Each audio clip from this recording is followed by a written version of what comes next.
Prayers. Almighty God, by whom alone kings reign and princes decree justice, and from whom alone cometh all counsel, wisdom, and understanding, we thine unworthy servants here gathered together in thy name, do most humbly beseech thee to send down thy heavenly wisdom from above, to direct and guide us in all our consultations. And grant that we, having thy fear always before our eyes, and laying aside all private interests, prejudices, partial affections, the result of all our counsels may be to the glory of thy blessed name, the maintenance of true religion and justice, the safety, honor, and happiness of the king, the public weal, peace and tranquility of the island, and the uniting and knitting together of the hearts of all persons and estates within the same, in true Christian love and charity, one towards another, through Jesus Christ our Lord. Amen.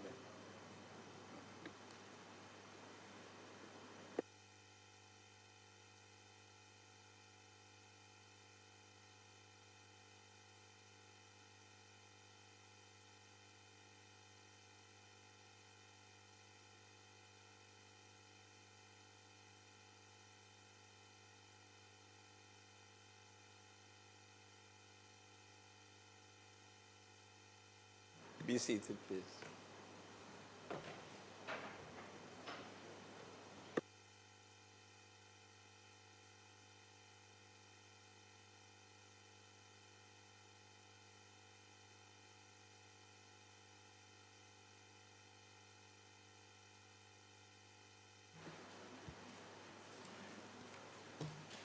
Good morning, everyone.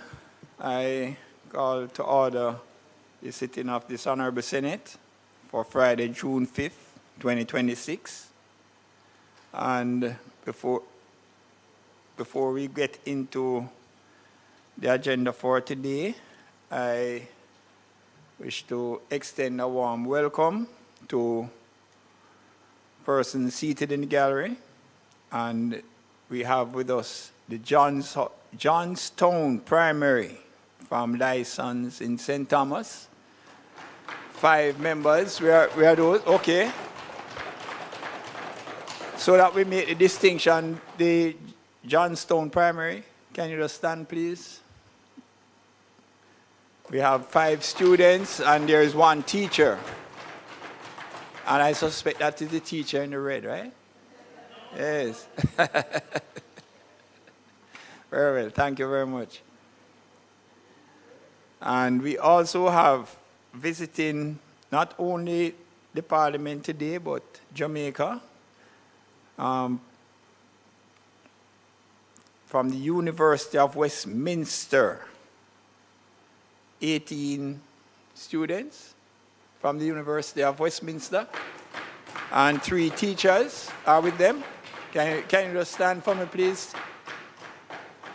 And to be recognized, we wish to extend a welcome to you, as I said, not only to this Parliament, but to the island of Jamaica. And we hope that you enjoy the time that you have here. Thank you very much.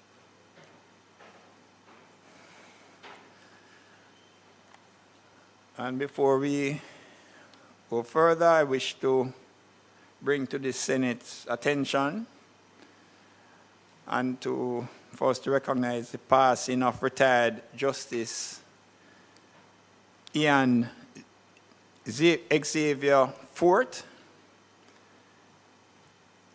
who was last sitting in the Court of Appeal of Jamaica. But he's someone who has had a long and distinguished career in the legal profession and the judiciary, rising to the position of President of the Jamaica Court of Appeal. And when you take them combined, he would have had over 50 years in the legal profession.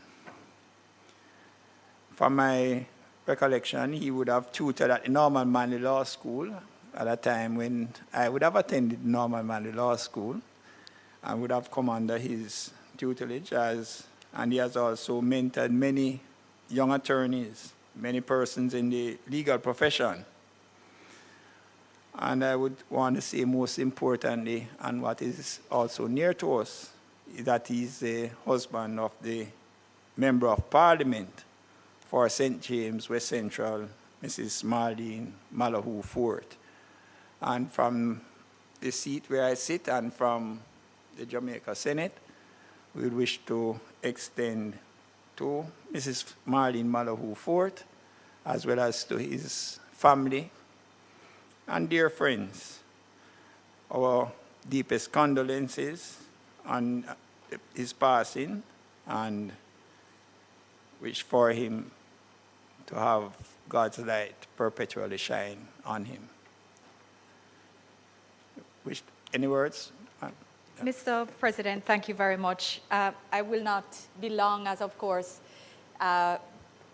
Justice Fort was not a member of this chamber, which is usually the circumstance in which we give more extended tributes.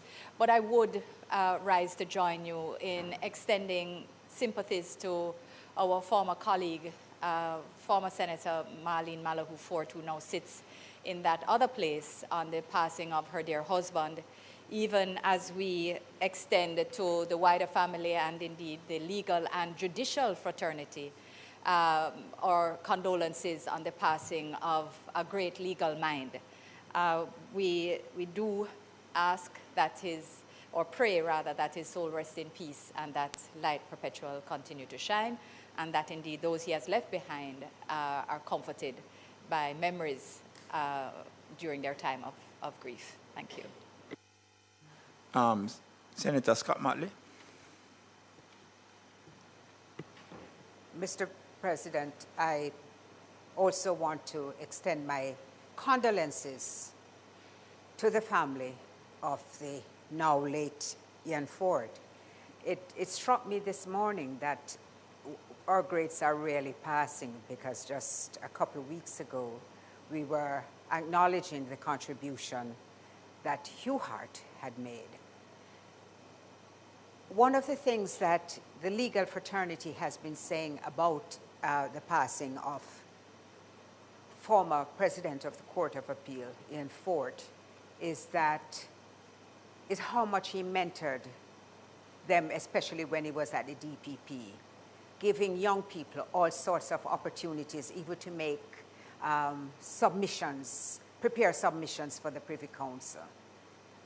I know that he had a tremendous impact on the students at the law school, and there were quite a few people who were tutored by him. I want to say in particular to his widow, these words that you have to use so suddenly just really shock you, how sorry I am, because I know that we used to have conversations, since we are both married to older men, and we used to talk a lot about what was happening in our families. So I feel it personally for her, and I extend my condolences, not just on my own behalf, but on behalf of the entire team.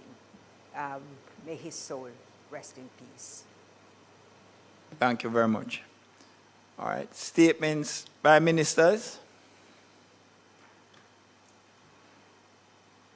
Announcements. Laid on the table of the Senate are the following: annual report and audited financial statements of the Jamaica Civil Aviation Authority for the financial year 2022-2023. Annual report and audited financial statements of the Spectrum Management Authority for the financial year 2023-2024. Annual report of the University of the West Indies Mona campus for the academic year 2024-2025. Integrity Commission's investigation reports into concerns that the following officers employed to the Clarendon Municipal Corporation failed to file their statutory declaration with the Commission for the year 2023, contrary to law and their indicative rulings. 1, Mr. Rohan Sherwood, a project officer, and 2, Mr. Sheldon Allison, a compliance officer. Integrity Commission's investigation reports into concerns that the following officers formerly employed to the Cannabis Licensing Authority failed to file their statutory declaration with the Commission for the year 2023, contrary to the law and their indicative rulings. 1. Mr. Dwight Bailey, a Director of Human Resource Management and Development, and 2. Mr. Philip Chambers, a Senior Director of Operations. The Integrity Commission's investigation report into concerns that Mr. Ricardo Monroe, a Manager, Public-Private Partnership and Privatization, employed to the Development Bank of Jamaica, failed to file his statutory declaration with the Commission for the year 2023, contrary to law and its indicative ruling.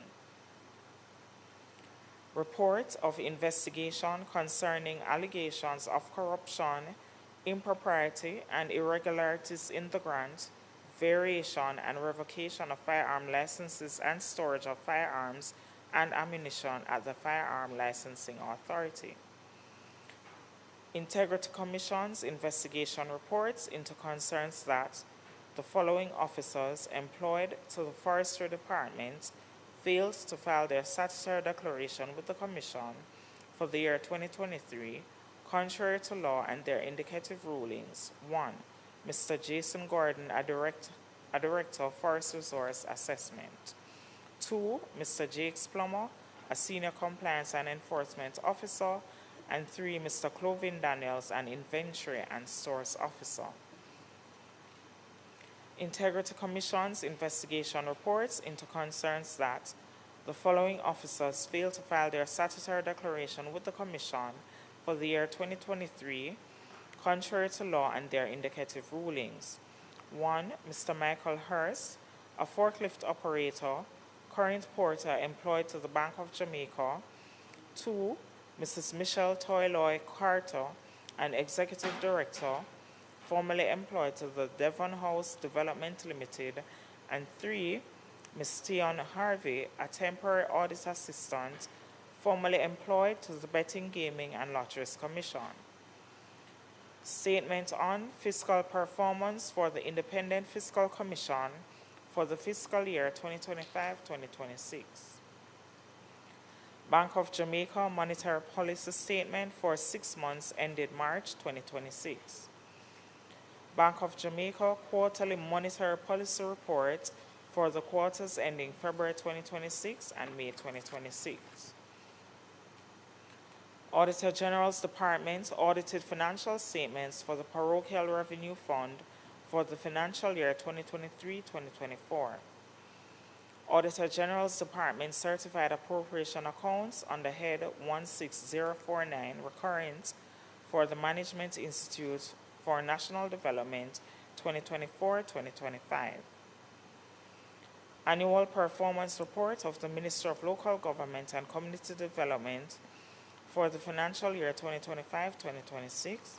And finally, the Ministry Papers number 31 to 34 of 2026 respectively, titled Cabinet Agenda Issues dated February 2, 2026, February 9, 2026, February 16, 2026, and February 23, 2026. Thank you, Mr. President.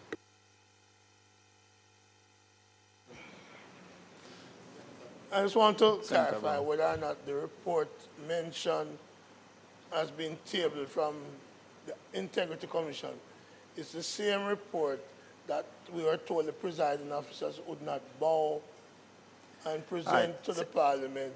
Because the President that was gracious in thanking me for raising the question. And I want to ask his permission to extend to Mark Golin and Michael Hilton the thanks for their correct statement of the law in respect to the issue. Thanks very much. Just want to know if that's the same report for which you would not bow. All right, bills brought from the Honorable House of Representatives. Petitions, papers, reports from committees, notes of motion, Notes of motions given orally. Questions and answers to questions. Motions that may be made at the commencement of public business requiring notice. Motions relating to sittings of the Senate. Motions for leave to introduce bills. Presentation of bills without leave of the Senate first obtained. And before I get to public business, although I did not see the notes here, but I do recall from the sitting of the Standing Orders Committee, there was a request from Senator Shireen Golden Campbell for her to appear on by IT, right? So I am asking the permission of the Senate for Senator Golden Campbell to so attend. Those in favor? Those against? Ayes have it. Yeah. Welcome, Senator Golden Campbell. Thank you, Mr. President. And my apologies for not doing this earlier. No problem, Mr. President. Thank you to my colleagues as well. Thank you. All right, public business.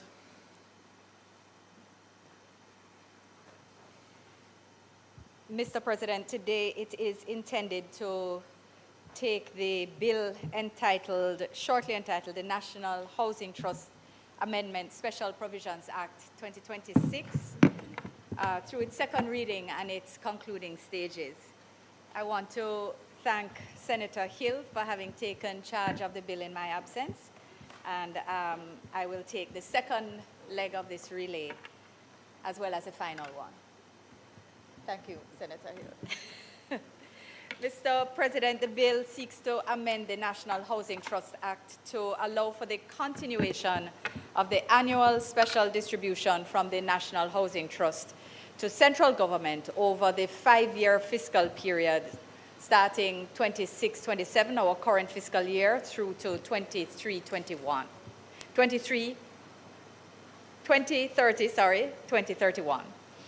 Mr. President, as you may be aware, earlier this year, in February, in fact, the government announced its intention to continue with the annual transfers from the National Housing Trust to central government as part of revised revenue measures. As we debate this bill, Mr. President, to ensure the operationalization of this measure, I want to just start by recalling two very important points. The first being that strategic reallocations of financial resources are necessary from time to time by government. In pursuance of crucial national objectives, a strategic reallocation of financial resources is an appropriate step for which there is significant precedence.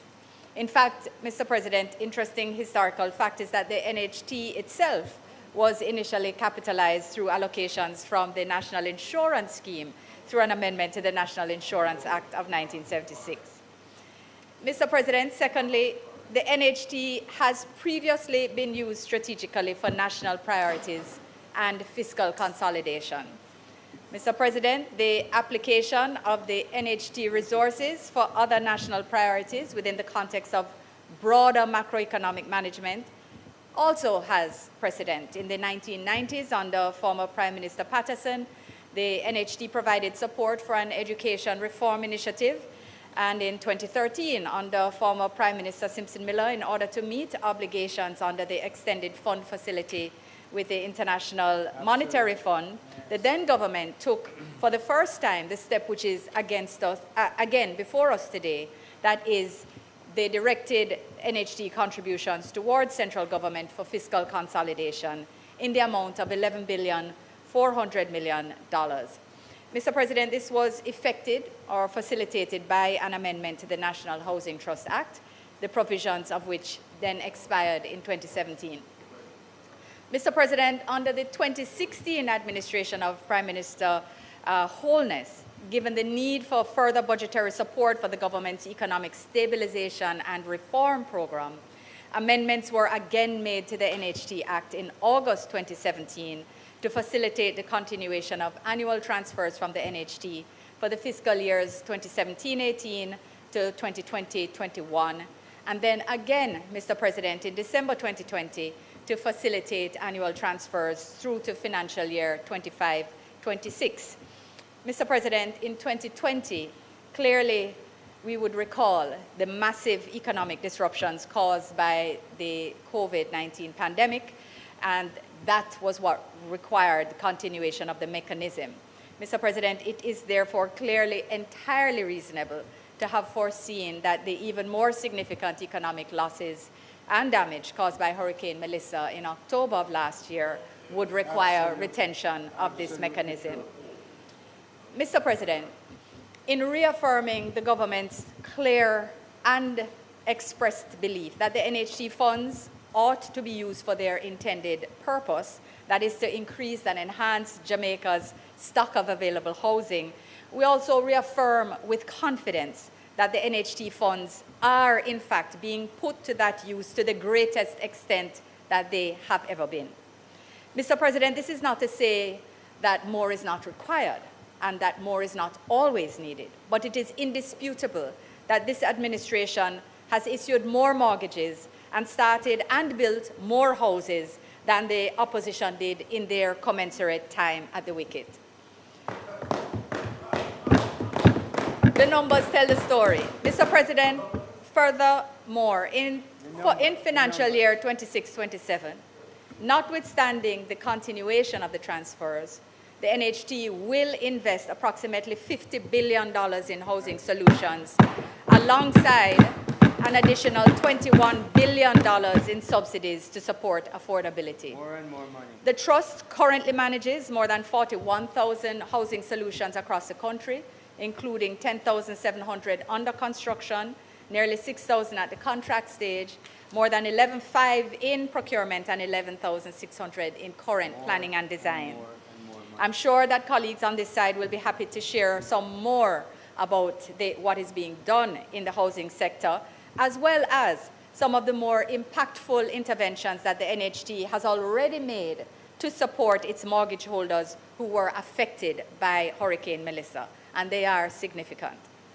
Mr. President, in addition, this government has reduced NHT interest rates to the lowest ever.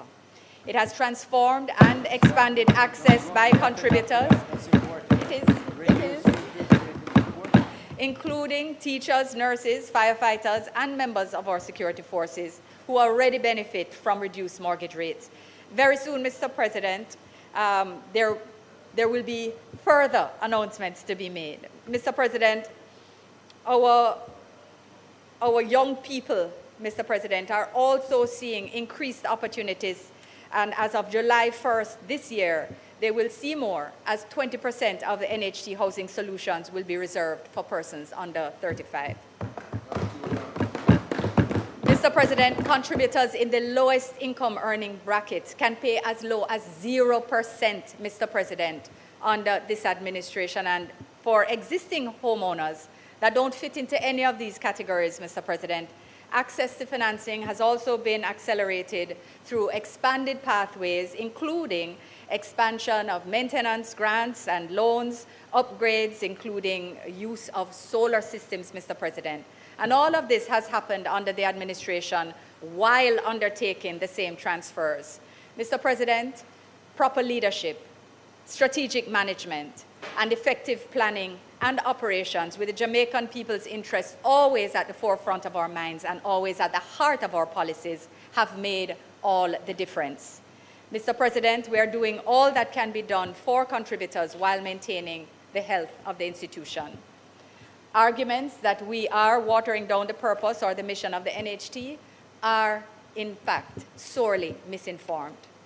Mr. President, I want to also summarily say up front, although I know that some colleagues on my side will also expand on this issue, that the argument which has been raised elsewhere, that discontinuing these distributions would now allow the government to use the NHT to convert those funds to meet the housing demand, that is to close the housing gap.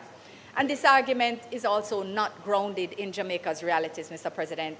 Our housing shortages are not solvable purely by access to financing. They are driven by multiple bottlenecks, including, as I said in very brief summary, and I count on my colleagues to expand on these matters, availability of service land, infrastructure constraints, road, water, electricity in the appropriate areas, cost of construction, labor shortages in the construction sector, lengthy planning and approval processes, titling and administration issues. We're tackling these, Mr. President, but these matters are systemic and take time. The reality is that if we did not proceed with the transfers being debated today, those constraints would still subsist even as we seek to solve them, such that the NHT could not instantly convert those funds into housing, while the discontinuation on the other side, Mr. President, would absolutely, incontrovertibly have wider, immediate negative effect on the population.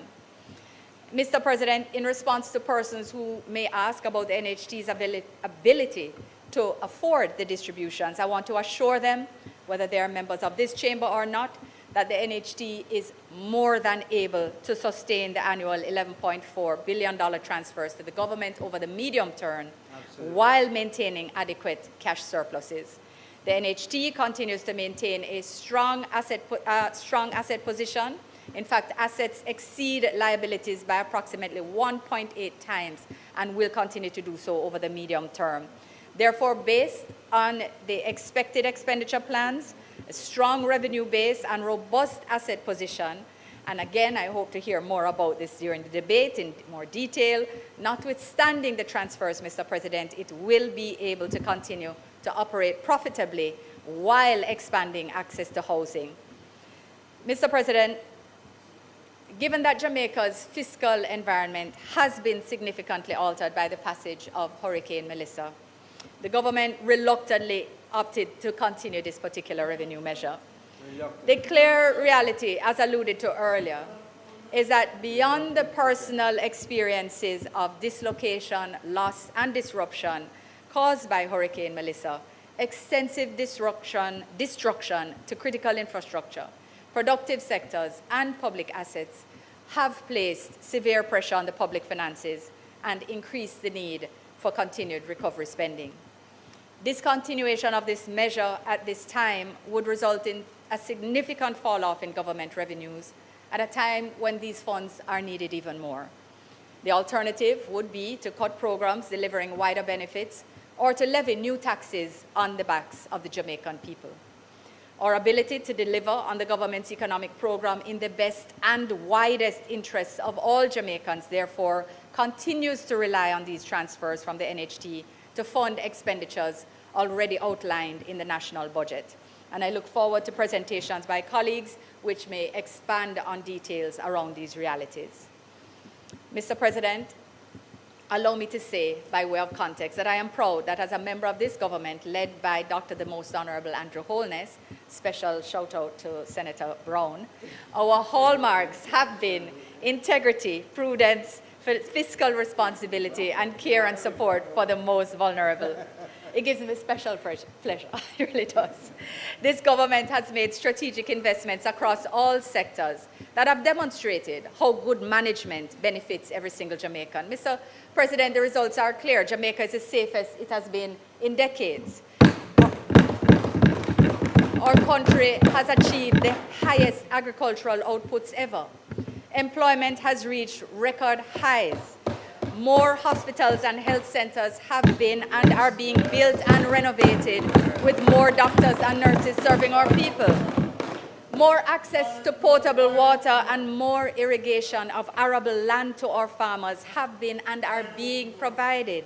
Mr. President, more access to education and skills training in emerging areas and transportation, safe transportation, being provided for our students. Mr. President, perhaps even more recently, we have cushioned the population from the worst effects of global shocks, including absorption of increases in oil prices through Petrojam subsidies. Mr. President, we do not claim perfection, but it is important that we acknowledge progress made across sectors, even as we continue to be committed to doing more to improve the lives of all Jamaicans, ensuring that we make the best and most widely impactful use of the public purse through strong and purposeful management. This demonstrates through results, Mr. President, through outcomes, that this administration understands how to manage through difficult times. Mr. President, I want to briefly remind members of the wider context of the bill, because despite all that we have achieved, 5 steps forward, Melissa has taken 10 steps back, particularly in the western side of the island. We do need to protect our achievements and gains while having to navigate recovery and rebuilding in the aftermath of a direct hit from one of the strongest storms on records. The task ahead, Mr. President, notwithstanding all that has been done, remains tremendous. It will involve the coordination, careful management, and execution of several very large projects across the length and breadth of the country. These will be delivered through the NARA, the National Reconstruction and Resilience Authority, through existing institutions, as well as through public-private partnerships operating alongside and in concert with the NARA. Financing will be largely reliant on additional sources beyond the usual sources available, including the historic package being obtained from the international financial institutions, as has been announced. Mr. President, budgeting absolutely cannot be business as usual, and all revenue sources available to the government must be on the table, given the criticality of this time. Mr. President, generally speaking, fiscal realities require prudent and sometimes difficult choices. In circumstances where deficits must be financed, governments are left with limited options: cutting essential services, raising taxes, or responsibly reallocating available resources. In Jamaica's case, it is obvious that large-scale public investment is necessary to provide current circumstances presented by Hurricane Melissa, including the deficits which will occur in ensuing years. Given the significant fiscal pressures in these unprecedented times, the government has therefore decided to extend the NHT drawdown for the next 5 fiscal years. If you will permit me, Mr. President, I'll do a brief clause-by-clause presentation. Mr. President, the bill comprises 3 clauses which make provisions as follows. Clause 1 sets out the short title and construction of the bill, which is cited as the National Housing Trust Amendment Special Provisions Act 2026, and that it must be read and construed as one with the National Housing Trust Act and all amendments thereto. Clause 2 seeks to amend Section 4 of the National Housing Trust Act to allow the NHT to provide financing of up to a maximum annual amount of $11.4 billion for fiscal consolidation in respect of each of the financial years ending respectively on the 31st of March 2027, the 31st of March 2028, 31st of March 2029, 31st of March 2030, and the 31st of March 2031. This clause, Mr. President, also provides that financing in respect of the above may be by way of distribution, grant, or otherwise, as the minister responsible for finance may determine.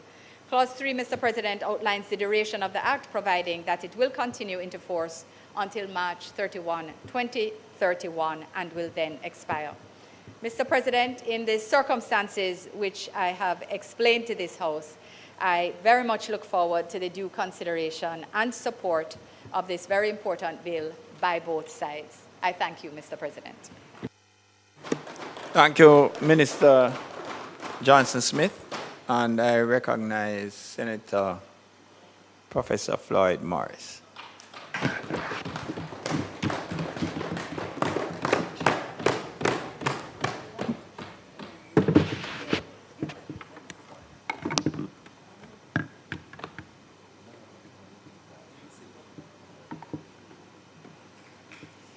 Thank you, Mr. President, and I rise to make my contribution to this debate. And in rising, Mr. President, I have been forced to look at the memorandum of objects and reasons for the bill to get an indication as to why we are debating and considering this bill. And it is instructive to note, as the Minister has outlined, that the reason is to provide a pool of funds for the government to finance expenditure without, according to the Memorandum of Objects and Reason, without raising taxes. Mr. President, I want to indicate up front that based on the current construct of the bill, that it does not enjoy my personal confidence and it does not enjoy the support of the team of which I am a part on this side. And I will be proposing some amendments to the bill, and we will see where it takes us from there. But, Mr. President, in making my contribution to this debate, I want to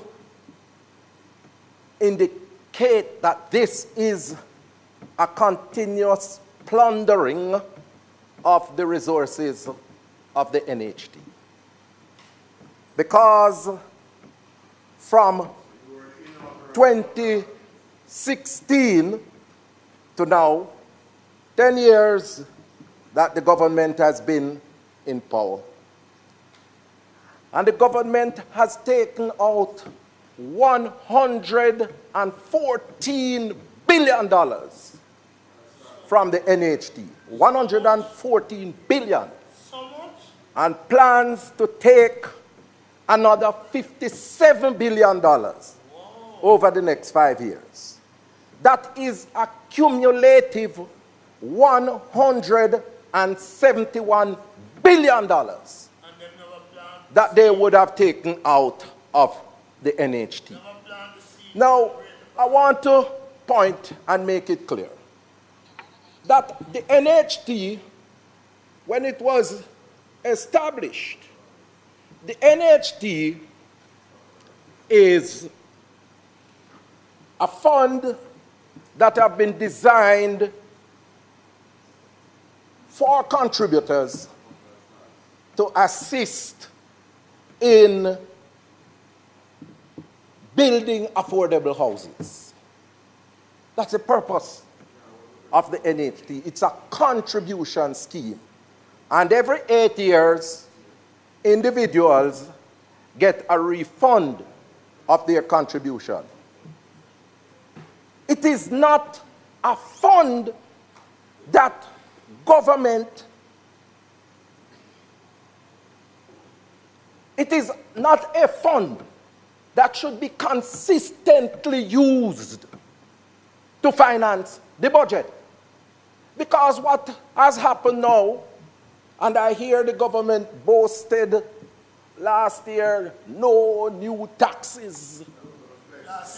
Last year. Yes, not this year.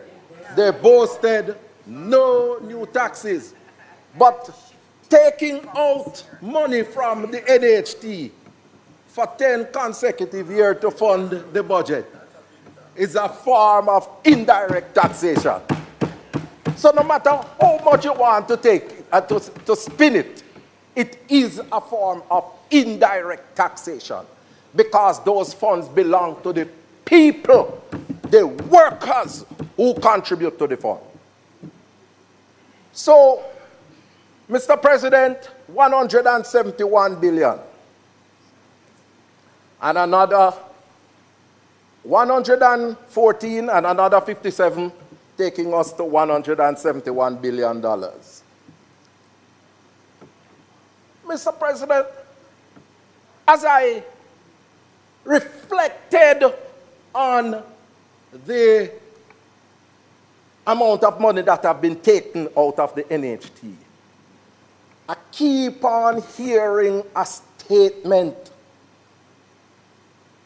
that our Prime Minister, because he's the Prime Minister of Jamaica, our Prime Minister, then opposition leader, made in 2013, I think it was Cleveland. I think it was 2013. And the statement keep on resonating in my head, and I want to play it for this Honorable Senate. I want to play it for the Honorable Senate because there is a tendency in this chamber that when the Prime Minister's name is mentioned, there are some howlers who make and move to attack and try to ridicule individuals for calling the Prime Minister's name. And I say I have to carry the statement because I don't want nobody to say me I make up nothing on the Prime Minister. Not making up anything. I want Senator Cleveland. I'm trying to get the statement. I'm trying to get the statement. So, but the point, Mr. President, is that when the then government initiated the measure to take funds from the NHT, $11.4 billion, correct as the minister said, it was stridently opposed by the Prime Minister now. Stridently. And he said that he was going to ring fence the funds of the NHT to protect the workers' money. I don't see, Senator Scott Motley, anything in these measures, in this bill, that resembles ring fencing. Nothing to me that look like ring fencing, because ring fencing has to do with protection, encircling. But what we see here is a broad raiding of the NHT barn by the government. A broad raiding of the NHT barn by the government. And Mr. President, it is of tremendous concern to me because the NHT is one of the institutions that have been established in law for a specific purpose. And we see that there is a major challenge of housing in the Jamaican society, and in particular affordable housing, because that is the mandate of the NHT. And what we have seen since 2016 is a continued increase in the price of housing on the market. In 2016, when we left a one-bedroom house, you could get a one-bedroom house for between $7 and $8 million. Now, it's between $13 and $14 million. You could get a two-bedroom house for about $13 or $14 million. Now, if you don't have $30 and $40 million, you cannot get a 2-bedroom house. And to make it worse, and this is the fundamental point, because the government's actions are contributing to the escalation of the price of houses. Open your ears now, brethren. The continued escalation in the price of houses. You know, Mr. President, I've pointed out in this chamber already that I live in Pines of Karachi, and right above Pines of Karachi, a development is taking place that is facilitated by the Housing Agency of Jamaica. And the price of those, the lots, hear me now, the price of the lots, the HAJ lots, $25 million, the lot alone. If you don't have $25 million, you can't get one of the lots up there. That in of itself is contributing to the upward pressure on the price of houses. And that is why workers who have been contributing to the NHT cannot find affordable houses on the market. Cannot find affordable houses on the market. And this has to be corrected. Mr. President, you know, I heard the minister saying in her opening remarks that the NHT was funded by, in its early days, funded by NIS. And that statement, Minister, is not accurate. Because when NHT was brought into effect in 1976 by the Michael Manley administration,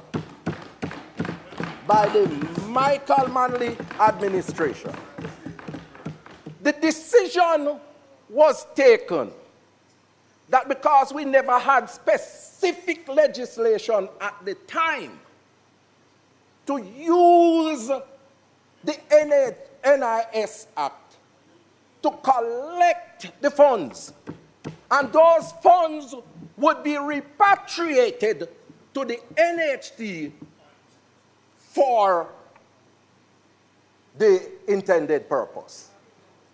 We did a similar thing. We did a similar thing in 2003 with the NHF. And I know a lot about this because I was a part of the ministerial team at the time that was charged to plot the pathway for the newly constructed NHF, another one of the institutions created by the People's National Party administration to bolster resilience in our country. And I tell you, Mr. President, you know, the NHF, we decided that NIS would have collected the funds and a percentage, I think it was 0.5%, would go towards the establishment of the NHF. Okay, so I understand that the tape is, yes, so right. Let me. Sorry, Mr. Senator Floyd Morris.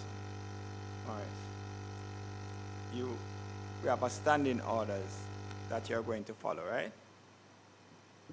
There is a standing order that you will have to follow. Yes. All right?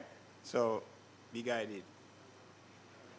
And I am so guided, Mr. President. I'm so guided, Mr. President, if you could oblige by activating that standing order so that I could get that tape played.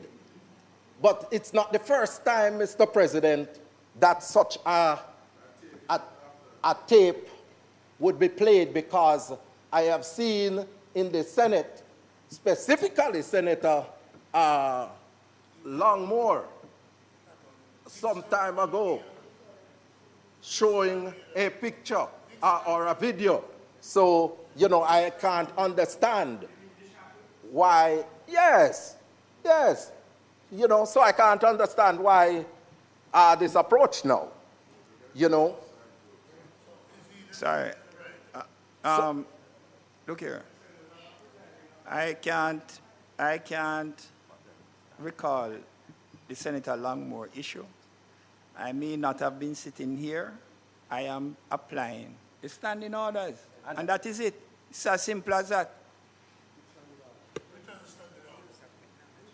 Yes, and I'm asking you the specific standing orders that you have brought to my attention, Mr. President. All right. You know, there have been some comments that have been made elsewhere. And for a member of the Senate to be sitting outside of the chamber and shouting down to the presiding officer to say, which standing order, which standing order. Every senator should make themselves obey with the standing order. And I am saying that you must comply with the standing order 82A6. Yes.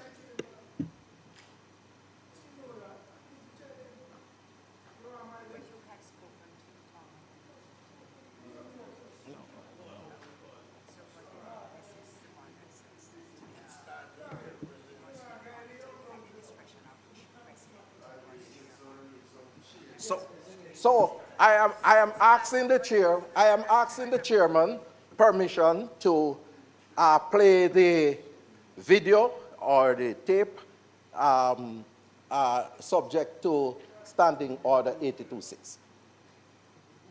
Well, my approval can only be given if it were sought prior to, and so that I could have a hearing of what is going to be played, because I'm not going to, on the fly, permit the playing of any recording that I do not know what is contained in the recording. Mr. President. Sorry. Mr. President. Excuse me, please. Excuse me.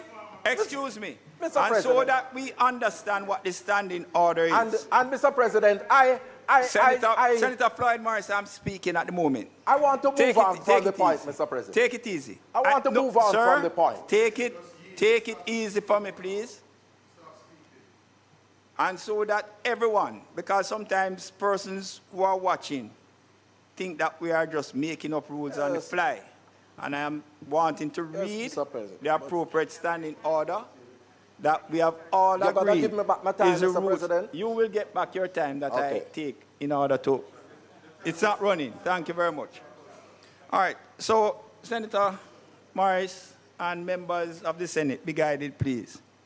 So, 82A6, the use of laptops and other forms of technology as audio-visual aids to support parliamentary presentations may only be undertaken at the discretion of the President or chairman in committee, and members who wish to make use of such aids must seek the prior approval of the President or chairman in committee. No, I will not be sitting up here at this time without knowing what is contained in that recording that the senator wishes to use in his presentation without having prior heard it and to give my consent to it. So it will not be facilitated at this time. Thank you very much. Move on, Mr. Senator President, Floyd-Marsh.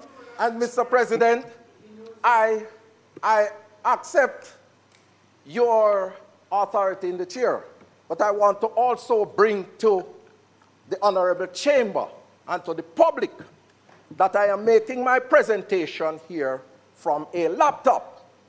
And in making my presentation from the laptop, I never sought permission from you to use it.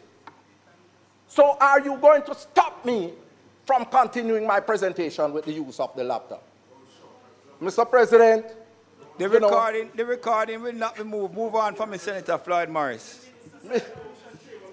Mr. President, Senator Floyd-Marsh, it's just a biased decision that has been taken. Senator Floyd-Marsh, you of all persons are aware that you have certain privileges. No, sir. No, but I am following the dictate of the standing orders that you have enforced. And you are saying that I must seek permission from the President of the Senate. Senator Morris, continue with your presentation without the use of the recording, which you have no prior approval to use. Thank you very much. What, Mr. President? What, Mr. President? Mr. President? Mr. President, if you are going to do that, I am going to take this matter for legal review. If you are going to do that, I am going to take this matter for legal review. Because under the Disabilities Act... Senator Morris. Senator Morris, I cannot stop you from doing anything that you wish to do in taking matter for review, or as the case may be. That is your prerogative. No, you do that. No, Senator Floyd-Marsh, continue with your presentation. Madam, continue the time for me, please. What you're continue saying? The time. I want to be clear as to what you're But I have just said it. I said that you can do that. You don't have to tell me that. Go and do that. No, I am asking I am suggesting to you and saying to you, continue with your presentation minus the use of the recording that you were attempting or wanting to play. Minus the use of the recording. Right? Good. Not my laptop. Continue the time for me, please, because you are wasting your time. Mr. President, we are reducing the Senate to a circus. Mr. President, I was saying earlier that the statement made by the minister was incorrect about the NIS and the funding for the NHT. It is blatantly incorrect, and I've heard it before.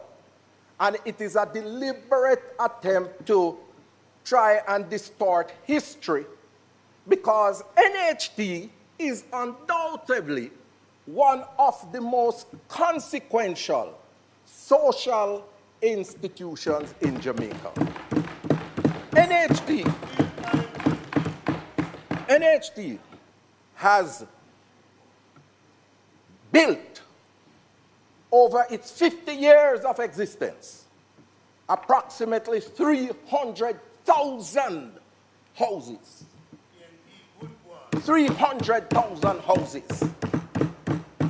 Changing the face of the housing landscape in Jamaica from a situation where prior to 1972, wattle and daub, thatch houses, bamboo houses were the dominant face of housing in Jamaica. And what Michael Manley did in 1976 was say enough is enough. Our people deserve better. And so NHT was established to change that. And oh, what a marvelous job this institution has done. And this is why, much to my chagrin, at the 50th anniversary service, Senator Scott Motley, which was celebrated at a wonderful church in the city, Webster Memorial. I want to send special commendation to Reverend Carlyle. But at the church service, none of the officials of state, the Prime Minister spoke, the chairman of the NHT spoke, and no one made mention of the origins and the originator of the NHT. And I was very disappointed. I was very disappointed. And I'm saying, Mr. President, you know, the NHT has transcended political organizations, political administrations.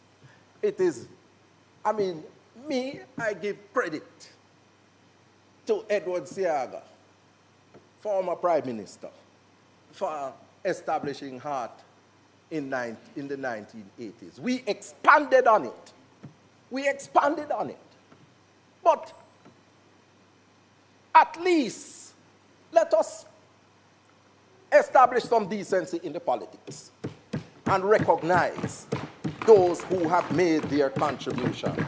And we on this side is not going to allow the legacy of Michael Manley to flicker or die.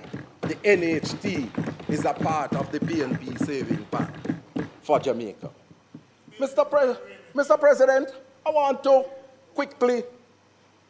quickly mention some things that are associated with what the government is trying to do with the NHT fund, because the minister made mention that in light of Hurricane Melissa, that the funds are needed to deal with and aid the recovery. And Mr. President, housing is critical to the recovery effort. Based on data, over 154,000 houses were affected. And the government did an assessment which showed 113,000 houses assessed. From the government's data, 18% had their houses totally destroyed. When you do the raw mathematical computation, you see it's about 20,000 houses. And then you have 40% that had partial damage in terms of just minor damage, and then you have another 42% with significant damages. Now, Mr. President, the government has allocated $10 billion to the roof program. And I heard the Minister of Labor and Social Security saying that between $8 to $9 billion have been spent, and some 40,000 individuals have benefited. It means that $1 billion is left. But yet I don't hear where the rest of funds going to come from and what the government is going to do to cater to the other 70,000 people who have not received any benefit as yet. And also, how is it those 20,000 individuals who have seen their houses totally destroyed and they have been living under tarpaulin in St. Elizabeth, in Westmoreland, in Hanover, and in St. James? And I say, how can we talk about we care about our people?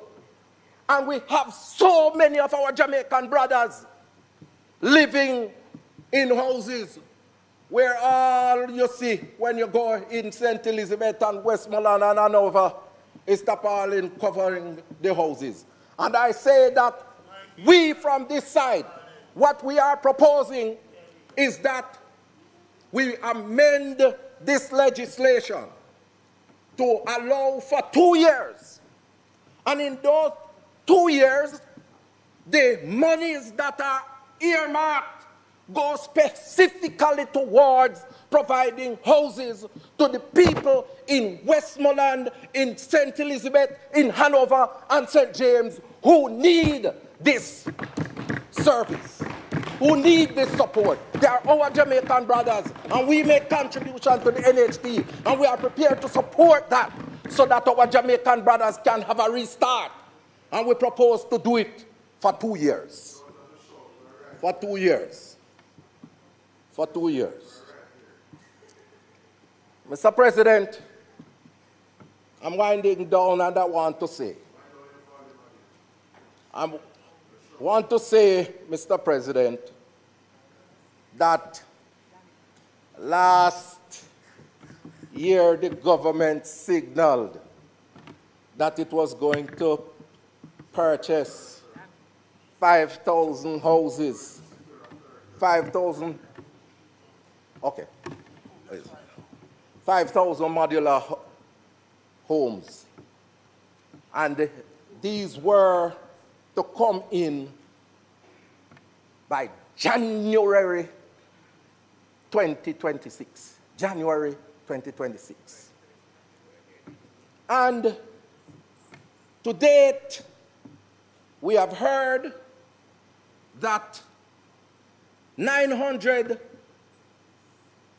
has arrived, and we have 300 that came, it has been made available today, I heard. But even then, not one of these houses, not one, have been distributed to anybody in St. Elizabeth, Westmoreland, Hanover, or St. James. Not one. 7 months after Hurricane Melissa, not one of those houses have been distributed to any of our Jamaican brothers and sisters. And we talk about, and talk about we care. Talk about we care. Talk about we care. Mr. President, I wonder what is really happening. 7 years after. What is really happening 7 months after this commitment?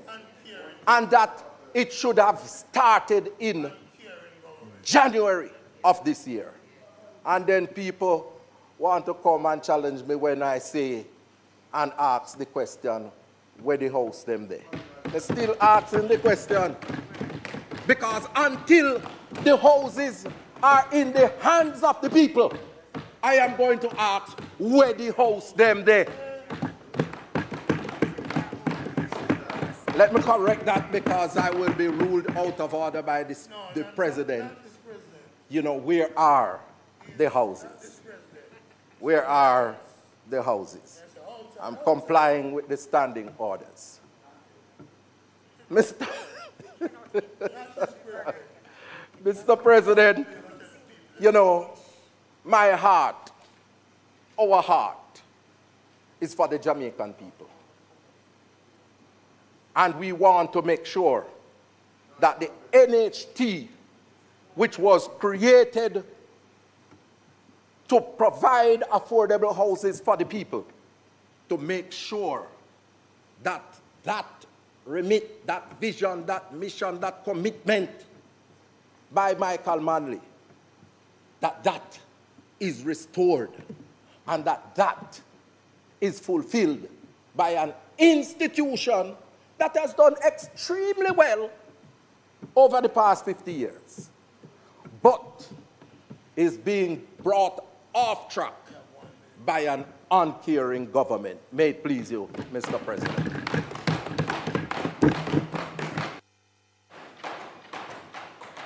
All right, thank you very much, Senator Floyd Morris.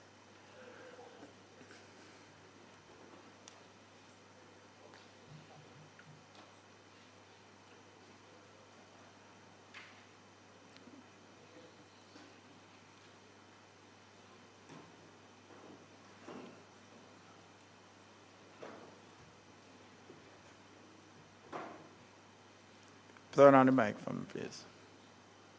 Thank you. I recognize Senator Duncan.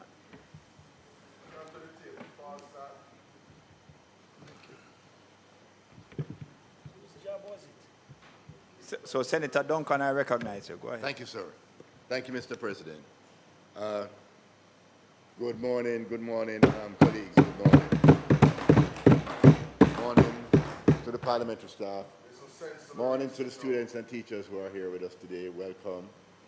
And we're going to be nice and civil today, okay? So we can be a good example for the future generations. Mr. President, this morning I give my full and unconditional support for the amendments to the NHT bill to facilitate further drawdowns of $11.4 billion annually to provide budgetary support until March 31st, 2031. Mr. President, no administration on either side of the aisle wants to have to access funding support from the NHT. The issue of successive drawdowns is quite a politically charged matter that both the PNP and JLP administrations have had to deal with continuously from 2013.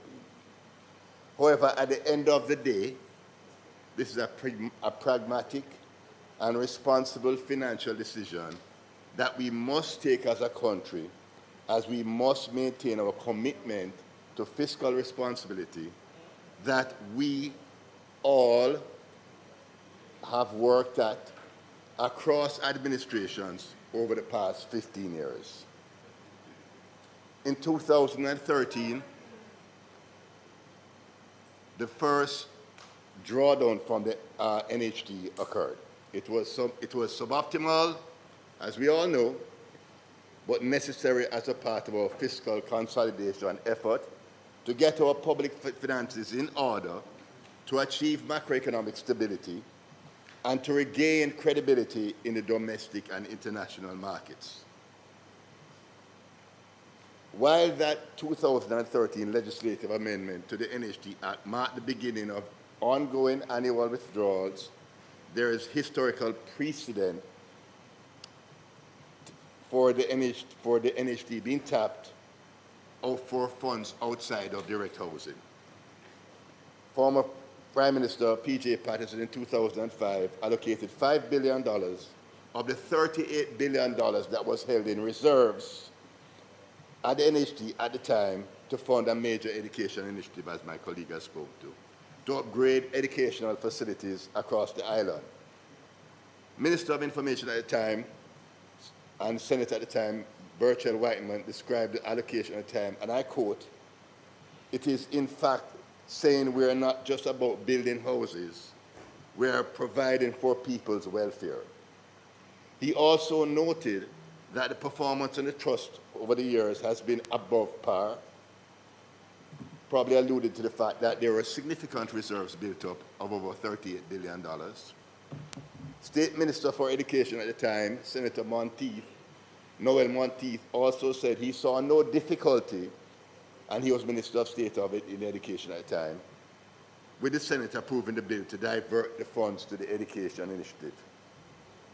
Mr. President, it is not uncommon for public body reserves to be used to support central government fiscal accounts where it acts as a ready source of cash to address shortfalls without the need to issue new debt or immediately raise taxes. In fact, Mr. President, some of us in this chamber will remember a pivotal reform undertaken during the IMF's precautionary standby agreement between 2016 to 2019, which shifted public financial management in order to make it more efficient.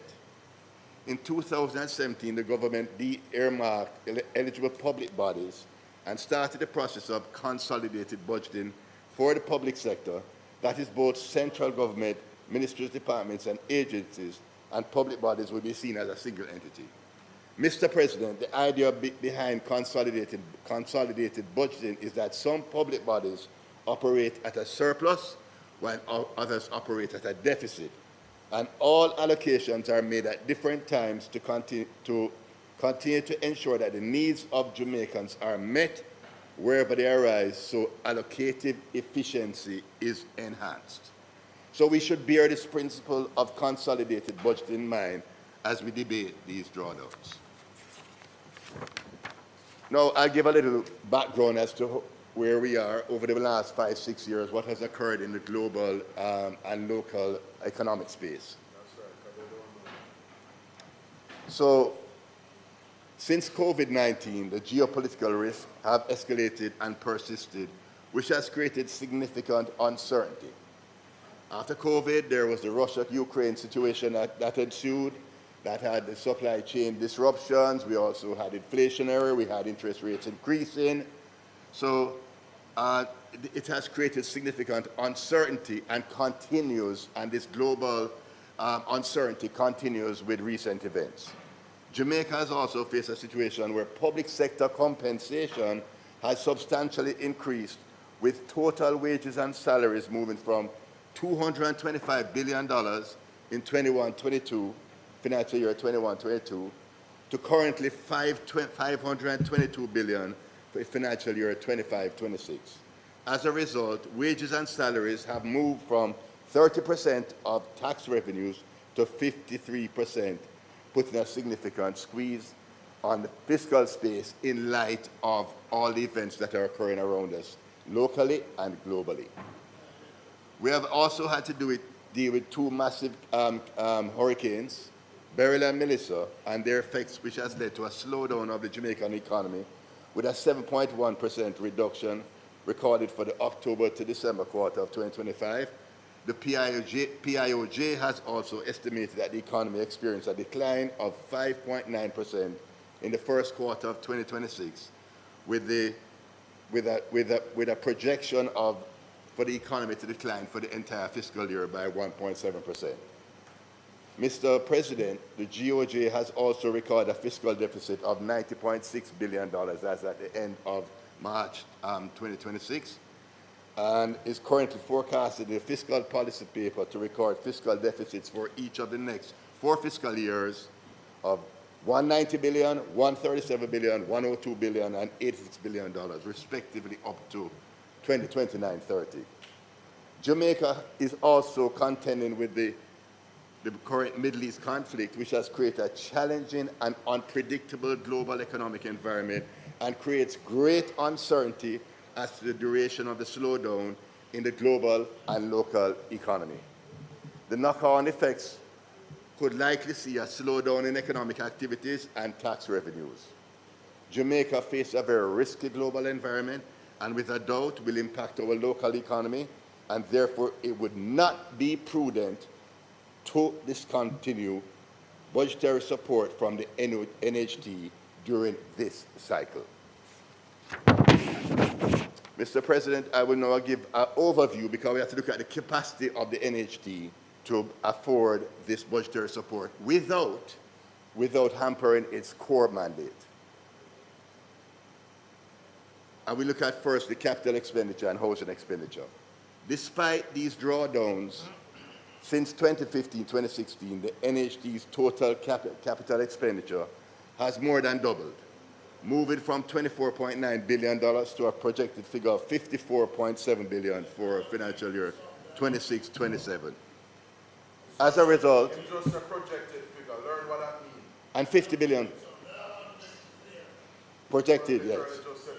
As a result, Mr. President, the NHT's total, but what is more important is the trajectory of that number moving on, almost doubling over this period of time in terms of capital expenditures and housing expenditures as a percentage increasing of contributions that are incoming, right? So the NHT is executed. Housing expenditure also more than doubled from $21.5 billion to a projected figure of 50.3. So CapEx and housing expenditure. Mortgages have also continued to increase over the period. Beginning like in 2013, there were actually mortgages increased from that period, from 2013 up to by 83,000 up to 250,000 mortgages in place at this point in time. with a further 5,400 mortgages for the current fiscal year. So mortgages continue to increase. So core mandate, capex, housing expenditure, mortgages are being increased. Now we look at contributions. The total amount of NHT contributions also continue to increase on an annual basis. So in 2030, total NHT contributions have more than tripled from $21.4 billion to $71 billion in 25-26. The NHT continues with these contributions and with the capital expenditure and with the issuance of mortgages, continues to operate with surpluses. Since 2013, the NHT has made a surplus in each year at an average surplus of around $18 billion and projects a further surplus of $14 billion for the current fiscal year. With these ongoing annual surpluses, as a result, what we have now is accumulated surpluses which have increased to $185 billion at the end of financial year 25-26 and projected to increase to $190 billion in 26-27. But, Mr. President, and we have to note this, the government does not take NHT funds from the annual surplus. However, even if that were the case, the NHT would still record an operating surplus every year if the $11.4 billion was taken from it. Instead, Mr. President, each year the NHT drawdown is taken from the NHT's accumulated surplus, which, as I said, currently stands at $185 billion, and which stood at $115 billion in 2013 when the first drawdown was done. So therefore, the accumulated surplus, the continuous generation of operating surpluses continue to increase, and the NHT is sitting on reserves of $115 billion in 2013 and $185 billion at the end of 25-26, right? So it is clear, Mr. President, from what I've outlined, that the NHT's financial position is sound and the surpluses generated by the NHT is significant, even with the 11.4 withdrawal per year. These withdrawals have not affected the capacity of the NHT to deliver housing solutions, and year on year it continues to increase its capital expenditure, housing expenditures, disbursement of mortgages to low-income earners and others. Therefore, Mr. President, the NHT is delivering on its mandate while staying financially strong and sound. It's also important to note, Senator Brown, it's also important to note that the $11.4 billion drawdown is taken entirely from the employer's non-refundable payroll contribution. The employee's portion is unaffected, and contributors continue to receive their refunds, which also continue to increase year over year. Mr. President, I believe it is important that we understand what is driving the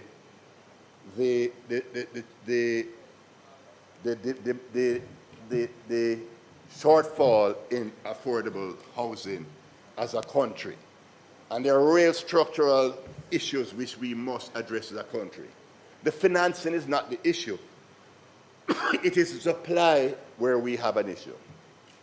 So despite the strong position of the NHT, as I said, the demand for affordable housing continues to outstrip supply. I'm sure all Jamaicans and members on both sides of the aisle would want to see the supply increased, but there are issues that must be addressed, and we must address them as a country. Mr. President, we can state confidently that the availability of financing is not the issue, as I have demonstrated that the NHT has the capacity and the resources to finance. However, the real issue lies with the supply side constraints, that is the building capacity in the housing market. There is currently a mismatch between capacity, building capacity, and financing, which must be closed. The structural issues related to building capacity are not new to any of us in this House. The housing development sector, including National Housing Trust, is confronted by systemic bottlenecks that restrict housing delivery, including lengthy bureaucratic approvals, procurement delays, a severe shortage of construction labor, high material costs, limited availability of fully serviced land close to major employment and urban centers, and I will take some time to go through each of these. With respect to land scarcity and infrastructure, there is a lack of appropriately zoned and serviced land that includes roads, water, and electricity. Informal settlements also continue to grow due to the housing deficit, making formal infrastructure development significantly more expensive and complex. Bureaucratic delays also means that it takes time to get approvals through parish councils, NEPA, among other agencies building approvals, which creates a time lag, meaning projects often span several years from application to completion. Lengthy permitting and inspection bottlenecks also limit the pace at which developers can break ground and deliver units, hence NARA. Construction sector limitations. Mr. President, there's also a limited number of local large-scale, adequately equipped contractors capable of delivering massive master plan townships, and the construction industry also faces shortages of both skilled labor from time to time, and also from time to time essential building materials, hindering ongoing project timelines. So we have very few developers that can operate at any scale to close the gap between supply and demand. And that's an area that we need to pay attention to also. And as we have noted in the House, excuse me one second.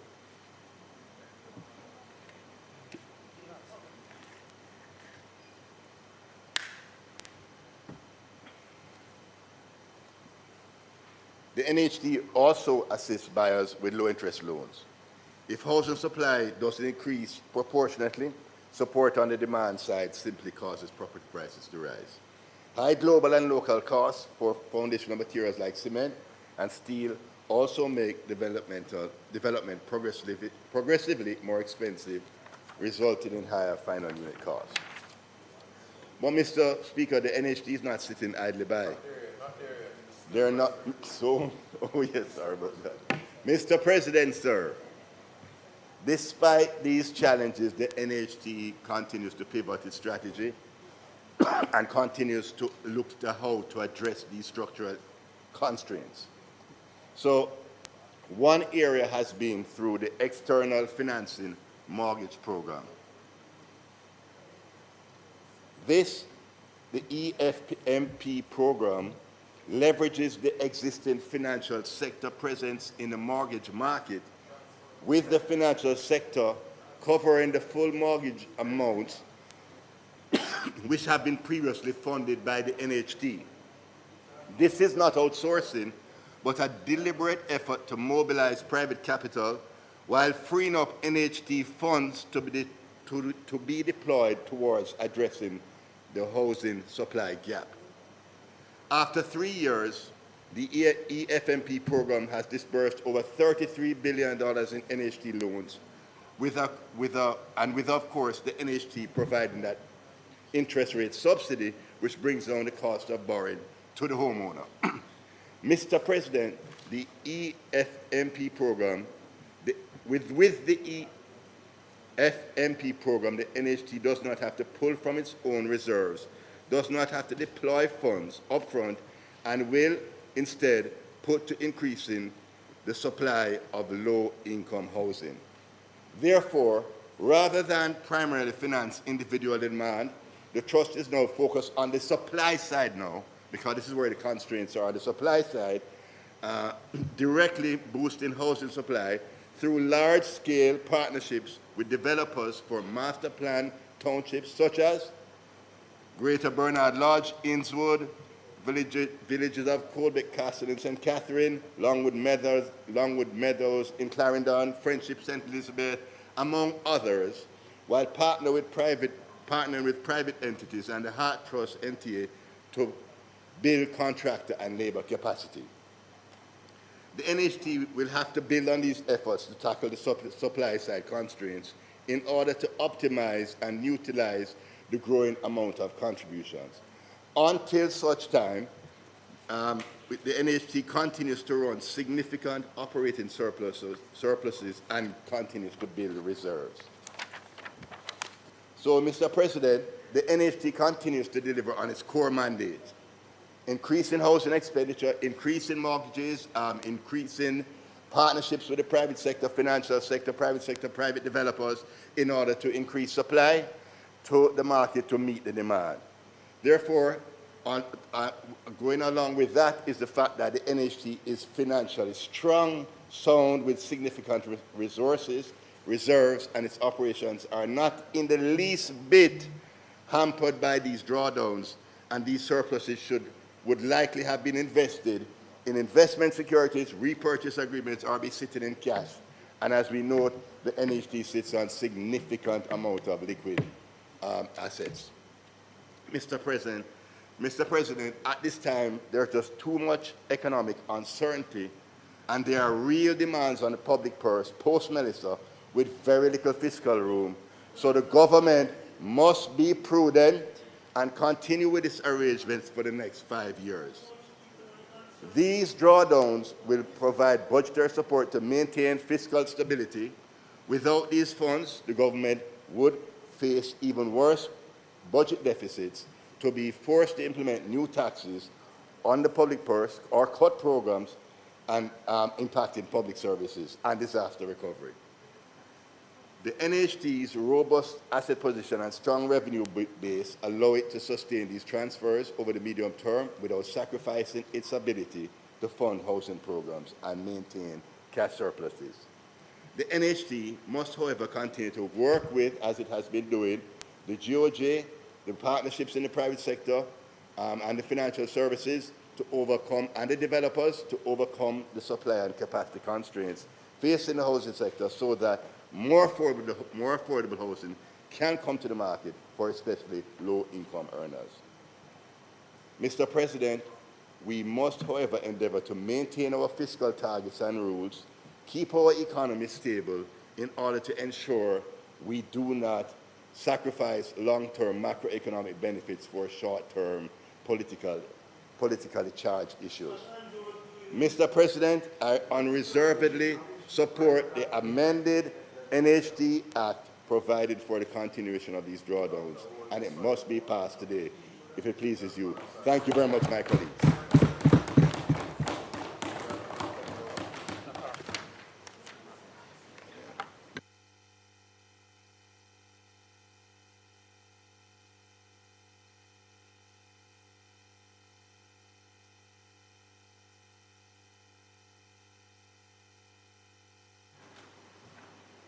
Thank you, Senator Duncan. Senator Tame.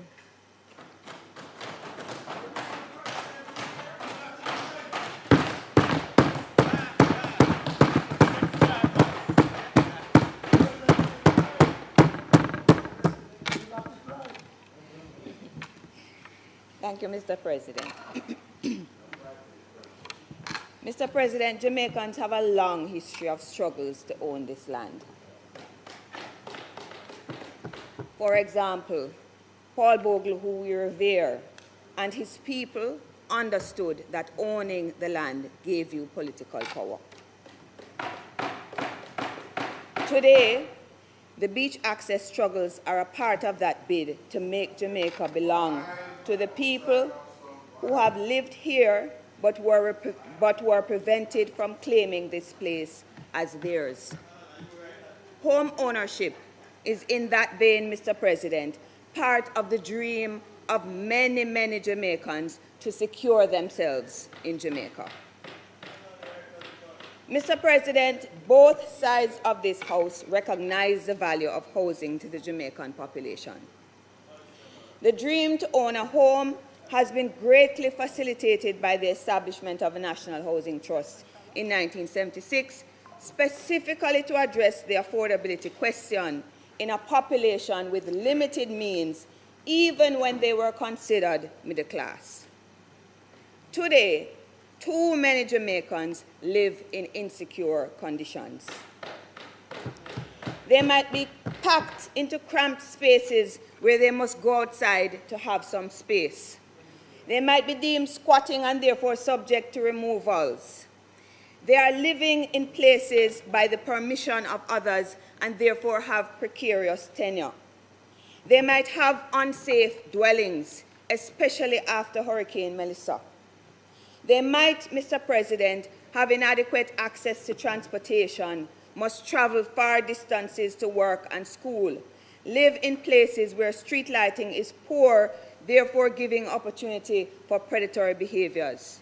Too often, Mr. President, our people have too little access to the most vital source of living, that is water. It is time, Mr. President, that we agree on both sides of this House that our problems are too significant to continue the extraction of resources that could be fully dedicated to improving the conditions of living of our people. In the last 10 years, we have seen the construction sector booming, but the slums remain. We have seen luxury apartments go up into the sky in Kingston and St. Andrew. We have heard suburban communities complain about the growth. We all see them, Mr. President, but most people cannot afford them. We have experienced congestion related to roads destroyed in the process of building. And if ever these apartments are filled, we will all be competing for the use of limited water supply. Rural communities, too, have seen these developments taking up coastal space, building traffic along them. Who, we might ask, are these developments for? Are they, Mr. President, symptoms of an economic model dependent on excluding the majority of Jamaicans from access to and control over their resources? After promising to use NHT money to build housing rather than to pay the IMF, in March 2017, a year after being in office, Prime Minister Holness pointed to the need to use $11.4 billion from the NHT for payment on Jamaica's debt. He asked, quote, "What do we gain as a country if we do not use the NHT funds?" He told us, quote, "Let's say we even use the $11.4 billion that we would be taking, and we still had this major debt overhang when we come to make the determination of priorities. What is more important?" he said. This is the fundamental question. I agree, Mr. President. The fundamental question is, when we come to make determination of priorities, what is more important? Shelter for the people or paying down Jamaica's debt? Mr. President, the extraction of resources from the NHT have been critical to achieving the statistical goal of 60% of debt to GDP. Mr. President, the government claims the success of achieving a lower debt to GDP ratio faster than even they anticipated, even with COVID-19. And where are the people today, Mr. President? If they were asked, which priority would they choose? Imagine, Mr. President, if the money were used as the PM had promised to build housing. Where would we be? Debt reduction has come to dominate economic policy, but the people were never asked if they would prefer housing or meeting the goal of 60% of GDP. Even after the catastrophe of Hurricane Melissa, which left tens of thousands with their homes damaged, this strategy has not changed.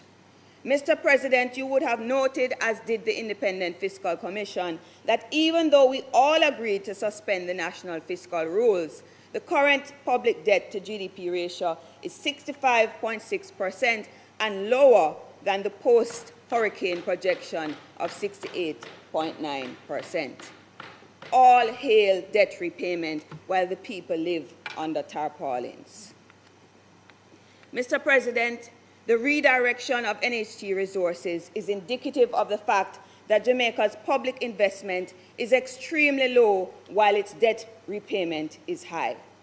The IFC recently highlighted the fact that among the top performers for underspending capital expenditure were the National Housing Trust, the Housing Agency of Jamaica, the National Water Commission, and the Urban Development Corporation. Sums totaling $29.6 billion that could be spent on housing and infrastructure. We know, Mr. President, that when capital expenditure falls below budget, so too does debt.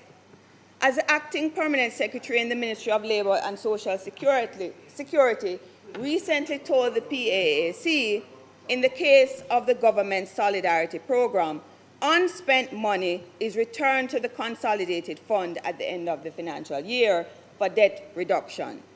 Debt payment, Mr. President, is currently the second largest expenditure item at $379 billion, or a quarter of the national budget.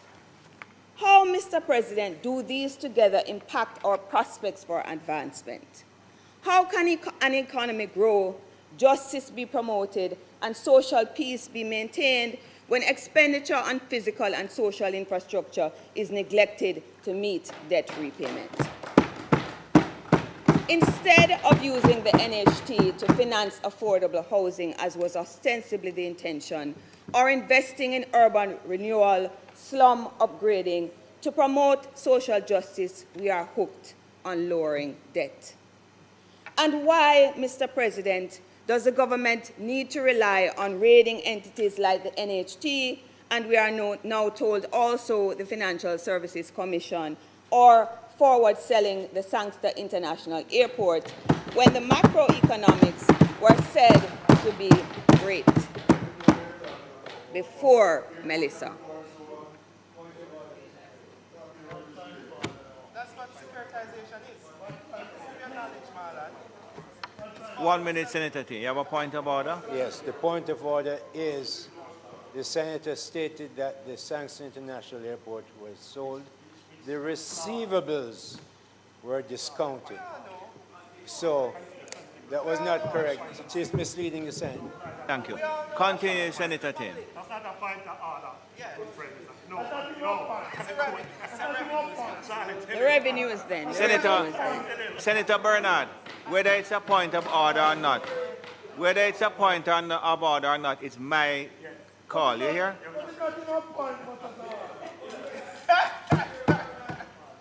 Continue, Senator And Tim. it doesn't end there, Mr. President.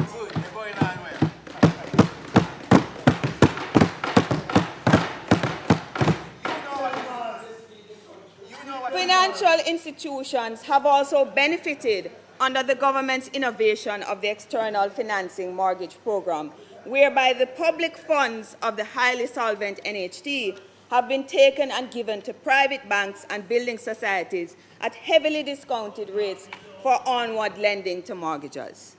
According to a Gleaner article of April 5th, quote, the National Housing Trust has funneled $1.1 billion to private banks to subsidize its external financing mortgage program, a move that effectively outsources its mortgage book and is projected to pay a further $1.3 billion in interest to financial institutions for the 2025 to 26 fiscal year.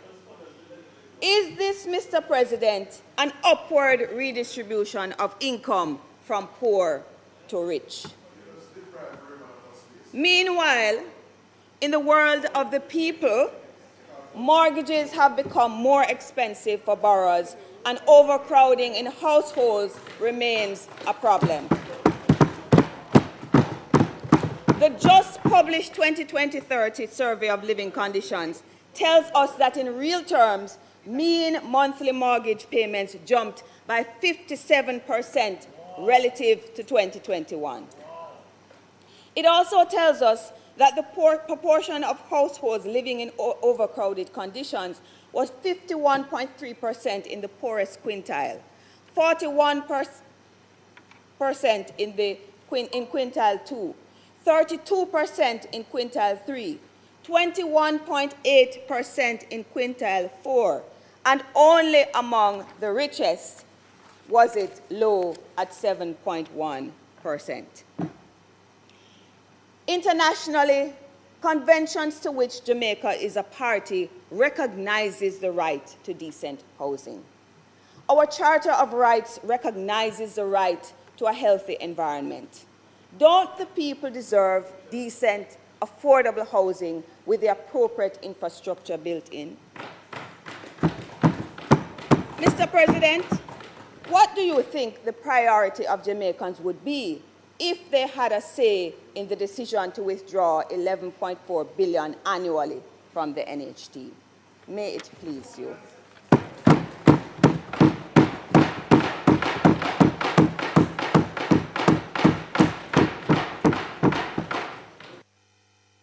Thank you, Senator Tim. Senator Tavares Finson.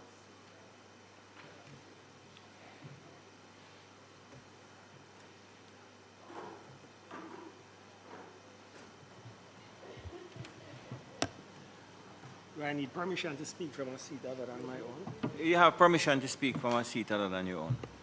Thank you, Mr. President.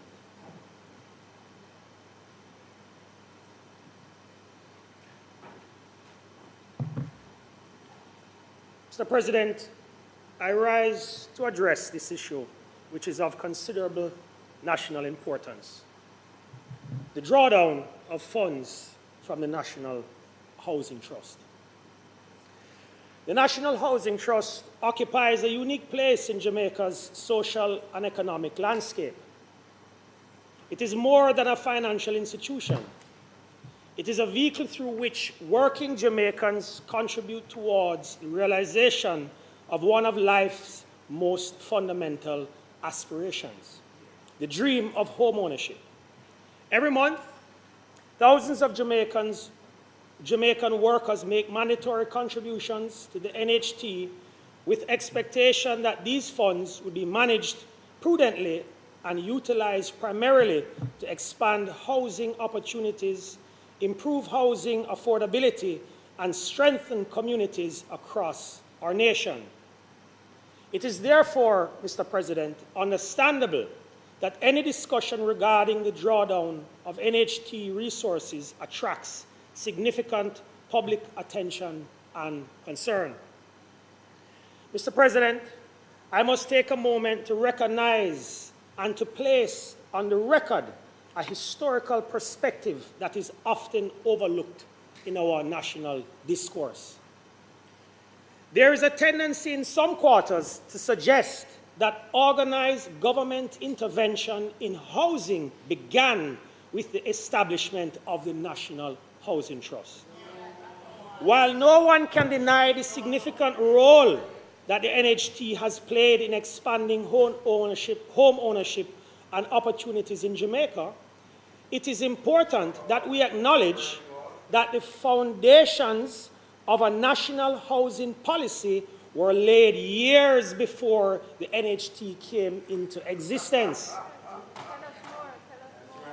The period between 1963 and 1972 under the Jamaica Labour Party administrations demonstrates clearly that housing was already a central pillar of government policy.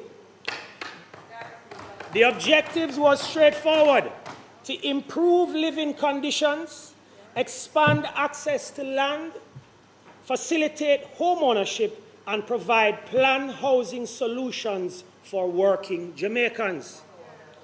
During those years, Mr. President, the government pursued programs that focused on the development of housing schemes, the provision of service lots, and the expansion of infrastructure to support new communities. The state worked through public housing agencies and development corporations to address the growing demand for housing that accompanied urbanization and population growth. The Jamaica Labour Party recognized that housing was not merely a social issue, Mr. President. It was an economic and developmental issue. Home ownership was seen as a pathway to personal security, family stability, and wealth creation.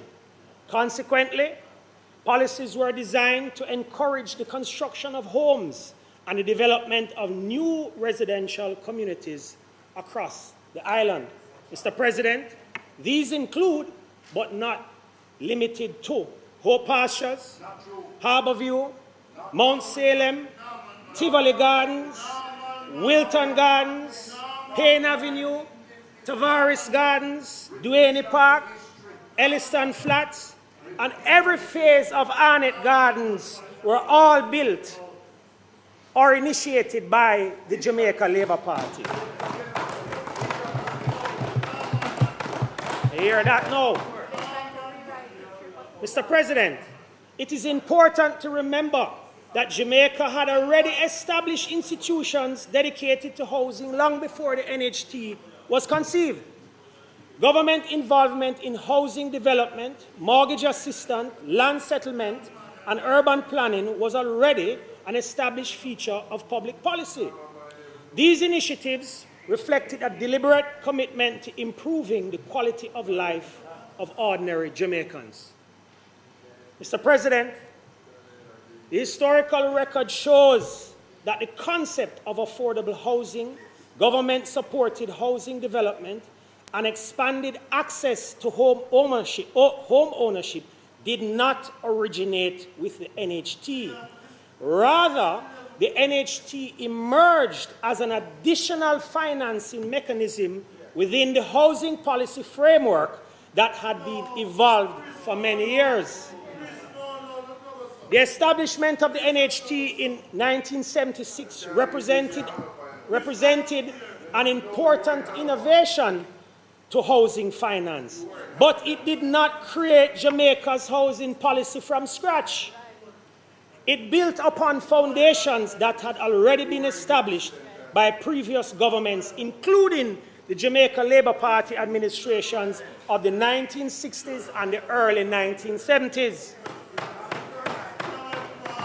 Indeed, Mr. President, many Jamaicans who obtained housing opportunities during the early period did so through government programs that existed without the benefit of NHT financing. Communities were developed, housing units were constructed, and families became homeowners before the NHT was established.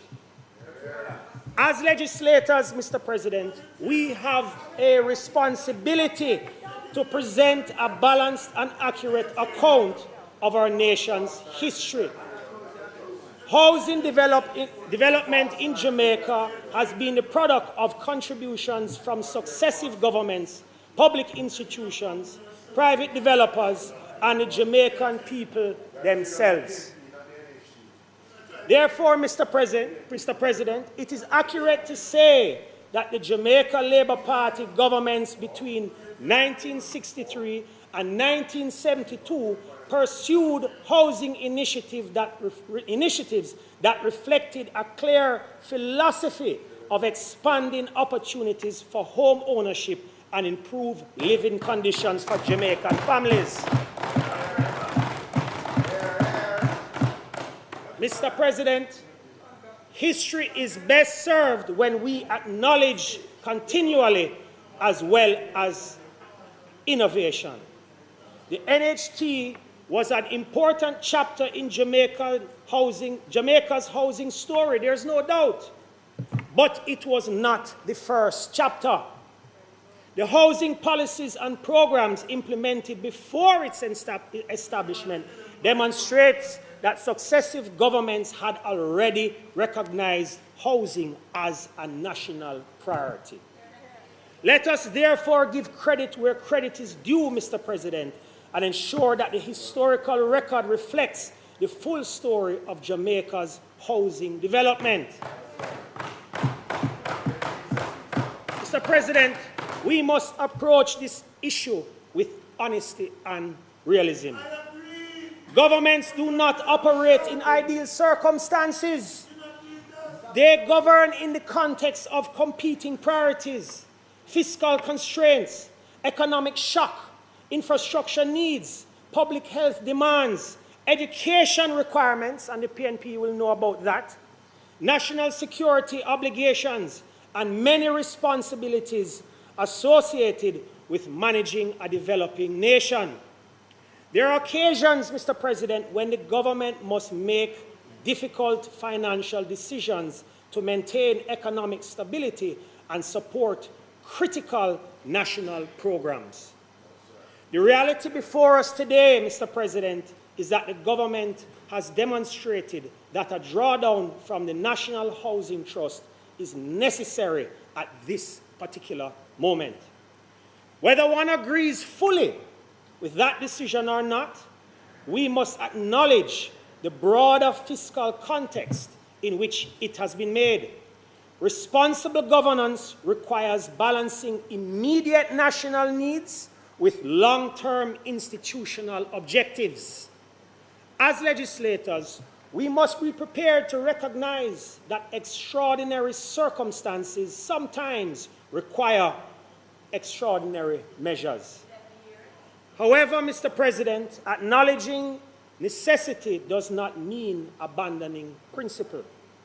While the government may find it necessary to utilize the NHT resources at this time, it must simultaneously commit itself to ensuring that such drawdowns do not become a permanent feature of public finance management. The National Housing Trust was not established to serve as a recurring source of budgetary support.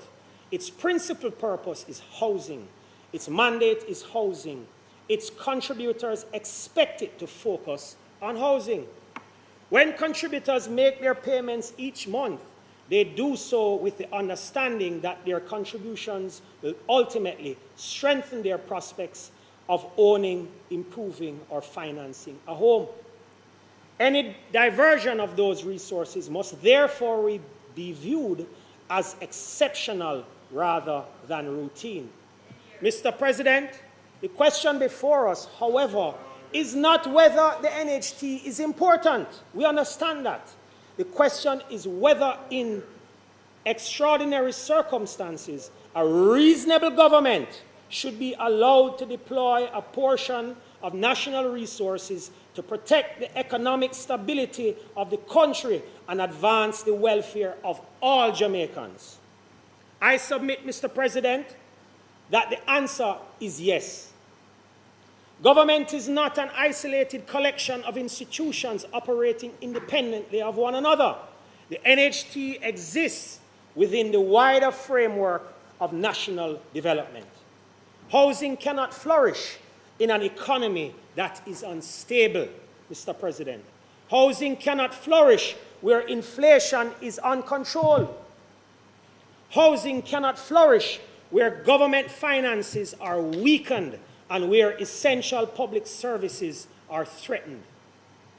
Mr. President, the government has consistently maintained that the drawdown of NHT resources has been undertaken only in circumstances where the national interest required it and where the economic benefits to Jamaica as a whole outweighed the costs. Prime Minister Dr. Andrew Holness has pointed out that previous administrations also utilized NHT resources to support broader national objectives, including education, reform, and fiscal stabilization. Mr. President, we must also examine the alternatives. We must examine the alternatives. Those who oppose the drawdown rarely answer a simple question. If these resources are not utilized, and I want you to listen carefully, Senator Brown, if these resources are not utilized, where should the government find funds required to address national priorities? Should the government increase income taxes on working Jamaicans? Should it raise general consumption tax? Should it increase payroll deductions? Should it improve new burdens on businesses already facing global economic uncertainties? The Jamaican people elected this government on a mandate of fiscal responsibility, economic prudence, and a commitment not to burden citizens with new taxes unnecessarily. That commitment has been central to the government's economic philosophy. The choice, Mr. President, therefore, is not between drawing down NHT's funds and doing nothing. The real choice is between utilizing available national resources responsibly or imposing additional taxes on workers, homeowners, small businesses, and consumers. In that context, Mr. President, the drawdown represents a less burdensome alternative than broad-based tax increases that would directly affect every Jamaican household. Mr. President, it is also important to recognize that the government has not abandoned housing while drawing down these resources. The NHT continues to provide loans, grants, housing solutions, and financing support to contributors. Loan limits have been increased, benefits expanded, the program strengthened to assist contributors in accessing housing opportunities. The institution remains operational, financially viable, and capable of fulfilling its mandate. Furthermore, a strong economy ultimately benefits housing contributors themselves. When interest rates remain stable, housing becomes more affordable. When employment grows, more Jamaicans qualify for mortgages. When public finances are strong, government can invest in infrastructure, roads, water systems, and public services that support housing developments. When economic stability is preserved, contributors benefit not only as NHT members, but also as workers, entrepreneurs, taxpayers, and citizens. Mr. President, there is a tendency to view the NHT in isolation, but contributors do not live in isolation. They benefit from a stable economy, sound public finance, resilient infrastructure, quality education, effective health care, and national security. The government, therefore, has a responsibility to balance the interests of housing contributors with the broader interests of the nation. That balancing exercise is neither easy nor politically convenient, yet leadership often requires difficult decisions in pursuit of the greater good. The national interest must remain the guiding principle. The government's approach reflects a belief that Jamaica's long-term prosperity depends upon maintaining fiscal discipline while avoiding the imposition of new taxes on already burdened citizens. In that regard, Mr. President, the responsible use of existing national resources is entirely consistent with the government's mandate and with the commitment to prudent economic management. Mr. President, let me reiterate, housing remains important. The NHT remains important, but Jamaica itself must always come first. If the responsible and limited use of NHT resources can help preserve economic stability, avoid additional taxation, support national development, and strengthen the foundation upon which future housing growth depends, then such action is not only justified, it is in the national interest. Those are my submissions, Mr. President. Thank you.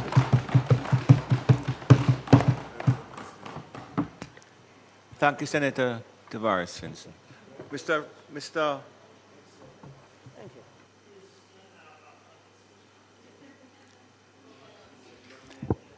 you. Yeah.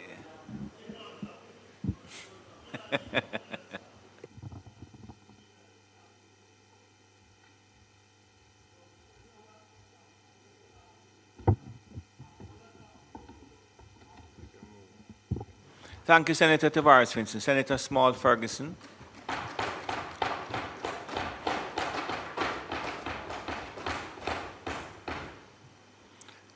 Senator Ferguson, you engage that mic there? It's engaged? Yes, it's on? It's on now?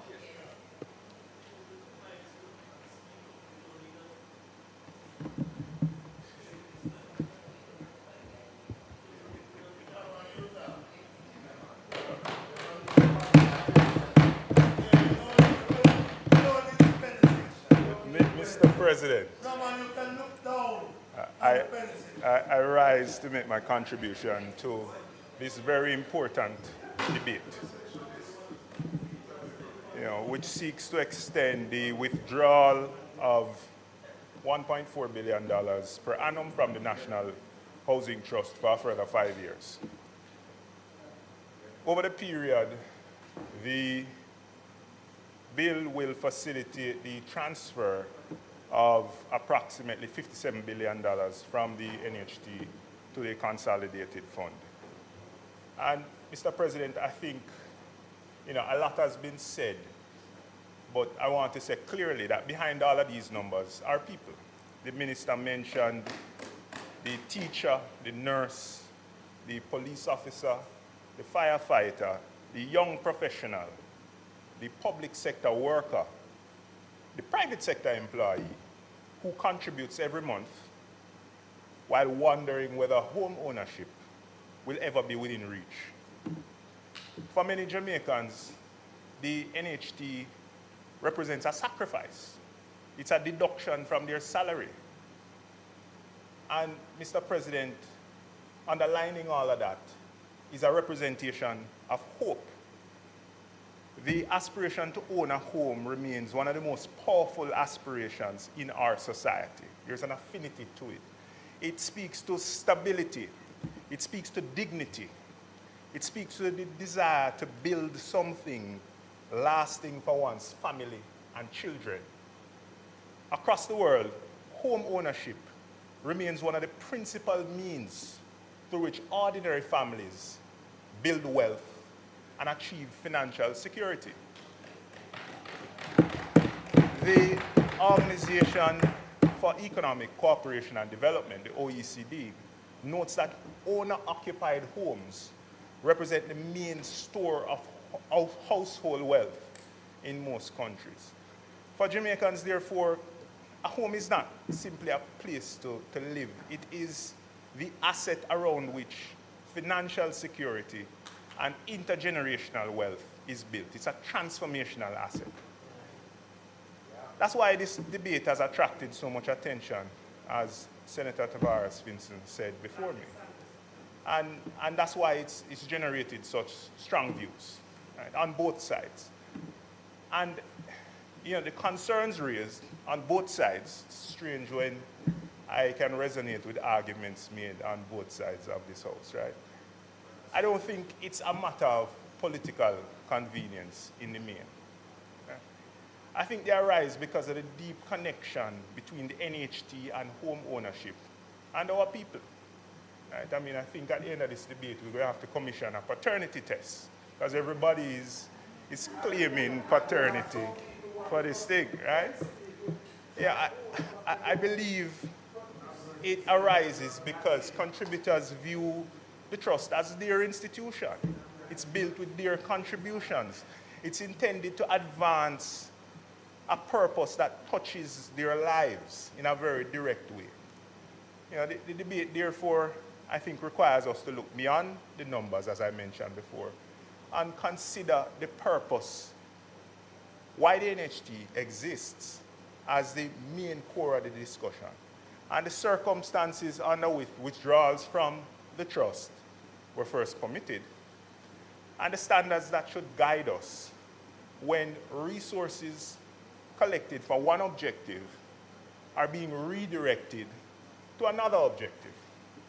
And those considerations lead us to a broader issue which extends beyond the NHT itself. And Mr. President, that issue from my perspective is the integrity of purpose. When the state establishes a fund for a very specific purpose and requires citizens to contribute to it, or whether it justifies the collection of resources, whether it's taxation or otherwise on the basis of a very specific benefit, I believe it assumes a responsibility to preserve the purpose for which those resources are entrusted to it. And that responsibility, Mr. President, does not disappear because fiscal pressures emerge, nor does it disappear because alternative uses can be found for the money. And it does not disappear because the fund has accumulated significant resources.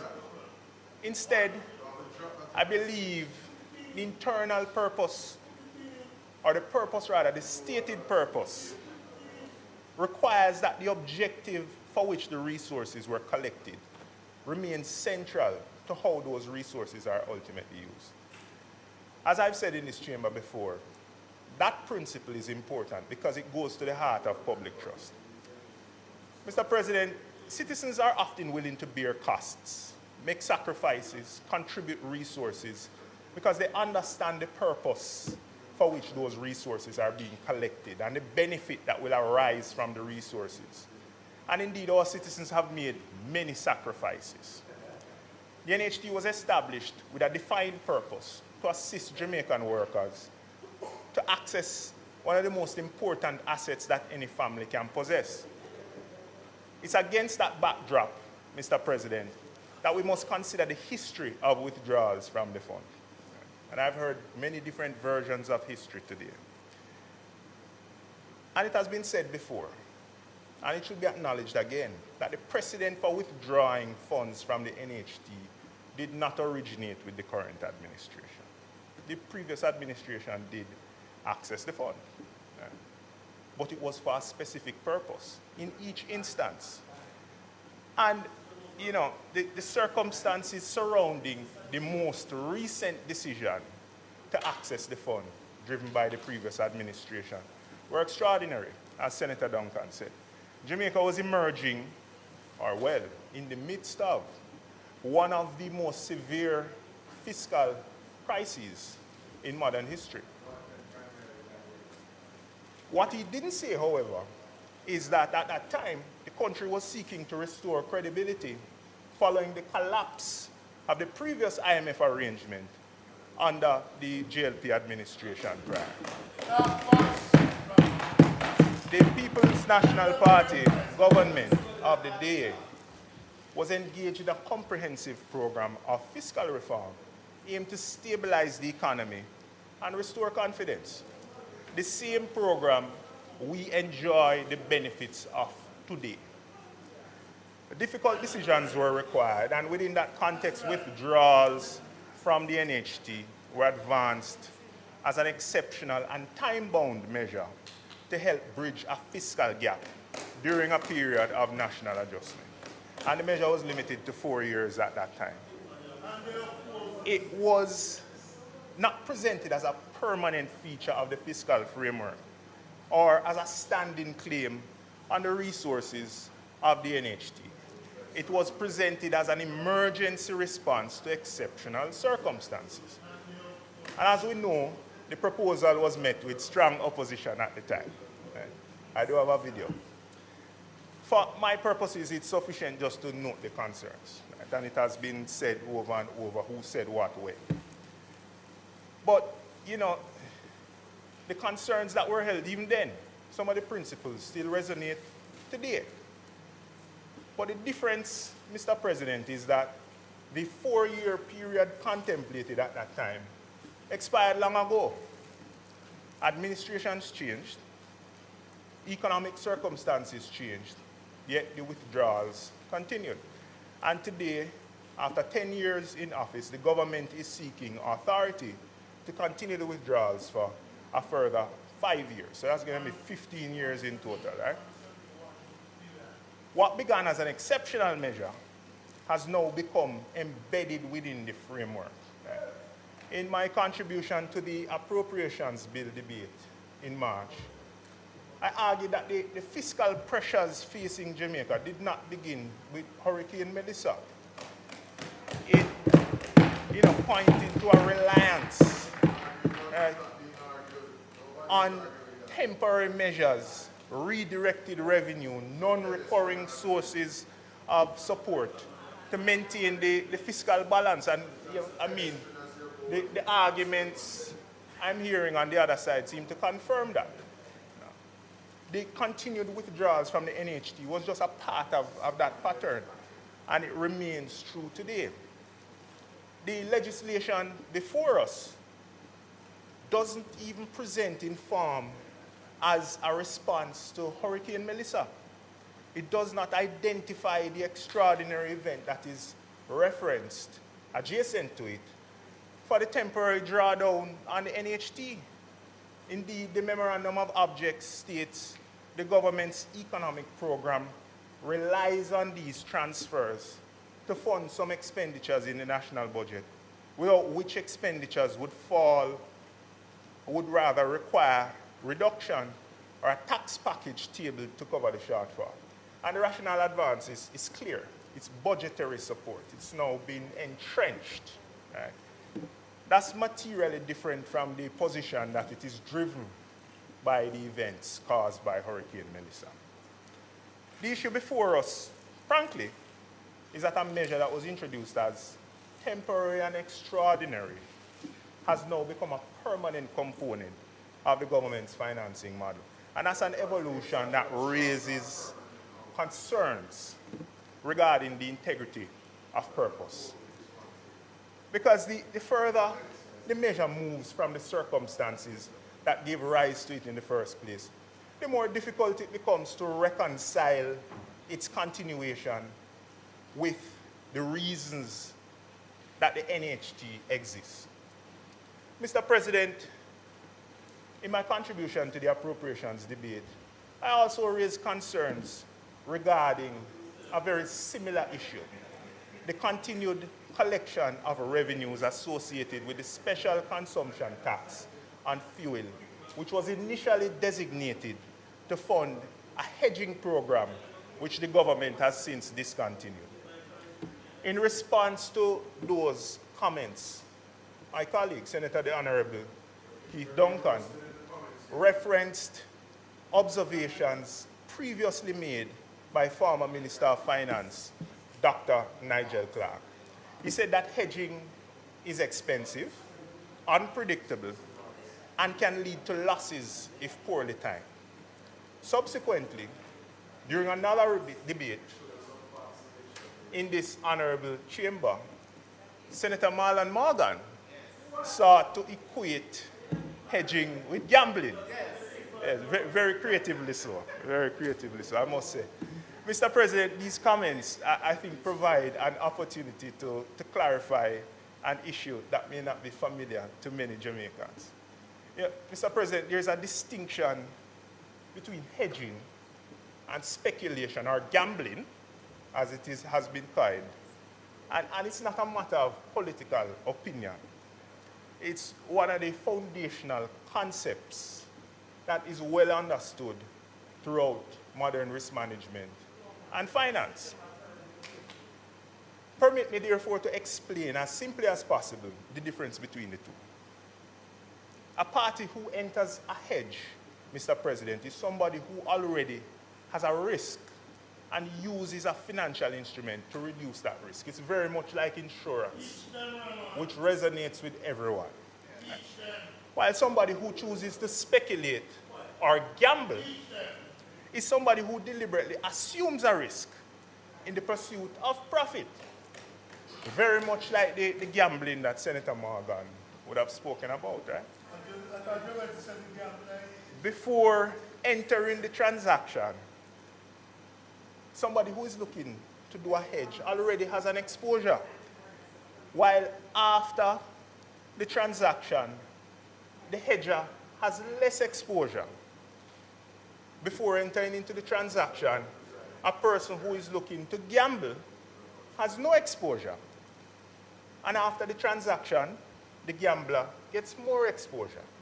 So the two activities are fundamentally different, even though they are being conflated together conveniently. The CFA Institute is a global professional body for investment professionals, and the organizer and administrator of the Chartered Financial Analyst designation, which is one of the most widely recognized specialist designations in investment and finance. And the Institute did a study reviewing thousands of companies across dozens of countries around the world in 2020. And they concluded that firms with exposure that had hedging programs, like the one we're discussing, often experience lower overall financial risk and lower volatility in their operations. The review further concluded that hedging can reduce financial distress and lower the risk of bankruptcy. So, these concepts are widely understood in the world of finance. Senator Duncan, the Honorable Minister of Finance, and myself are members of the Institute, so we understand it. But it may not be easy for the Jamaican people to understand. Right? So I wanted to make the distinction clear. Now, the findings by the Institute, Mr. President, are entirely consistent with how hedging is taught and understood within the profession. Mr. President, I contend that Jamaica was not a speculator when it entered into the hedging program in 2015. Jamaica already had a risk. We import virtually all our petroleum requirements. Our electricity prices are affected by oil prices. Transport costs, as we have seen, are affected by oil prices. Food prices are affected by oil prices. The cost of living overall is. So long before the hedging program existed, Jamaica was already exposed. The purpose of the program was not to create any risk, it was to reduce it. That's why I respectfully disagree with any suggestion that hedging is equivalent to gambling. Insurance is not gambling. Risk management is not gambling. So the same principle applies here. Mr. President, the fundamental issue going back to the integrity of purpose is that in this instance, as with the discussion that we're having here, the purpose has gradually fallen away with respect to this tax. And today, as oil prices rise again, Jamaicans face higher fuel costs, higher electricity costs, and household budgets are constrained. And the decision to abandon the program, which is what sounds like a gamble to me, is affecting the ordinary people of Jamaica. Mr. President, that's why the integrity of purpose matters, because when resources are collected for a defined purpose, and when the purpose is abandoned, ultimately it's the Jamaican people who bear the cost. Mr. President, the principle carries as well and becomes more important when we move beyond taxes and contributions and consider voluntary donations made by citizens. Mr. President, following Hurricane Beryl and later Hurricane Melissa, Jamaicans at home and abroad and the international community responded generously. Businesses, individuals, members of the diaspora, international partners, they contributed. A dedicated platform was set up in the wake of Hurricane Melissa. Public appeals were made, and citizens were encouraged to support a national recovery effort through what was presented as an urgent and credible mechanism to assist those affected by the disaster. Now, Mr. President, I'm certainly not suggesting that disaster relief funds should be spent recklessly, nor am I suggesting that proper controls and accountability or planning should be abandoned. But, Mr. President, where funds are collected on the basis of urgency, there's a corresponding expectation that those funds will be deployed urgently. The Auditor General's report, Mr. President, raises questions in that regard. The report, Mr. President, said that approximately 1.44 billion had been received in donations, and 1.8% of the funds were expended. And the report notes as well that there were unspent balances associated with Hurricane Beryl amounting to $140 million. Mr. President, the government will point, as they are doing so, to the sums that have been spent so far in response to Hurricane Melissa. And I understand that that expenditure has been reported at approximately $67 billion. Right? And I'm not disputing whether any resources have been deployed. I also accept that some of the donated funds that I mentioned thus far will actually be spent, right, or committed. But, you know, eventual expenditure doesn't deal with the concern. The issue is urgency. These funds were collected in the name of urgent relief. Imagine being one of the thousands of Jamaicans who saw the images of devastation, heard the appeals for assistance, and visited the Support Jamaica platform and made a contribution, believing that your donation would help a family in distress immediately. Imagine being a member of the diaspora who responded because you wanted to assist your country in a moment of need. It's difficult to believe, Mr. President, that those contributors would not be concerned to learn that months later, and in the case of Hurricane Beryl, years later, the overwhelming majority of the funds have not been spent. Mr. President, this goes to the heart of the discussion. Public trust is not an inexhaustible resource. When citizens are asked to contribute towards a specific objective, they expect that those resources will remain closely connected to that specific objective. Right? And whether it's NHT contributions, taxes, voluntary contributions in this case, the integrity of purpose remains essential. And without it, confidence is weakened and trust is diminished. And without it, future appeals for sacrifice and contribution become harder to make. Mr. President, you know, the government has argued that the NHT is sufficiently capitalized and that the primary constraint on housing delivery is not funding, but supply. And there is merit to recognizing that housing delivery is not a matter of writing bigger checks. Right? That argument has been well made, I think. But yeah, there are many components to it. Land has to be identified, infrastructure has to be installed, approvals have to be obtained. Yes? Those are real challenges. But if those are the challenges, then those are the things that we should be solving through the ordinary course of government. Right? A supply constraint is not a compelling argument for withdrawing resources from the housing fund and the housing system. It's an argument to strengthen the system. Every year, thousands of Jamaicans enter the workforce, they begin families, and they aspire to own a home. Yet for many, home ownership feels increasingly out of reach. The same teachers and nurses, etc., that were mentioned before, feel that way. Many contribute faithfully to the NHT while wondering whether they will ever get an opportunity to afford a home. So if land is the constraint, then the NHT could play a greater role in bringing additional lands into the housing stock.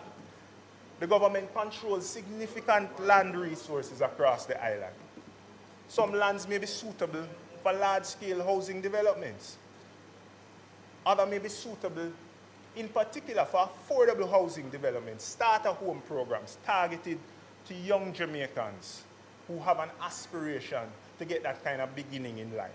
If infrastructure is the constraint, then resources can be directed towards enabling infrastructure. The minister said that some of these places are not piped or wired. I mean, who is complaining? The people who have control. Roads, water systems, sewer networks, those are all within the control of the ordinary business of government. So the government is complaining about the government. Right? These investments, these investments are fundamental. They may not receive the same kind of instant benefit and instant gratification, laying the foundation and the infrastructure as others do. But without them, these housing projects can't happen. Right? So there's a strong case, Mr. President, for expanding the National Housing Trust role to make not only housing accessible, but to improve the conditions of those who have already accessed a home. when you look at NHT schemes, for example, the program to upkeep roads is not far-reaching enough, Mr. President. Across the country, you have NHT schemes where the infrastructure is run down, deteriorating the value, that store of value that families hope for in their homes. Right? And, I mean, the program surrounding that is unstructured and not far-reaching enough. Mr. President, the consequences of that are felt directly by the residents. Right? And, you know, it comes out in the reducing quality of their lives and the values of their homes. We can review loan limits and expand them. Right? If there are surplus resources, these are the kind of things we need to apply in terms of our mindset to housing. We need to broaden our ambition, Mr. President. And if the NHT possesses resources beyond what it can use, then we could focus, Mr. President, on an expanded housing agenda vis-a-vis continued withdrawals. Mr. President, you know, I've listened carefully to the arguments advanced so far in the debate, and particularly those in support of the bill. And let me be clear in terms of my own perspective. I personally don't dismiss the fiscal pressures that are confronting the country. Right? And, you know, I certainly disagree that those fiscal pressures are solely because of the hurricane. Right? However, the hurricane has imposed significant costs on Jamaica. Right? It has damaged infrastructure, it's disrupted lives. We know what it continues to do. Right? It's not has, it's doing. Those realities are undeniable, Mr. President.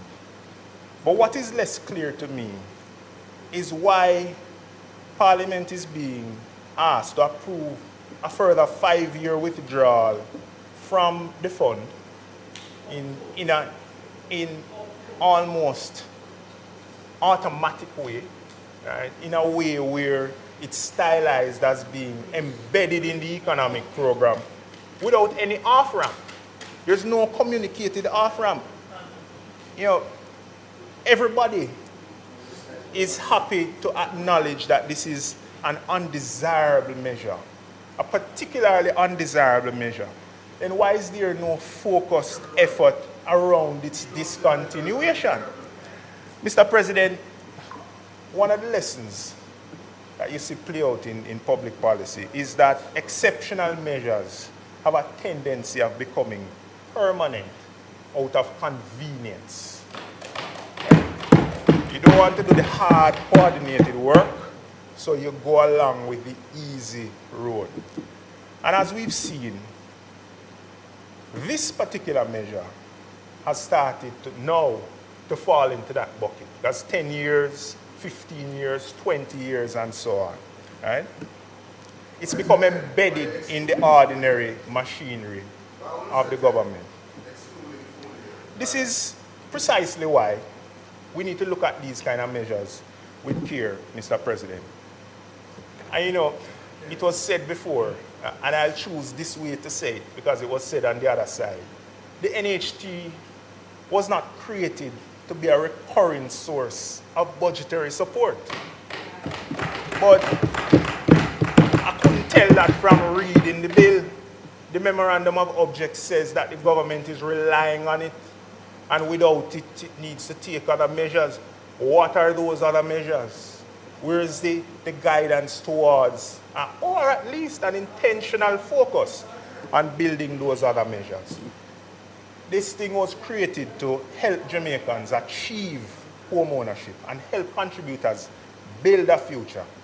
And indeed, for many Jamaicans confronting rising housing costs and affordability challenges, this purpose may be more relevant today than it ever was. Mr. President, I believe beyond this debate, there's a better conversation for us to have, which is how we're going to build more homes, improve affordability, and help more contributors realize that dream. Those are the conversations, Mr. President, that honor the purpose of the NHT and its contributors. Mr. President, with those words, I thank you.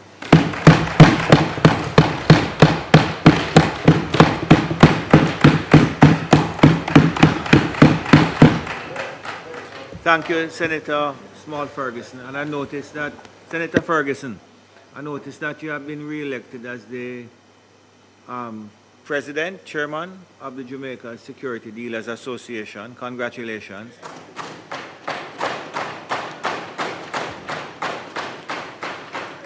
Members on that side, of course, would take note that it's your 4th term.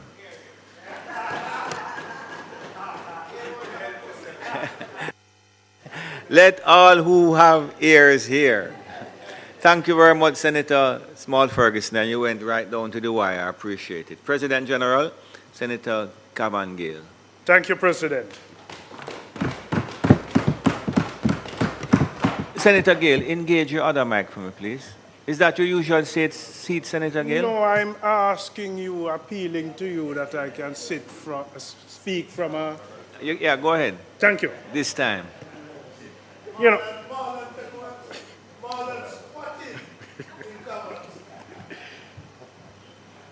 know, there was a sitting that I wasn't here, and I would have seen photos of Marlon in this space. He seems to be very comfortable here, but don't get used to it. You know, President, let me say that I rise to participate in this debate, and I'm supporting the objectives of the bill. Let me make that clear. Whether some persons believe that it's not desirous to go down this route, I believe strongly that there are certain circumstances that would compel us to pursue again this initiative. President, it's a very sensitive issue. And, you know, in my mind, workers who contribute to the fund are always going to be desirous of achieving a response from those contributions. I say it is a sensitive issue because, you know, Maslow's hierarchy of needs demands housing solutions. People want housing. Our contributors are desirous of housing. And every time we debate this drawdown, is the same kind of intensive response that we're going to get, because it's a very sensitive issue. And we have had a number of drawdowns. But despite the drawdowns, contributions never cease. Contribution refunds never stop. Providing housing solutions never stop. Housing loans never stop. Home purchasing loans never cease. Build on own land never stop. Service lot loans never cease. Home improvement loans never stop. House expansion loans never stop. Construction completion loans never stop. Housing microfinance for lower income contributors never stop. Joint financing arrangements with approved financial institutions never cease. Housing grants to contributors never stop. Mr. President, I want to commend the National Housing Trust for the work that it has done for this country. President, thousands of Jamaicans who are contributors here and even in the diaspora have benefited from the National Housing Trust. It's a key to owning your own home. And the trust has delivered and continues to deliver. And President, I speak as a former board member. I would have seen the challenges and I would have seen the success. But I want to state, notwithstanding the concerns raised, under this administration, there has been significant expansion in housing delivery. In 2025, the NHT reported that it had surpassed its target of 43,000 to 50,000. I commend the NHT. The NHT has reportedly invested over $343 billion in housing over the last 9 years, the largest housing investment program in the history of this country.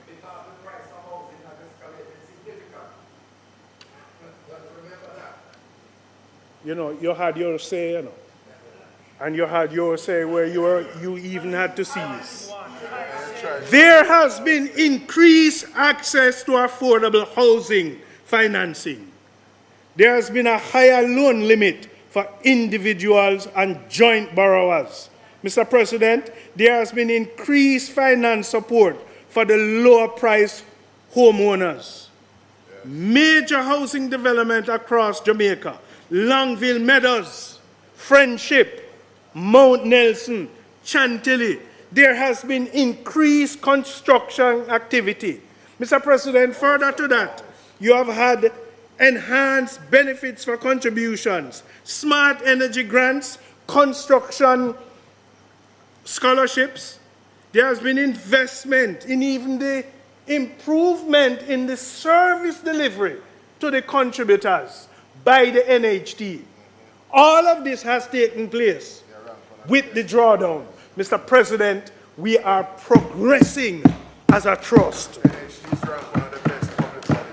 Mr. President, the National Housing Trust projects housing expenditure of approximately $50 billion and an additional $21 billion in mortgage subsidies for 2026-2027.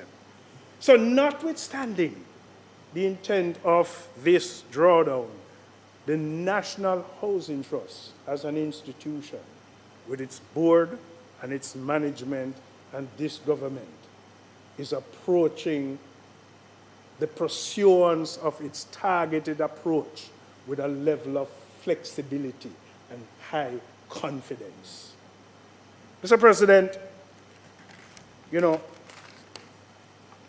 notwithstanding the fact that over the last years, it had expanded its role as Jamaica's principal provider for affordable housing.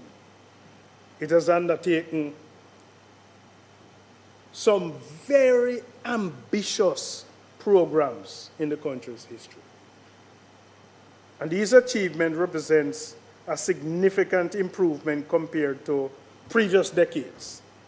And I think the NHT deserves commendation for its effort to modernize operations, increase project starts, expand contributor benefits, and improve access to housing opportunities for the ordinary Jamaicans.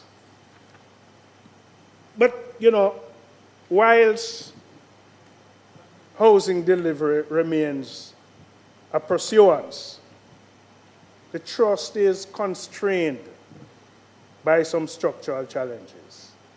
You know, it has an outdated contractor classification and procurement limits. You have a situation, President, where construction costs have increased substantially. Building materials have become significantly more expensive. Inflation has eroded the real value of existing contract thresholds. And President, currency movements and supply chain disruptions have further increased project cost. You have a situation where you have in place some practical problems. You have classifications in grade in terms of the level of contractors. But you have in that some unlimited contractor capacity. You know, when you have a housing solution and you start defining that you want to take up something in St. James, for argument's sake, Westmoreland, St. Elizabeth, because you want to provide the widest network of availability development in locations. But do you have the capacity of contractors to pursue this kind of objective? And the NHT would have raised concern that there is need to revise the contractor value limits. So you had situations where you would have the grade 4 limits at 12 million. Now when you have a grade 4 contractor at 12 million, with the excessive cost that that contractor would have to deal with, there is the need to review that, because how much a grade 4 contractor with a 12 million can provide adequate solution. And so there is the ask that you revise that grade 4 limit from 12 million to at least 50 million. Widen the spectrum. Then you have the grade 3 limits that is at 24 million, and the ask is to move that up to 100 million. And the grade 2 limits from 75 million to 300 million. What it is doing, President, is giving a wider capacity, wider resource in terms of the allocation and those that can bid. But the second issue, and I find this from a trade union's perspective to be a real concerning issue, and that has to deal with the construction labor force shortage. The leader of government business would have referenced it in her opening presentation. Senator Keith Duncan would have also referenced it. You know, construction employees are nomadic in nature. So they move from one development to another.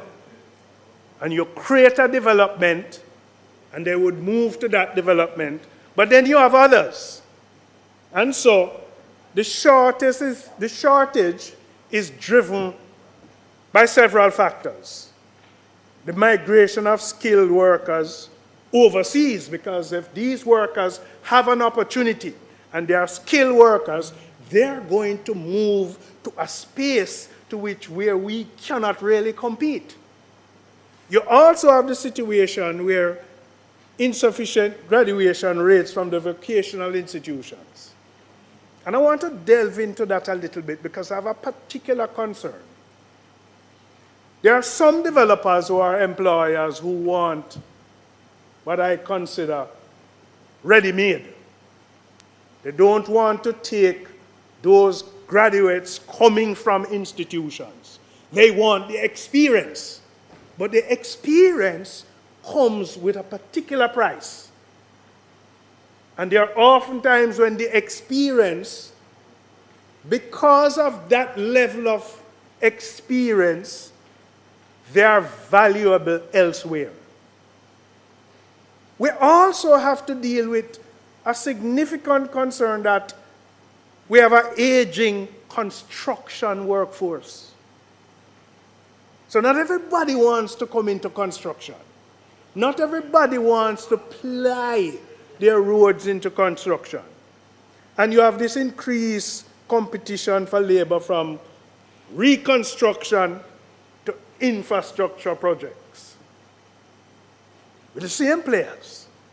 And so everywhere financing is available, Mr. President, and contractors are secured, projects cannot proceed efficiently without sufficient skilled workers. And so you have this shortage in relation to the number of carpenters, masons, steel workers, electricians, plumbers, the finishers. And so it would have caused a delay on the impact of certain projects. A delay in project completion, difficulty in staffing multiple projects at the same time. It would have caused a reduced productivity, And you might even have quality assurance challenges. We would have seen it in some of the projects. And so, what I want us to focus on, outside of coming here today to talk about a drawdown, we need to focus on how can we readily make changes and strengthening the skills pipeline. And, you know, to address this challenge, and Minister Morris Dixon is here, consideration should be given to some sort of a formal partnership between the NHT and the Heart Trust in creating a more dedicated construction trades program aligned to the trust housing demands. Sir President, there are some real challenges where bridging the gap of this skill is concerned. You have the outdated procurement thresholds. You have the limited contractor participation. We have the insufficient construction capacity. And we have this acute shortage of skills labor. We cannot not attend to these concerns. And President, I want to also suggest, if Jamaica is to meet its long-term housing targets and broaden infrastructure ambitions, and this is outside of housing now because we're a developing state and we have to continue to pursue our own development, but we need the skills in pursuing that. And the reality is that we must continue investing heavily on training and certification and workforce development. But, President, what I'm going to advance might appear controversial in nature, but we need to talk about it. Many countries facing similar demographic and labor market challenges have adopted carefully managed programs for temporary importation of skills labor in sectors experiencing acute shortages. Jamaica may eventually need to consider similar measures, particularly in areas such as the masonry, the carpentry, the electrical installation. And I want to say, you know, such a policy, however, must never come at the expense of the Jamaican workers.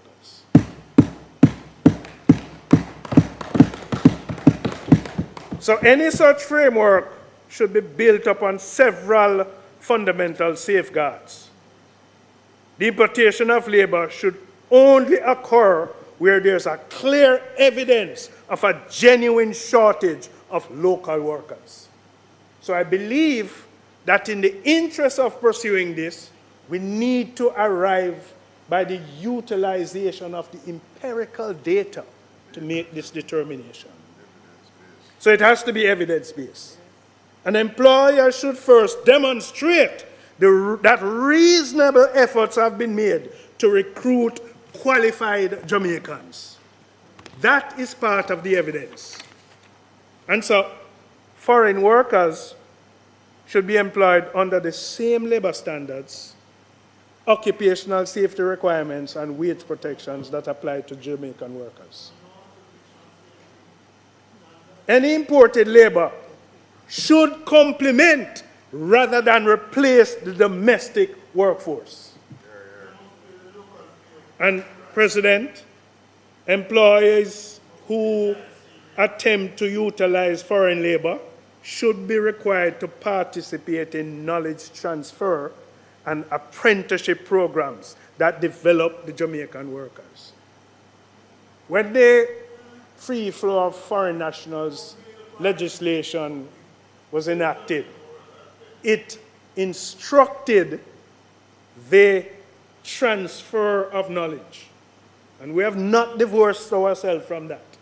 And so any change in pursuance of this, one of the things I'd want to see, because we have to accept the fact that there is a real shortage, and once we get the empirical data, I believe a concerted effort must be made to have a kind of collaborative approach in social dialogue, where the government, the trade unions, the employers, but we cannot leave out the training institutions, because it makes no sense that you train for a target that you don't understand nor appreciate.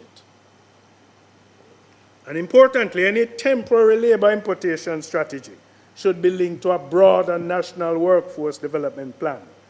So the objective should not be based on permanent dependency on imported labor, but rather the creation of sufficient capacity, Mr. President, to meet national housing needs, infrastructural demands, while simultaneously building a large, more skilled labor force. So I just wanted to make my advancement in this particular area very clear.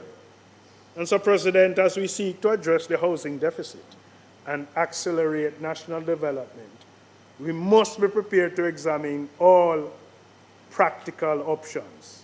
The ultimate goal, sir, must remain clear, ensuring that Jamaicans possess skilled labor capacity necessary to build their homes, communities, infrastructure, and we're doing this not for today, but we are planning for the future. And I hear the argument that, you know, this intake or this drawdown shouldn't be for the defined period, but should be for a defined period. Not so expansive in nature. But I want you to appreciate something about this government. It is a government with well intentions, and we plan for the future. You know, because of who I am, I don't look at the road to hell.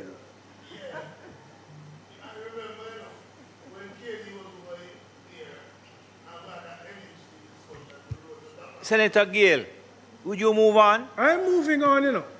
But sometimes the crass loudness must allow. No, I didn't hear the crass part of it. I just heard the crass part. I just heard the interruption. It was coming. I'm just preempting. Anytime anybody quote my friend KD, I get very jittery. Therefore, while this debate focuses on transfer to support fiscal consolidation, we must equally focus on reforms necessary to strengthen the NHT's ability to fulfill its core mandate. The core mandate is we must always try to focus on providing affordable housing for the Jamaican workers and their family. And so the ultimate measure of success will not simply be the amount transferred to the consolidated fund, sir, but whether the National Housing Trust remains equipped to meeting the housing aspirations of present and future generations of the Jamaican workers. May it please you, Mr. President. Sorry. No, you can stay there. I just need a consensus. Can you give me an idea as to how long you're going to be, Senator Tomlinson? What you call, sir? Okay, no problem. So we'll take you and then we'll take a half an hour. I'm not putting you under any constraint whatsoever, you know. Thank you, President General. Senator Tomlinson. Pardon? Yeah, you could do that. Thank you very much. I appreciate that.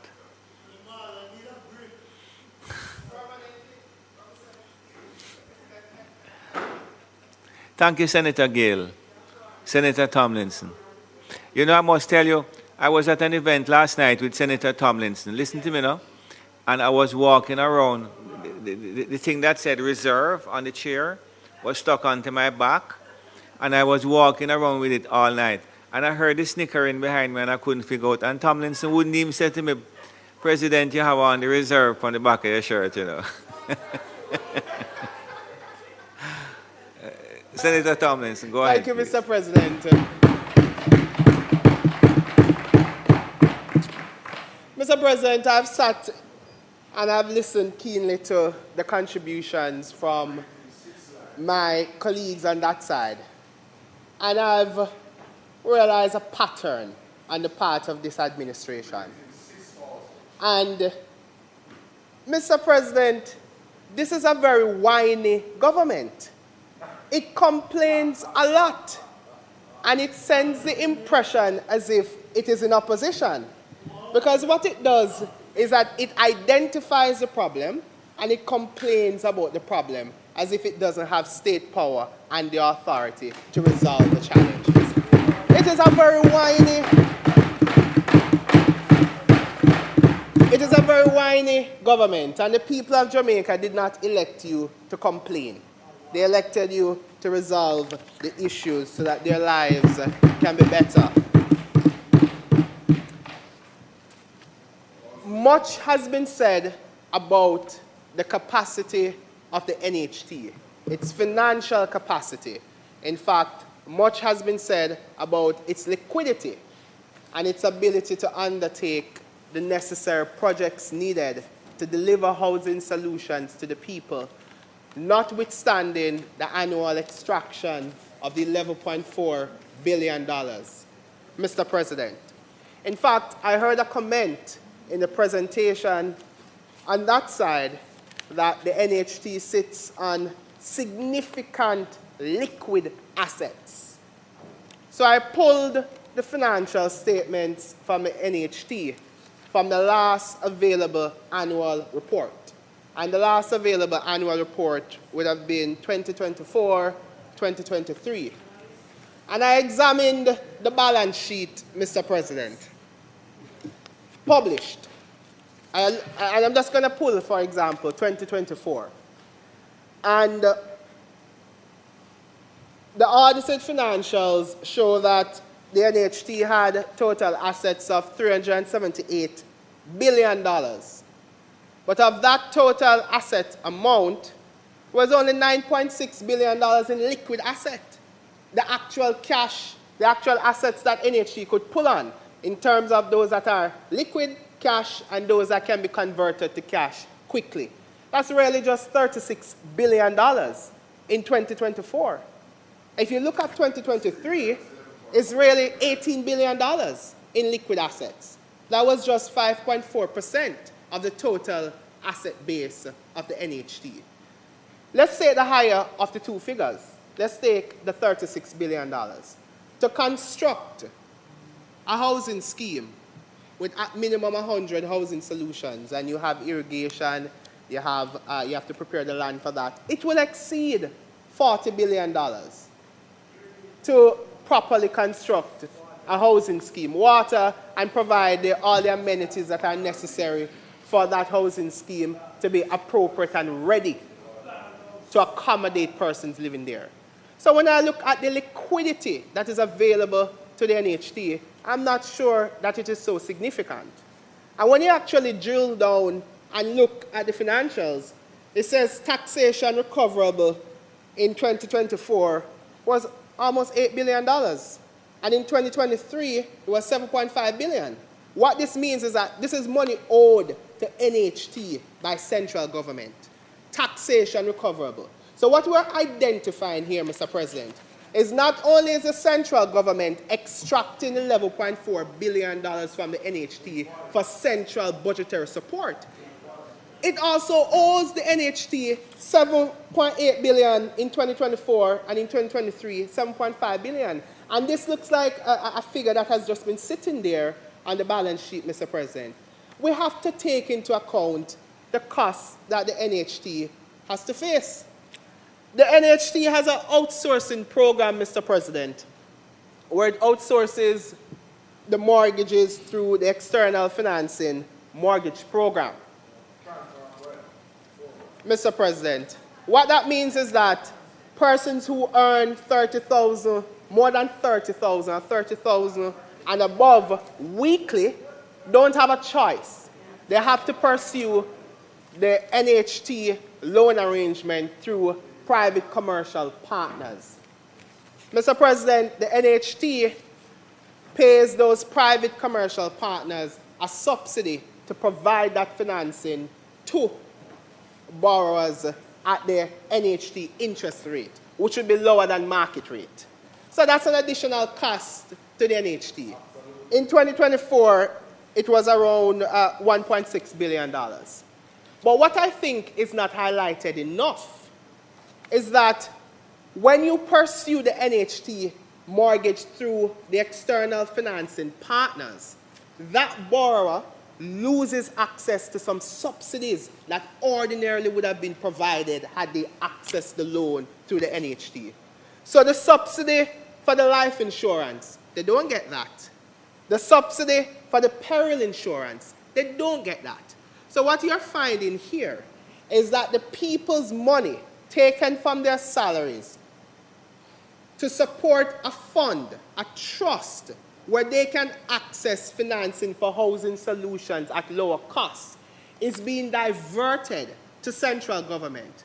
And now the NHT has an external financing program whereby they can access financing through private commercial partners, and they do not get the subsidies that they could have accessed had they received the funding from where they put their money in the first place, which was in the NHT, Mr. President.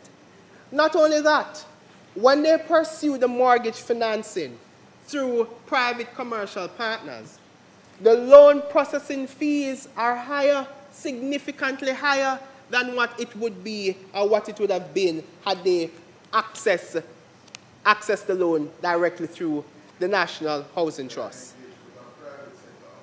Now, Mr. President, what would a reasonable government do? Understanding the private market and understanding the cost to the private commercial entity. What would a reasonable and caring government do? A reasonable and caring government would not extract the $11.4 billion for general budgetary support. They would have kept that $11.4 billion with the NHT and would have ensured that those subsidies that could have been accessed through the NHT can still be accessed through the private commercial partners. But when you take $11.4 billion from the NHT, you reduce their ability to even extend those subsidies to those individuals who are forced, because they don't have a choice. Once you earn above $30,000 per week, you must access the NHT component of your financing through the private commercial partners. And then you lose access to all those subsidies that you could have had, and you face a higher loan processing fee. Why can't the government retain that $11.4 billion with the NHT and use it to extend the subsidy to those persons who they force to go through the private commercial partners, Mr. President? So when you think about it, the extraction of the $11.4 billion is putting the borrowers in a very difficult position, Mr. President, because they have had to face higher fees and loss of the subsidies. There's also something else that they lose through the external financing mortgage program, home grants. Once you access the NHT component through the external financing mortgage program, you don't get the home grant that could have been provided to you. So let's say, for example, co-applicants. Let's say you have applicant A, and she makes less than $30,000 per week. So she is allowed, under the guidelines, to access the NHT financing through the trust. But let's say she joins with a co-applicant who is earning over $30,000 per week, and they make a co-application to the NHT. Mr. President, she does not get to access that home grant because, Mr. President, she is joining in her pursuit of the loan with someone who is earning above $30,000, Mr. President, per week. That's problematic. And you can understand the need for her to join with someone because ordinarily her income in itself would not be able to allow her to access that. So, Mr. President, when you look at this kind of arrangement, it is putting the borrower in a very difficult position and is stripping him or her of benefits, subsidies, and reduced fees that could have been accessed. Now, all we are saying on this side is that what could have been done is to extend those subsidies to those persons who access the external financing mortgage program. And the NHT would have been in a better position to even consider or to do that, Mr. President, if we were keeping the $11.4 billion at the NHT and not extracting it for general budgetary support, Mr. President. We also have to think of what costs the NHT has had to face, particularly in wake of the passage of Hurricane Melissa. Recall the government announced a moratorium, which would eliminate interest payments in the mortgage payment for those persons who have been impacted. And recall that the mortgage payment has three components. You have the principal, you have the peril insurance, and you also have the interest payment. So those three components constitute the mortgage payment that you make on a monthly basis. So the government announced that they would waive the interest payment. That is loss. That's a loss to the NHT. And we understand why it was done. I don't think anyone is reasonably arguing against that. It was a response in wake of the hurricane, and that's understandable. You know. But the problem is that that money has been lost and has to be recorded on the books of the NHT as an expense, Mr. President. And then you come and you seek to take $11.4 billion, not just 1 year, not just 2 years, but 5 years from the NHT. I think that that is very problematic. Furthermore, Mr. President, the NHT has to keep on its books roughly, Mr. President, 40 million US dollars, thereabout, in roughly 40 million US dollars, Mr. President, in peril reserve on its books.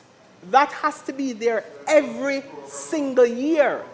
So when someone looks at the NHT finances, the financials, and say the NHT has this significant reserve, some of it cannot be touched because of the arrangement with the peril insurer.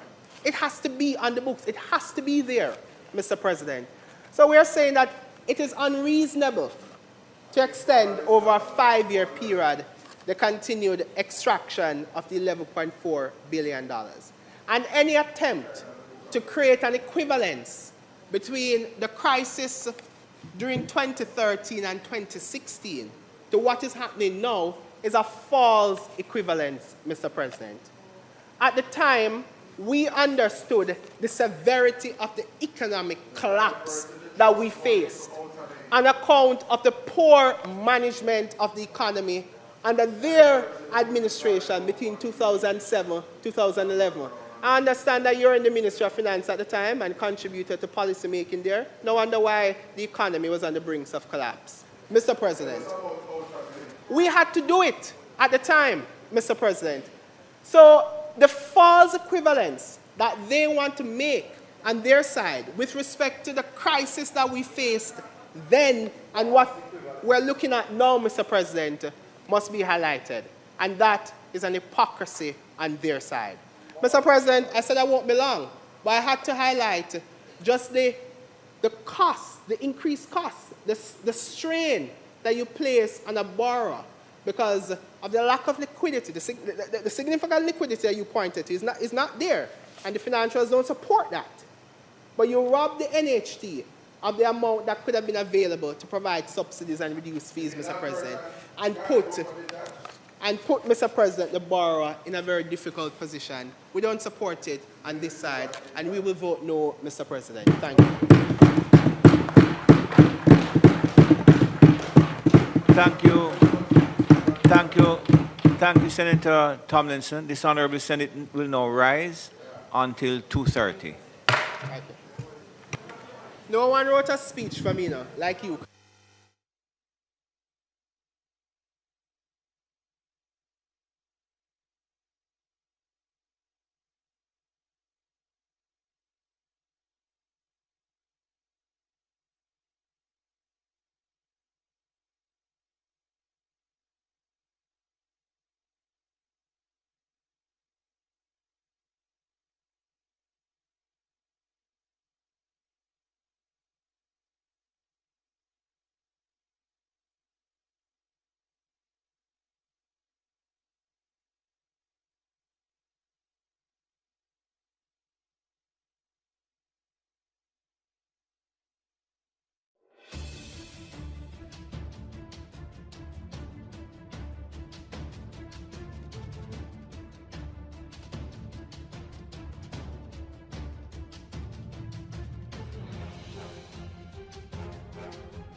babes, why me I call you so much time and I nah get you? Sorry me lick you again yesterday. Yo, me know me mess up, but I can't wear them something there road and I expect me to react. I know I'm jealous and fool and easy to lose my temper, but call me back here. Still nah get her. Hey, girl, think me have to call your phone? You know who you deal with? You think I want to lick me again next time? Eh? It doesn't have to be this way. You can leave an abusive relationship. Just call 876-553-0372. We will help you.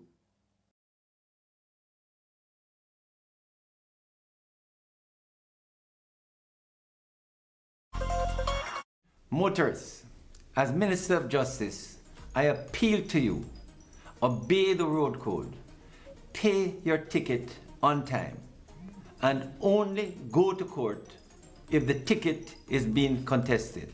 Close to 80% of matters coming to the parish courts are for traffic breaches. Let's work together to make our roads safe and ease the burden on our courts.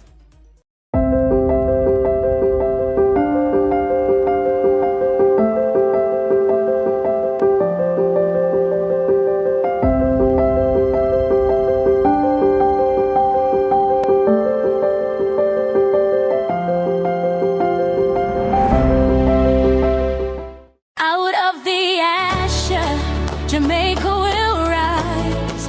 With God as our Father, great storms will survive. Our prayers unite us to soar to new heights. With our hearts together, we'll win any fight. We will rise, we will rise. With the strength of a lion, we will rise. We will rise, Jamaica will rise. With the wings of an eagle, we will rise. Our faith has grown stronger in truth and in grace. When challenges face us, we'll never be phased. Our anthem prays boldly to God from above. And He who is faithful shows mercy and love. We will rise, we will rise. With the strength of a lion, we will rise. We will rise, Jamaica will rise. With the wings of an eagle, no matter the season, our sails will remain and we will rise. We will rise, we will rise. With the strength of a lion, we will rise. We will rise, Jamaica will rise. With the wings of an eagle, no matter the season, our sails will remain and we will rise. We will rise, Jamaica will rise. With the wings of an eagle, we will rise.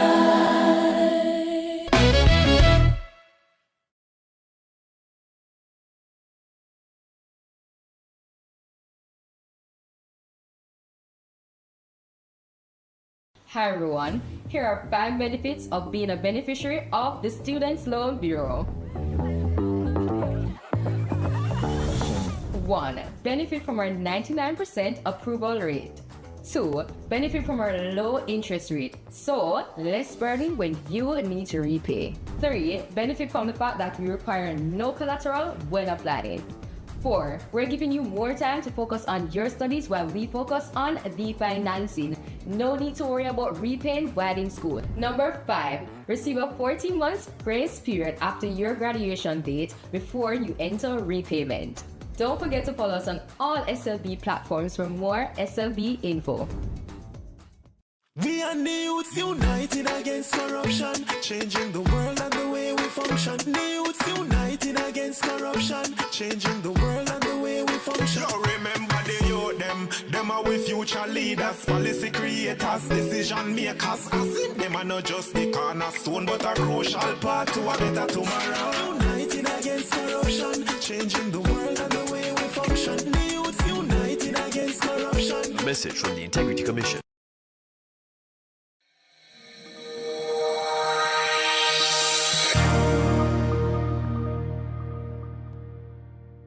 It's Friday, June 5th.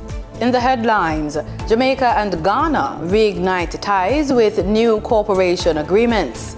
In business news, Stock Exchange suspends Derrimon trading. Regionally, the Caribbean Development Bank leaders discuss navigating global uncertainty. And in sports, Cricket West Indies offers free admission for women at Sabina Park for the ODI on June 6th. This is the weekend news on PBC Jamaica.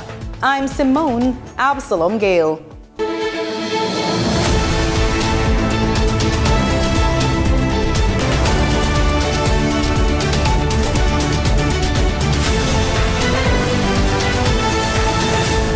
Jamaica and Ghana are moving to strengthen ties after the successful staging of the Permanent Joint Commission for Cooperation in Accra. Foreign Affairs Minister Kamina Johnson-Smith says the meeting, the first in 21 years, resulted in new agreements spanning several sectors, while opening fresh opportunities for business and investment between the two countries. More in this report from Denida Rodney. While giving an update at the most recent post-cabinet press briefing, Foreign Affairs Minister Kamina Johnson-Smith says the engagement has re-energized relations and laid the groundwork for expanded collaboration across several sectors. The visit provided an excellent opportunity to advance and re-energize our cooperation in the areas of health, in the areas of defense, trade, air services, culture, sports, and education. Other key outcomes from the talks include agreements to recruit Ghanaian healthcare workers and expand health cooperation, while a new defense pact will strengthen maritime security, cyber defense, and disaster response efforts. The agreement provides for a framework for joint training for maritime security, cyber defense, and cooperation against transnational threats. Of note is also the agreement's focus on humanitarian and disaster response, which builds on Ghana's solidarity mission here in Jamaica after Hurricane Melissa. Minister Johnson-Smith says Jamaica and Ghana have also agreed to strengthen trade and investment ties while exploring opportunities to improve air connectivity between the Caribbean and Africa. So just to add to that, we also agreed in our commission meetings that both of our countries will advance the operationalization of the bilateral air services agreement, which we signed in 2018. Ghana on their side is working on their airlift, and there will be more to say about that in due course. And we are ultimately examining the opportunity for establishing direct air links and by extension increased people-to-people ties between Kingston and Accra, both gateways to our respective regions. Prime Minister Dr. Andrew Holness says another 300 container housing units are expected to arrive in Jamaica as the government continues efforts to assist families displaced by Hurricane Melissa.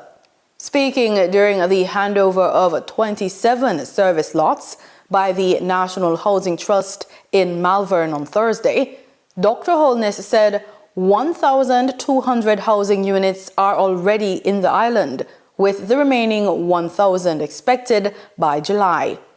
Another contribution of the NHT to the recovery is that the NHT has spent over $29 million to purchase 2,500 semi-permanent modular housing solutions. Yes?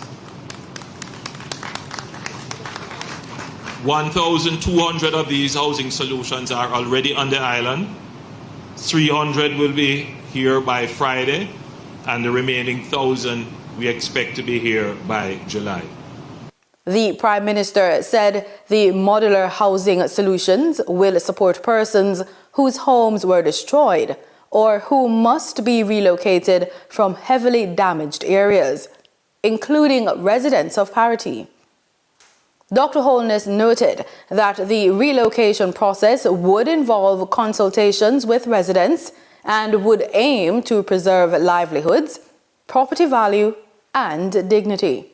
We have already indicated to the people of Parity that that area has to be relocated. And we will do it in such a way that their livelihood will be preserved, the value of their asset will be preserved, but most importantly, their dignity will be preserved. So it's not going to be an overnight process. It will be a process that involves them at every step. They can be assured of what we are doing. He added that the NHT, the Urban Development Corporation, the St. Elizabeth Municipal Corporation, and the National Reconstruction and Resilience Authority will work together to coordinate the relocation initiative. Opposition spokesperson on Justice Zuleika Jess is raising concerns about what she describes as a crisis within the court system in Western Jamaica following the impact of Hurricane Melissa.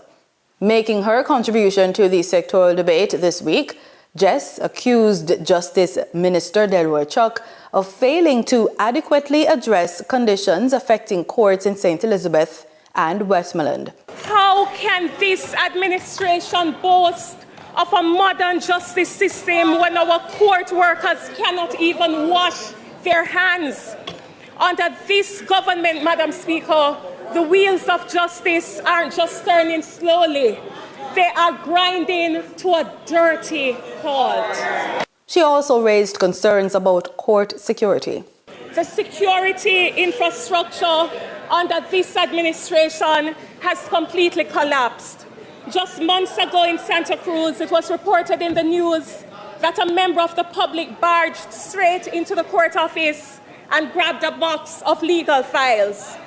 It took the court staff themselves, who are ordinary workers, not trained security personnel, to physically fight off the intruder and knock the files from his hands.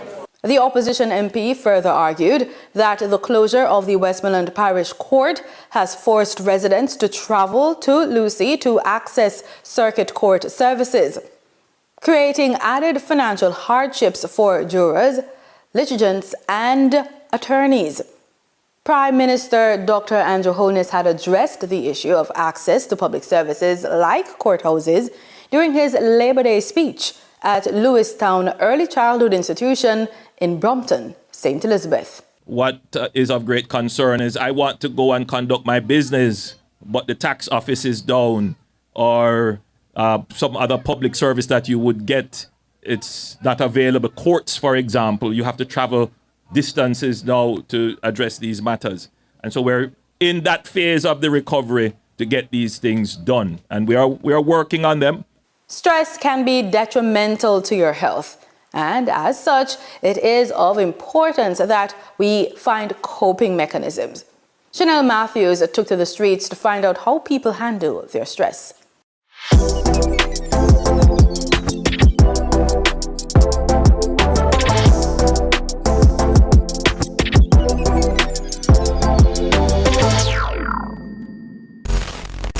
How do you cope with stress? I cope with stress by being with nature. I like to read, talking to my friends, listening to music. For nature, immediately I come to Hope Gardens, surrounded by the beautiful trees, the birds making noise, and just walking around, relieving that type of stress, taking deep breaths, exhaling and stuff like that. I like to read self-awareness books that teaches me where I can learn something from to grow myself and my mind and how I deal with people, because my job is stressful, so I need that to alleviate that type of stress when dealing with people. I'm a gamer, so I tend to game a lot, playing FIFA, Call of Duty sometimes, sometimes on my phone. Sometimes I watch some reels, IG, YouTube. It's good to have some comedic relief in your life, so laugh a little. yeah, that's pretty much how I handle my stress. To be honest, I listen to music, play video game, sometimes I drink. But drinking is not the right way, you know. I learned that since lately, so the stress will still be there. So sometimes you have to just speak to a good friend who you can trust, talk about it, relax, pray. Yeah, and listen to music. Music is life, you know. Stress can drive you insane. You know, once it gets to you mentally, it will take advantage of you. So I try to put everything in God's hand and handle it the best way I can, step by step, slowly but surely. I try to focus on what's most important and avoid letting it get the best of me. With me, you know, I always listen to music. If it is not country music, reggae music, pop, soul, anything that I am a music girl, so I always listen to music and those stuff. So that is how I cope with stress.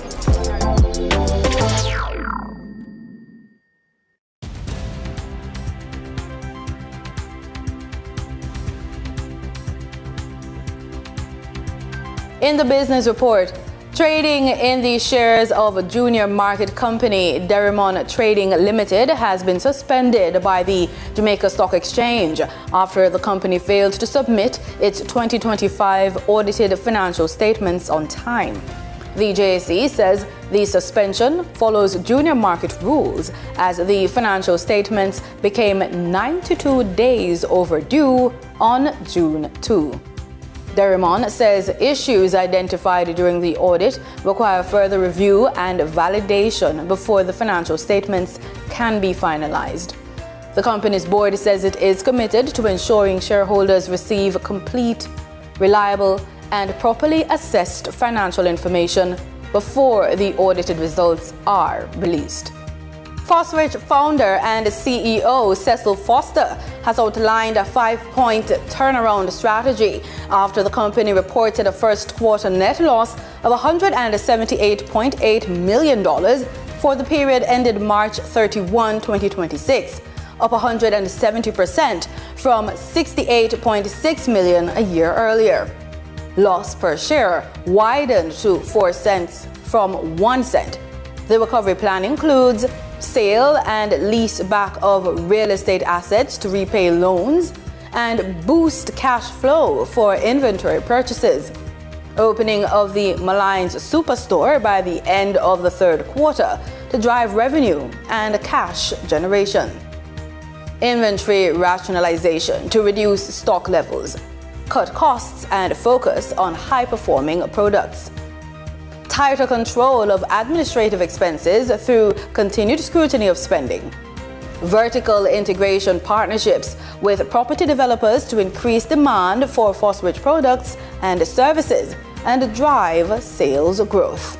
Denise Williams brings us the market updates and more.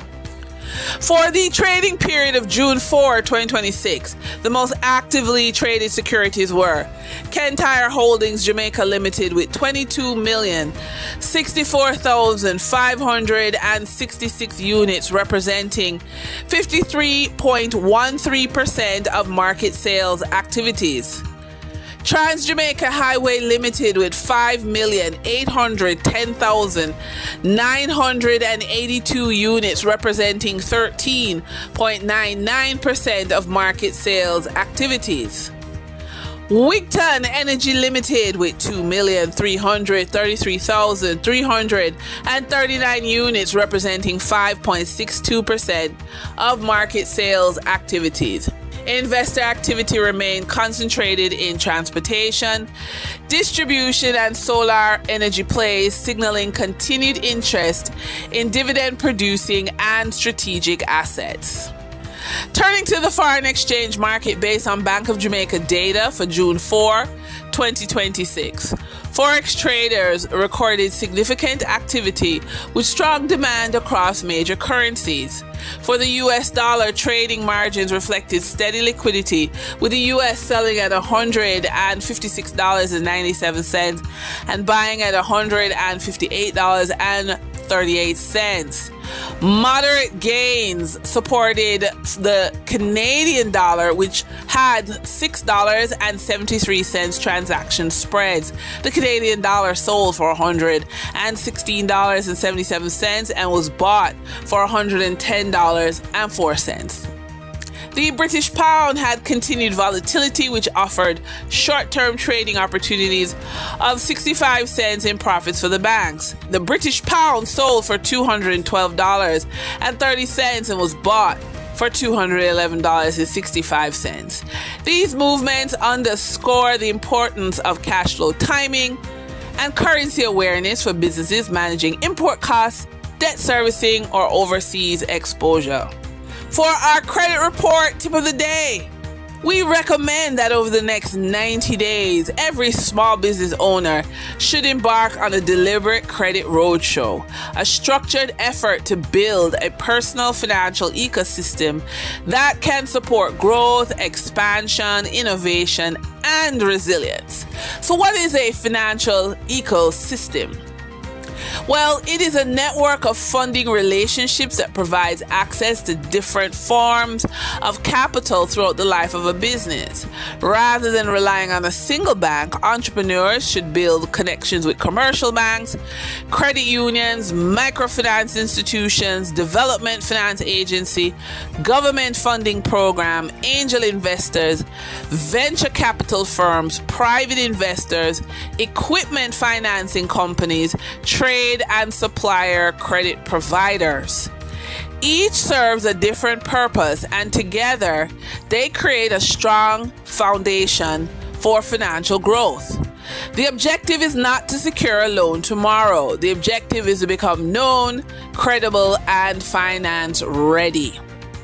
In our funded and focused feature, business owners know that growth requires capital. The most successful entrepreneurs understand that funding is not a one-time transaction. It is the result of a carefully constructed ecosystem of relationships, credibility, assets, and opportunity that continuously attract capital. Instead of asking, where can I find funding, entrepreneurs should be asking, how can I build a business that funding is naturally attracted to? So we want you to build your system before you need it. Too many owners begin searching for financing when they have already reached crisis point. But by then, lenders are concerned, investors are cautious, and opportunities may have already been lost. So the smartest entrepreneurs build funding relationships long before they need money. They establish banking relationships, they go to investor forums, and they engage with business development organizations to position themselves as credible. Capital tends to flow toward businesses that demonstrate preparation rather than desperation.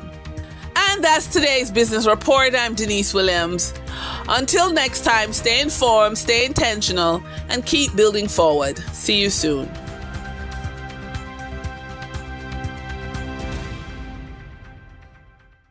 In regional news, as global uncertainty continues to impact economies across the region, leaders of major multilateral development banks gathered in the Bahamas for a timely discussion on how to navigate the challenges ahead. During the Caribbean Development Bank's 56th Annual Board of Governors meeting, the President's chat panel examined strategies for supporting countries through economic shocks, climate threats, and development delays. Our News' Megan Shepherd reports. The Caribbean continues to face a complex mix of economic, climate, and social challenges, making flexibility and partnerships more important than ever. That was the message from regional development leaders during the President's Chat panel held as part of the Caribbean Development Bank's 56th Annual Board of Governors meeting in Nassau. Gisela Sanchez, Executive President of the Central American Bank for Economic Integration, says development institutions must be prepared to adapt to rapidly changing conditions. I will say the first word that comes to mind is adaptability, making scenarios, because we are facing so many challenges at the same time. that we cannot use on a single model. And the second one is use our core competencies and create partnerships to face these challenges in the best way possible. Caribbean Development Bank President Daniel Best said multilateral development banks play a critical role during times of crisis, particularly when member countries are at their most vulnerable. Multilateral development banks such as the three of ours have a countercyclical mandate. It is when our countries experience severe economic shocks that they need us the most. And it is in that time that we are almost cautioned against trying to step forward and support. It isn't intuitive. And supporting our countries at their most vulnerable points isn't taking risks. It is what we are set up to do. Best also addressed one of the biggest challenges to development project delays. He said the bank is working to strengthen implementation capacity to ensure communities benefit from critical investments sooner. Should take seconds, sometimes takes months to get an evaluation back. And every dollar of development delayed is an actual life that is not benefiting from that school, from that road, from that reliable water. So these are the conversations we have. What we're doing right now, of course, with every project that we do, we assess the implementation capacity of the entity. And whether it is we put some TA in place to help boost it, or we try to increase the supervision missions, or we even assist with providing a procurement consultant. The discussion highlighted the growing need for development institutions to be more collaborative and responsive as the region navigates for increasingly uncertain global landscape. Reporting for Our News, I'm Megan Shepard. The Turks and Caicos Islands has become the first territory in the Americas to eliminate mother-to-child transmission of hepatitis B and has also been certified for eliminating mother-to-child transmission of HIV. The achievement was recognized by the Pan American Health Organization and the World Health Organization, which praised the territory's strong healthcare system and commitment to maternal and child health. On behalf of the Pan American Health Organization, PAHO, I extend congratulations to the Turks and Caicos Islands on the historic certification of the elimination of mother-to-child transmission of HIV and hepatitis B.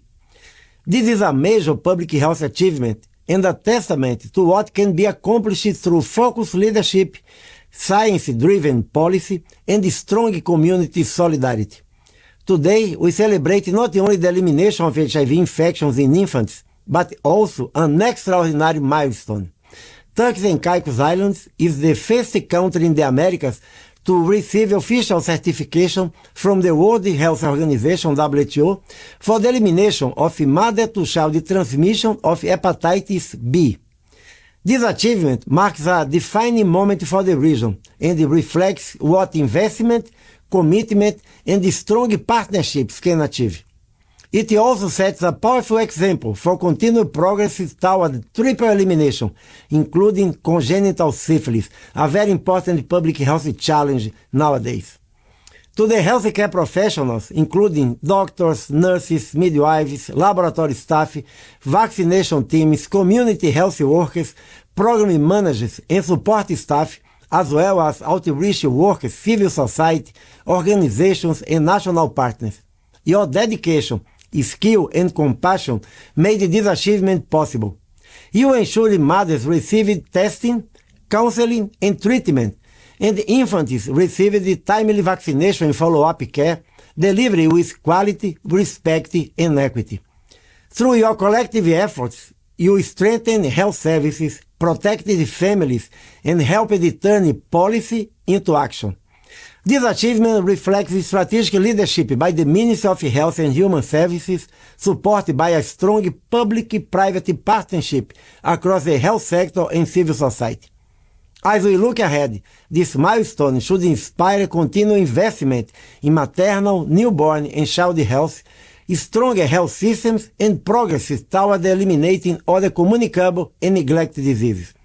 Once again, congratulations on this outstanding accomplishment, in particularly for the leadership of the Minister of Health, PAHO reaffirms our commitment to continue working alongside with the government and people of the Turks and Caicos Islands, supporting efforts to sustain these gains and advance toward the elimination of additional public health threats. Thank you.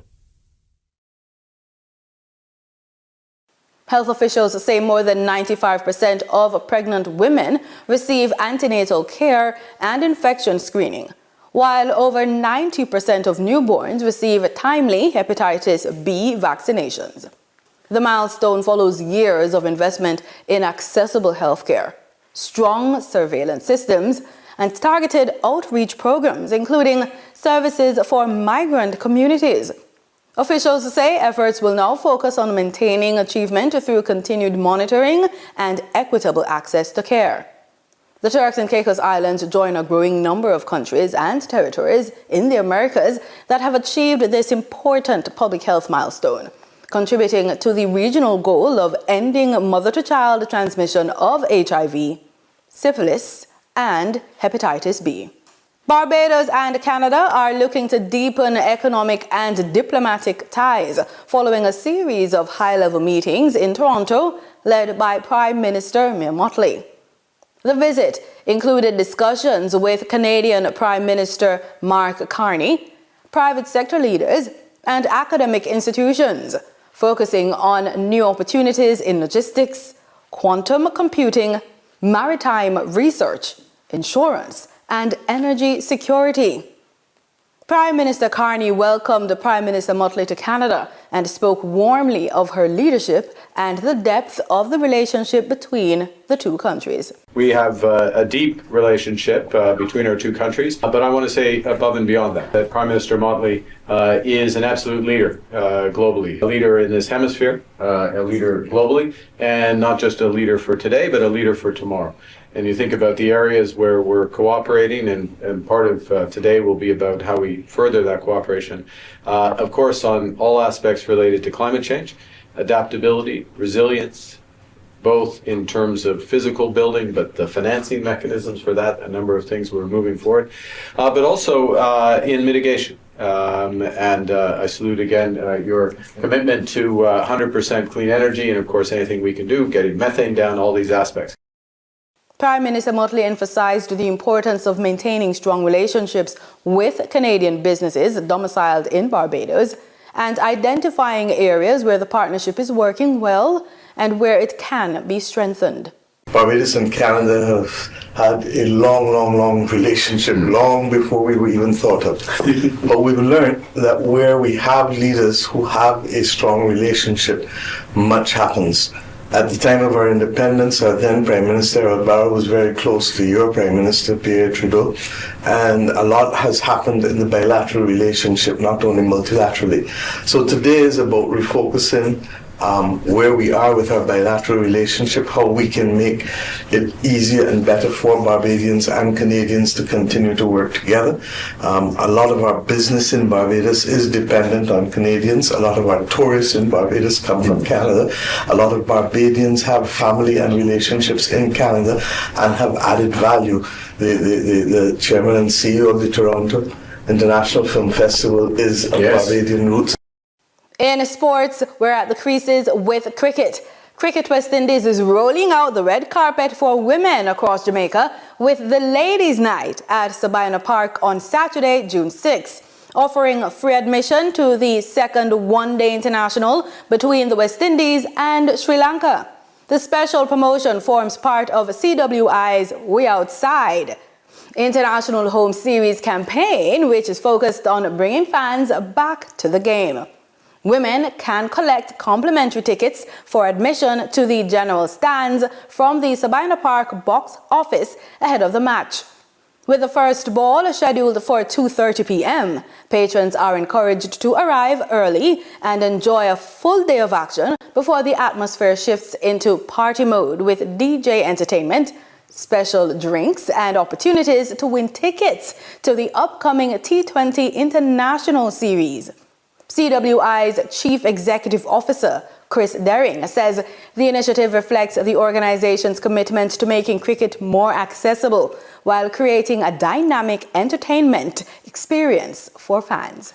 And that's it for the weekend news. You can follow us on our social media platforms at PBC Jamaica. Thanks for watching.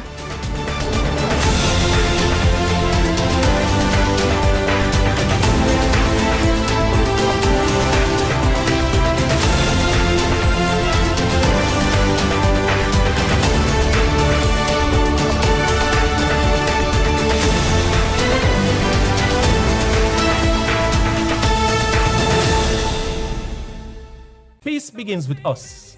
Every act of kindness, every step towards understanding brings us closer to a brighter tomorrow. Let's choose unity, compassion, and hope.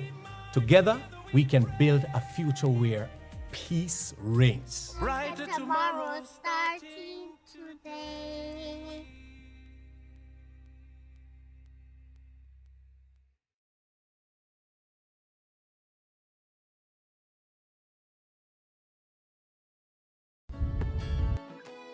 We want a piece for Jamaica. Yo, what are you? Oh, man, none of that. Yo, no, brother, no, man. You see you ever play ref? Dirty game, no play. Yeah, but a bad game. No, I said, person who come from, brother, I want to live good, man. I want to live good, brethren. So shake hand, I can play a little bad, brethren. Really have to shake hand? Yeah, man, and no badness, brethren. Just live good, man.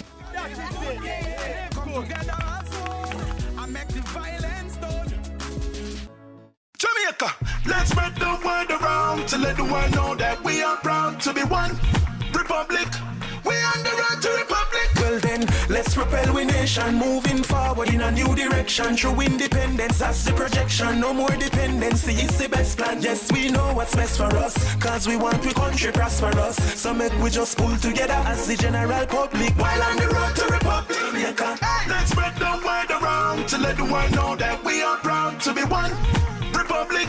We on the road to republic. A message from the Ministry of Legal and Constitutional Affairs. We on the road to republic. The following is brought to you by the Office of the Prime Minister.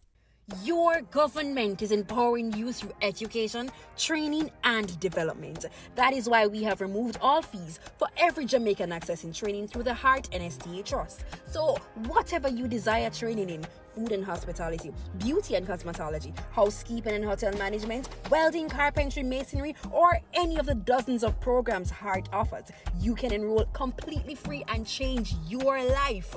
We are building Jamaica. The proceeding was brought to you by the Office of the Prime Minister.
With a presentation from Senator Morgan.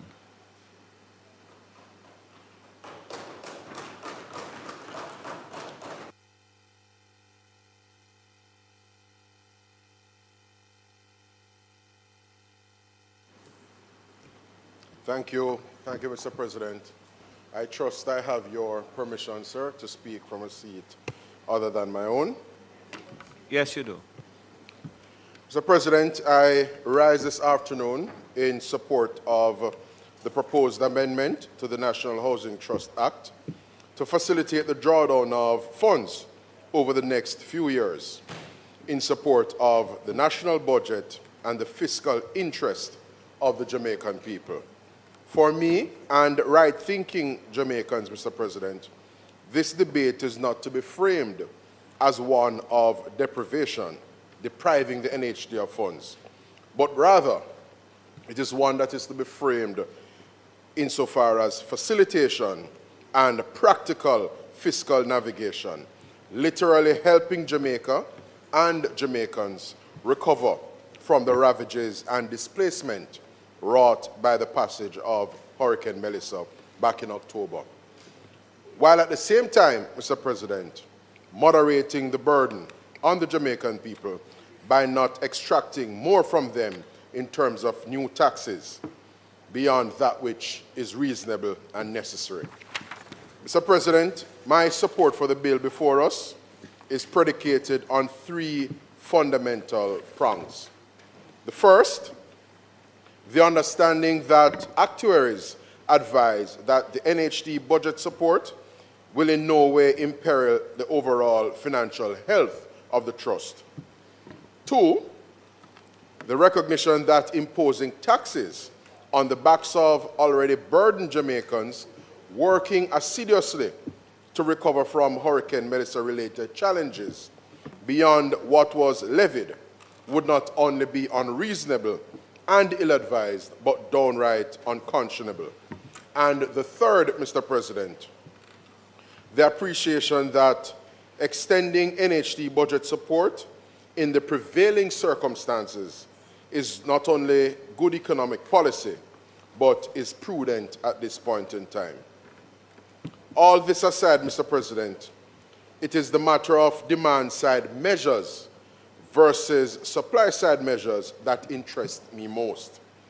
I will return to this core issue, but firstly, let me use a moment or two to treat with some of the observations, and I would dare say, narrative that would contradict the prevailing realities that has been peddled both in and out of this debate so far by the members opposite.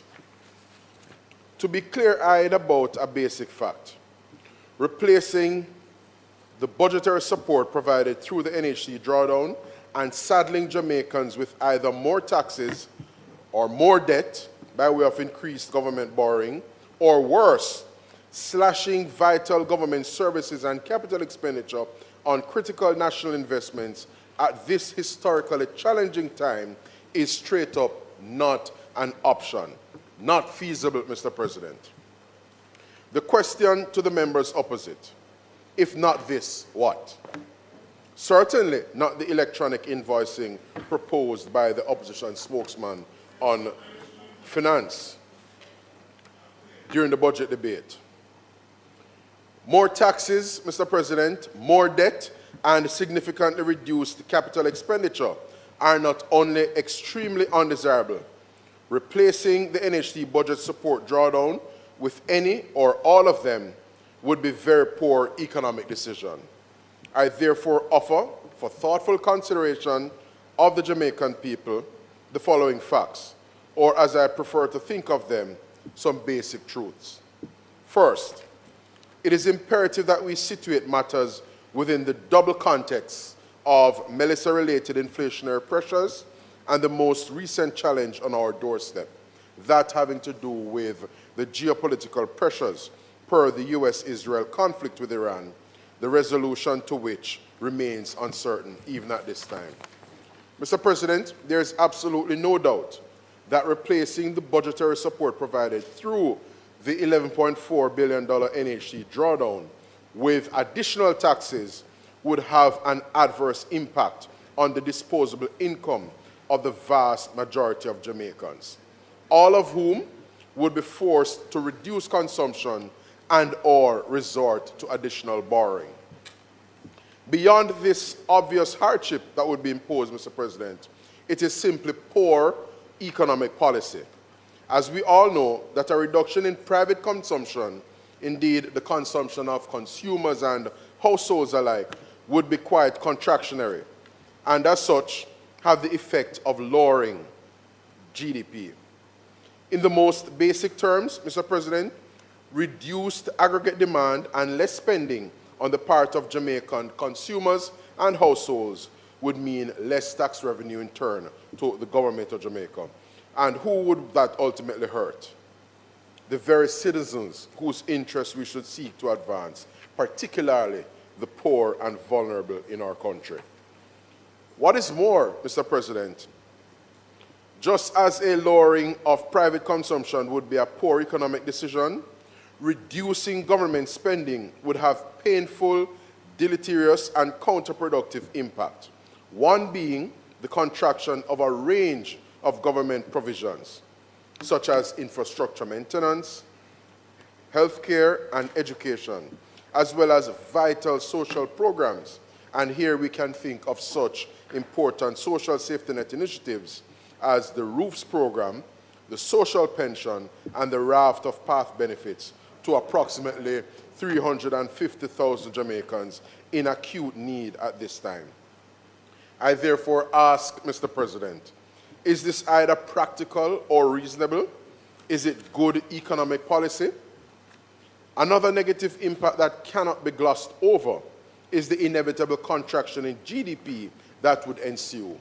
For, Mr. President, it is Economics 101 that a contraction in government spending would shrink our gross domestic product because of the multiplier phenomenon, a situation we dare not court.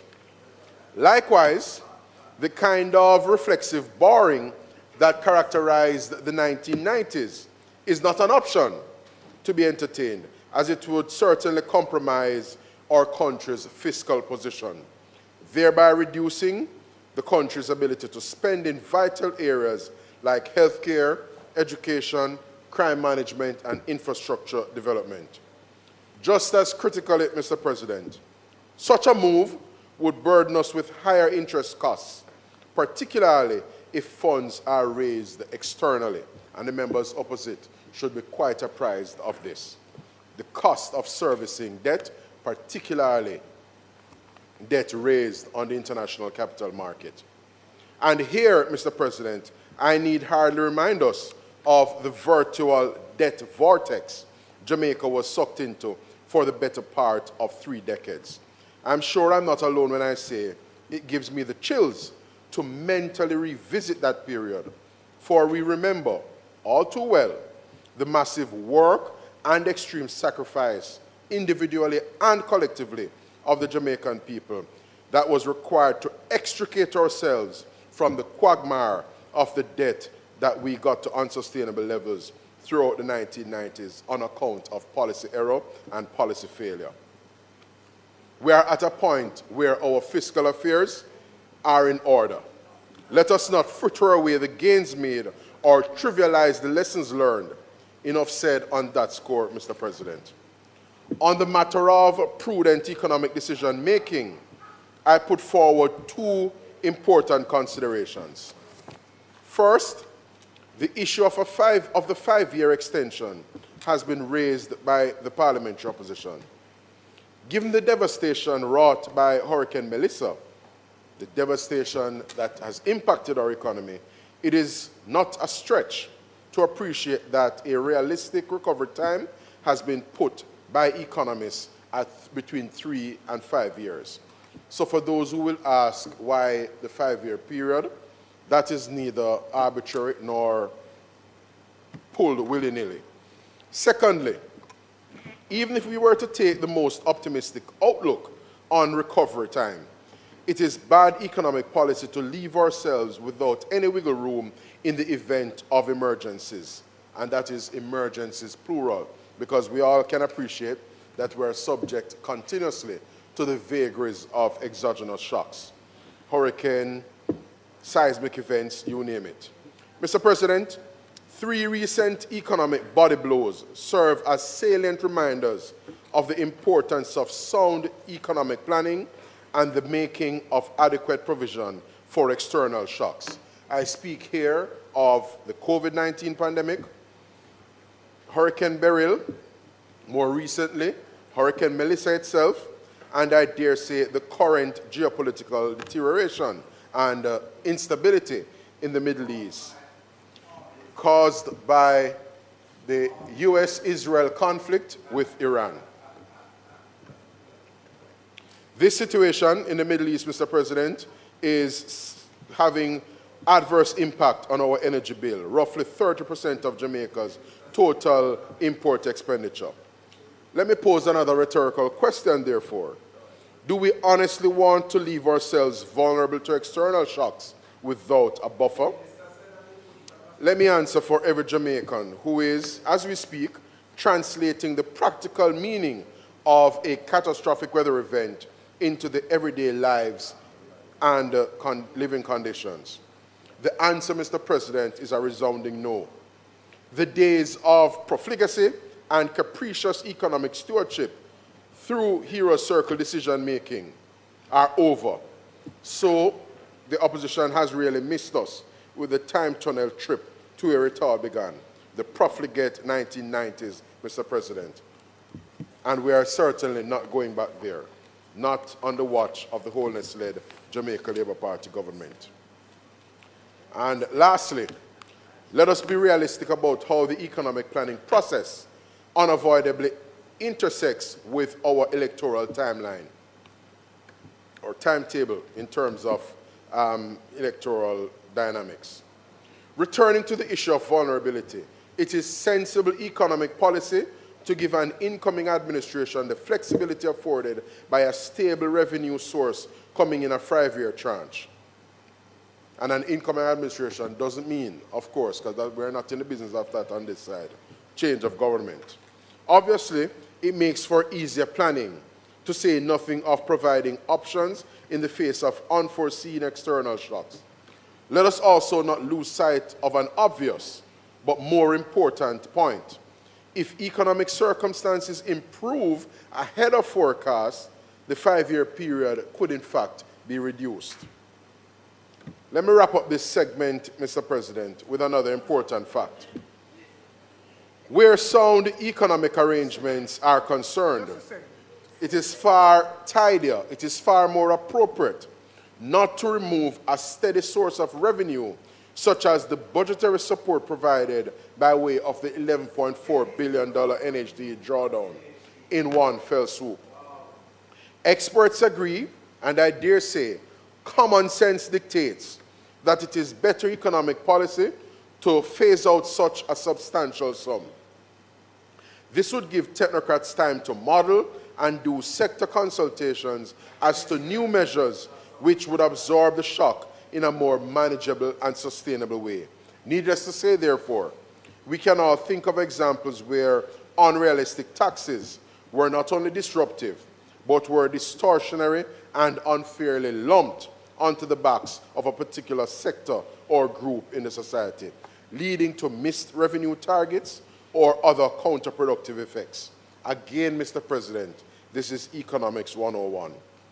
I now move on to what, for John and Jane Public, is the core issue, addressing Jamaica's housing gap. On the matter of housing, governments have primarily used demand-side measures to address the gap. Measures such as increasing the NHT loan ceiling and introducing an ever-expanding suite of NHT benefits, such as intergenerational mortgages, Build on Own Land initiative, and the Build 9 plan, where a cluster of members can pool resources, Mr. President, to access loans to develop a piece of property. However, what we have been finding is that the real conundrum in relation to the housing market is situated on the supply side, rests on the supply side. Before I expand on this, Mr. President, let us establish that conflating the budgetary support provided through the NHT drawdown with Jamaica's housing gap is just that. It would be a conflation. It is also insensitive and even somewhat cruel because it confuses anxious would-be homeowners and plays on the minds of their emotions. It, does them a disservice as they agonize over the challenges to secure a home to call their own. Mr. President, it is wholly erroneous and misleading to claim that ending the NHT budgetary support would result in more housing units for Jamaicans. Why? For the simple reason that the NHT does not, let me emphasize, the NHT does not have, Mr. President, a funding problem. What the NHT, and indeed the country itself has, is a capacity or supply side problem.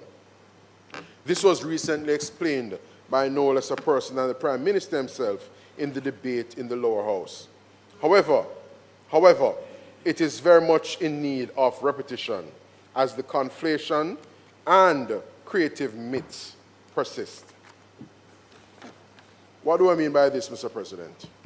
If the NHT, HAJ, the Housing Agency of Jamaica, and all the private contractors across the country were somehow rounded up and challenged to crank up construction, turn it up till it buck, with all the will in the world, they would not be able to close the 150,000 housing unit gap anytime soon.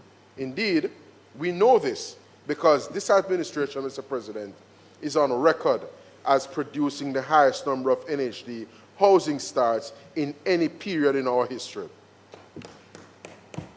That being 31,500 units since 2016.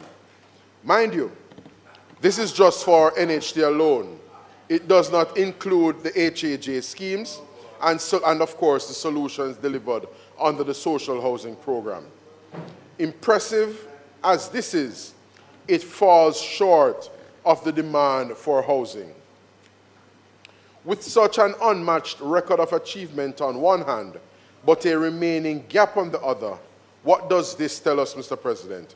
It tells us exactly what the Prime Minister keeps underscoring, that what Jamaica really needs, and I believe it was Senator Duncan who alluded to it in his contribution to the debate this morning or earlier today, is enterprise-level contractors. In other words, contractors with the resources and the capacity to deliver somewhere in the region of 10,000 housing units in a given year.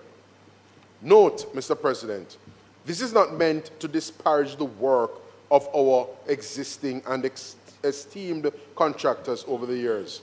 As we know, their challenges have been real. Their challenges in many instances have been persistent, particularly as it relates to the availability of skilled workers in the required numbers. Mr. President, it is merely to face the real issue before us squarely with a view to overcoming it, an issue which the Prime Minister himself has made no bones about prioritizing and which is being addressed. With this in mind, I urge us all to get used to the term enterprise-level contractors. I say no more except to note, the foregoing is yet another reason why I welcome and remain extremely optimistic about NARA, Mr. President. This bill, and in particular, this provision, Section 25, subsection 2E of the NARA bill, which makes provision, Mr. President, for low-income housing. Mr. President, it is useful to give at least one relatable example of how the supply-side issue is impacting market conditions and, in turn, the Jamaican people, for we must never take our people from the center of the equation. Since taking office in March 2016, this administration has proudly and routinely increased the NHG loan limits and expanded the suite of products offered by the trust. Yet what have market observers been witnessing following every budget announcement? Like clockwork, Mr. President, housing prices increased by almost the exact sum of the increased NHT loan limit. As the loan limit increases from time to time, the impact is blunted by a near commensurate increase in market prices. This would not have been possible if market supply and demand were basically in equilibrium or close thereto. We all know this. Indeed, we could not want a more powerful economics lesson in demand and supply than that. So I urge my friends on that side, I urge the members opposite, let us not continue to play a game of fool up with the facts. The 11.4 billion in budget support will not deprive one Jamaican from owning a home, because the fundamental problem is one of supply, the pace at which we're able to deliver, build out, and bring housing solutions onto the market. Nonetheless, Mr. President, it is worth noting that the NHT's annual expenditure on housing, that is, expenditure on mortgages, housing starts, and housing completions, have roughly doubled each year since the PNP administration's high water mark of 24 billion in 2012. These numbers, Mr. President, make the point. In 2018, the NHE's expenditure was in the order of 28 billion. 2019, 37 billion. 2020, 42 billion. 2021, 48 billion. 2022, 47 billion. 2023, 46 billion. 2024, 30 billion. And in 2025, it was in the order of 25 billion. Mr. President, it is both appropriate and relevant that we note the record-breaking achievements of the administration as it relates to efforts to bridge the gaps in the housing market and, of course, devise and bring to market solutions and interventions, primarily those that are provided through the trust itself, to bring the dream of home ownership closer to the reach of Jamaicans. At present, Mr. President, for persons at the minimum wage level, meaning persons with an income, monthly income, of less than $30,000, the interest rate that applies at the NHE is 0%. For income between $30,000 and $42,000, the NHE interest rate that applies is 2%. For the income band $42,000 to $100,000, the applicable interest rate through the NHE is 4%. And for income in excess of $100,000, the income band is 5%. And these are weekly income. So for the minimum wage earner, up to 30,000 Jamaican dollars per week, 0% interest rate applies. And you would have heard Senator Gale earlier, Mr. President, enumerating a number of the other incentives or initiatives, including what Senator Small Ferguson overlooked, the whole business of regentrification, Mr. President, in a number of our urban communities or urban centers that have been bedeviled by urban sprawl, but also have been subject to shifting population as persons have, left homes in a state of disrepair. There is the whole business of home improvement, Mr. President, and the threshold to access a home improvement grant to spruce up that dwelling has been lowered considerably, and I dare say a number of NHD borrowers and beneficiaries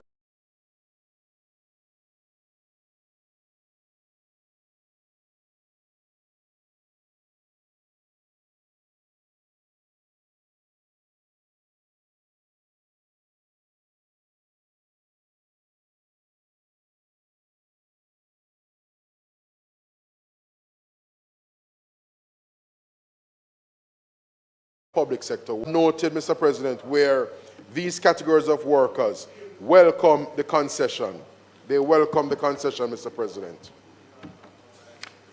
Mr. President, I'm certain that many will agree that this is a meaningful and responsive move on the part of the government to meet the needs of aspiring homeowners across Jamaica. While big moves are in the works to address the more substantive supply-side issues, particularly through such a mechanism as NARA, I am sure that many will welcome the offerings in the marketplace, and given our track record in delivering on our undertakings, the public can rest assured that what has been for many this intractable challenge as it relates to attaining the dream of home ownership will sooner rather than later be a phenomenon of yesteryears. Mr. President, in the NARA legislation, which is really the bane of the existence of many, as you can appreciate, there are going to be government-led projects. There will also be government and private sector collaborative projects, and then there will be private sector-led projects. And what Section 25 of the NARA Act that we passed just recently, the very act in respect of which assent was given by the Governor General in recent days, 25 provides that the Cabinet may designate a project to be a strategic investment project if the Cabinet is satisfied that the sectors referred to in the subsection 1C, within any of which a project should fall, are as follows. And provision E in that, Mr. President, specifically, it expressly provides for low-income housing and urban development. This legislation will provide a fillip as it relates to mitigating this challenge that many aspiring homeowners have, because this piece of legislation serves as an incentive to developers and persons in the housing market, Mr. President, to invest in solutions and bring those solutions to market, benefiting from the suite of incentives and the expedition that is associated within the framework of NARA.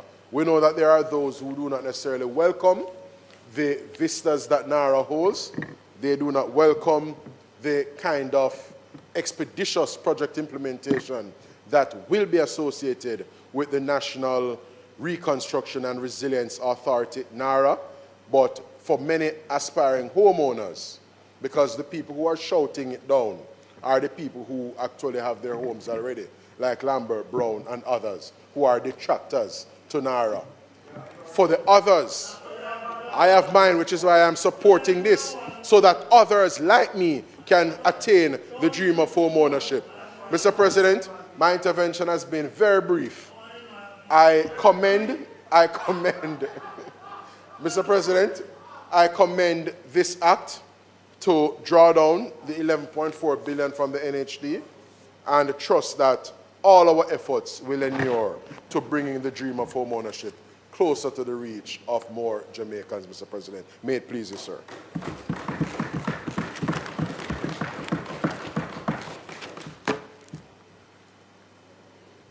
Thank you, Senator Morgan. Senator Brown? This debate and the withdrawal of 11.4. 1 minute. You don't. Hello, Mister. You don't want the. No, man. Okay. I don't use that. I don't need it. This debate and the withdrawal of 11.4 billion per annum for the next 5 years from the NHT comes at a time when many Jamaicans are left homeless, some roofless. It is Michael Abrams, the medical doctor and public commentator, who captured well the situation facing our people after Melissa in the poem Tapalin.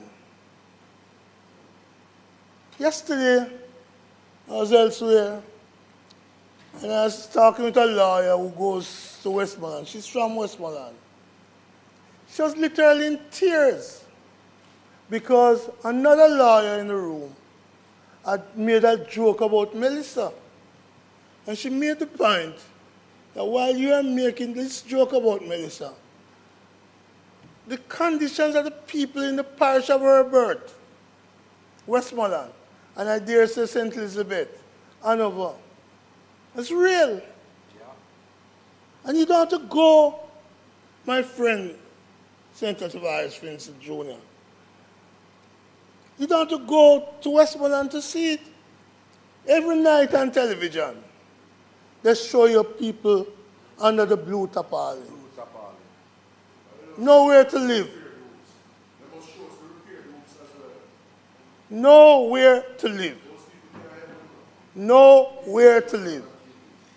So our people, Senator Duncan, are suffering. So when I hear you say NHT sound, I have to ask myself, why is NHT so sound and so many of the Jamaican people are suffering, are homeless, are roofless, and are in need of assistance? And that shows the difference between those who feel that Amal and I have at least 2 houses. So and I'm talking for the people still. I have 2 houses. People understand that. When I say houses, them think it's a big place. Right? So let me be clear. Let me be clear, President. Let me be clear, President. The people of Jamaica are in need of help 7 months after Melissa. 7 months. The people are in need of help almost 2 years after burial. And the government sits on money they collected in burial and still hasn't spent it 2 years after.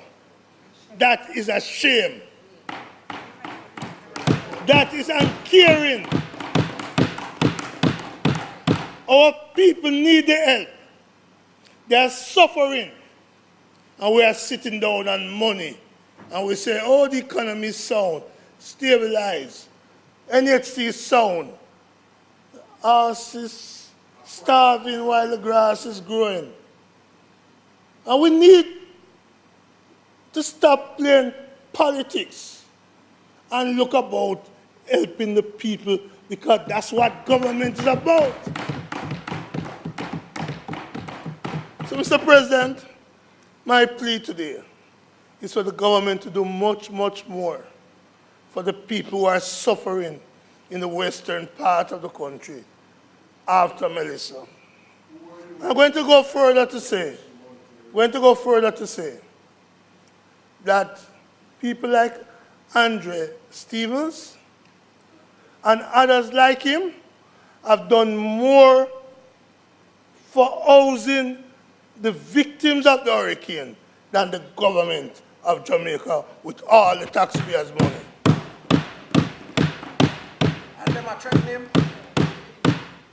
They have done more. They have done more to help the people than the government of Jamaica. Mr. President. I hope so. Mr. President, we are told that we're facing, I believe Senator Duncan put it this way, too much economic uncertainty. I'm surprised to hear that there's so much economic uncertainty, that it is even too much.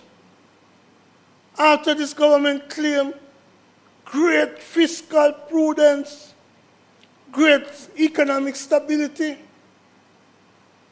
and yet still they have to turn to a measure the PNP came up with in 2013 to address the crisis left on the country by their government when we almost ended up bankrupt and nobody in the world wanted to touch or assist us. I will never forget the IMF MD Lagarde, who said, but for the visit of those black caucus of the US Congress coming on Christmas Eve, over to the IMF, Jamaica would have been doomed. And we achieved that because people like Portia Simpson Miller was prepared to spend our political capital in defense of the Jamaican people.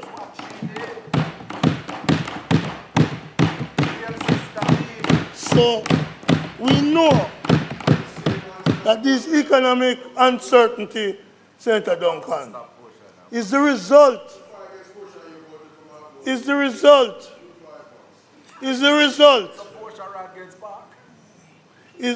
we know the economic uncertainty of which Dr. Senator Duncan spoke is the result of a failure in the last 10 years of that government to grow the economy.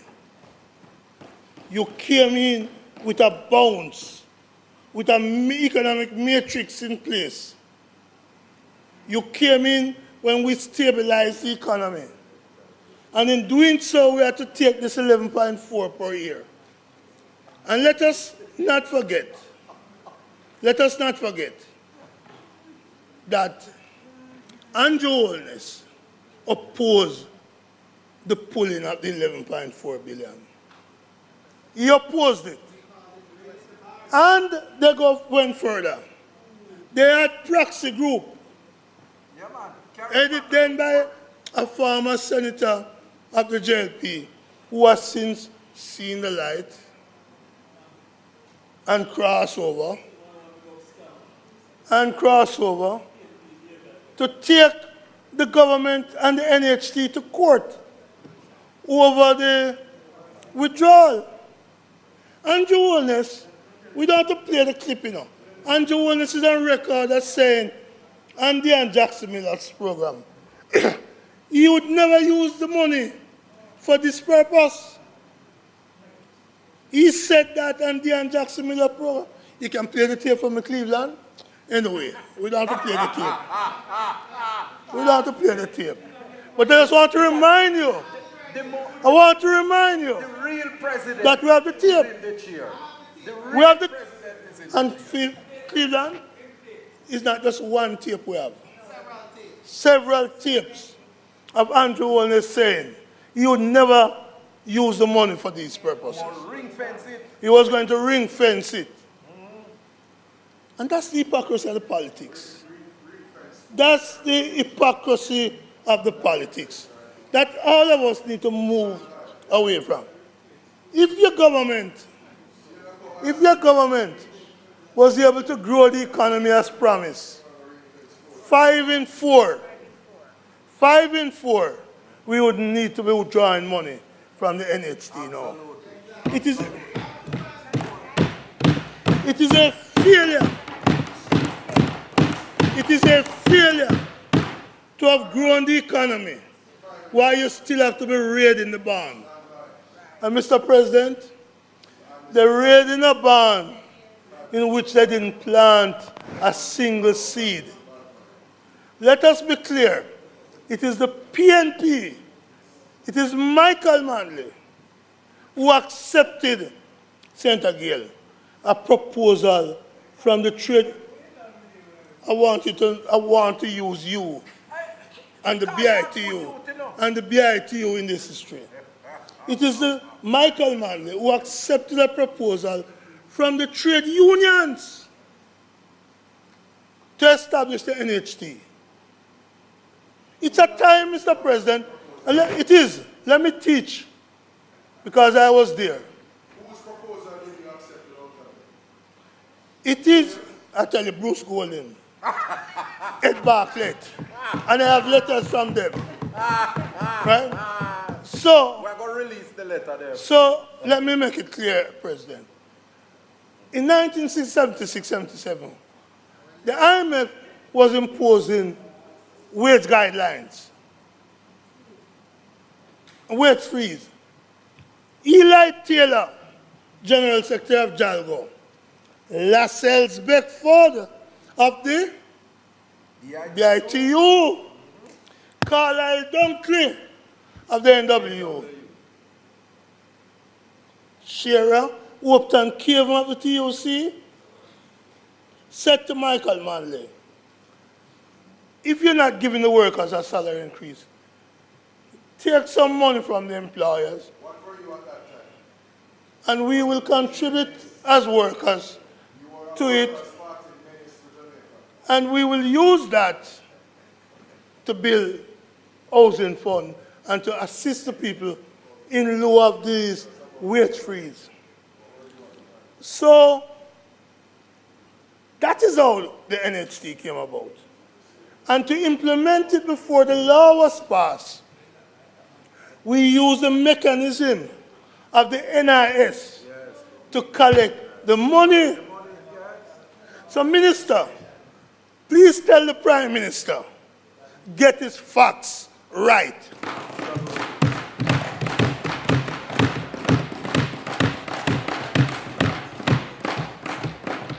Ask people who were there.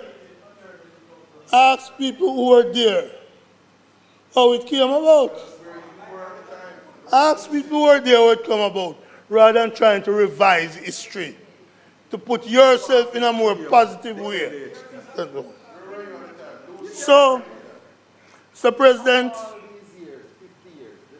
I hear, oh, Melissa, because of Melissa, we don't need to pull this money more. Mr. President, truth be told, there was no, with or without Melissa, the 11.4 would be withdrawn. The truth be told, they say it often, if you want to hide things from a black man, put in a book. Twice per year, this parliament is provided with two documents. One, in February with the budget, fiscal policy paper, and in around September, October, November, an interim fiscal policy paper. And if you go in the library now, and pull all colleagues, he's trying to distract from the lesson we're giving.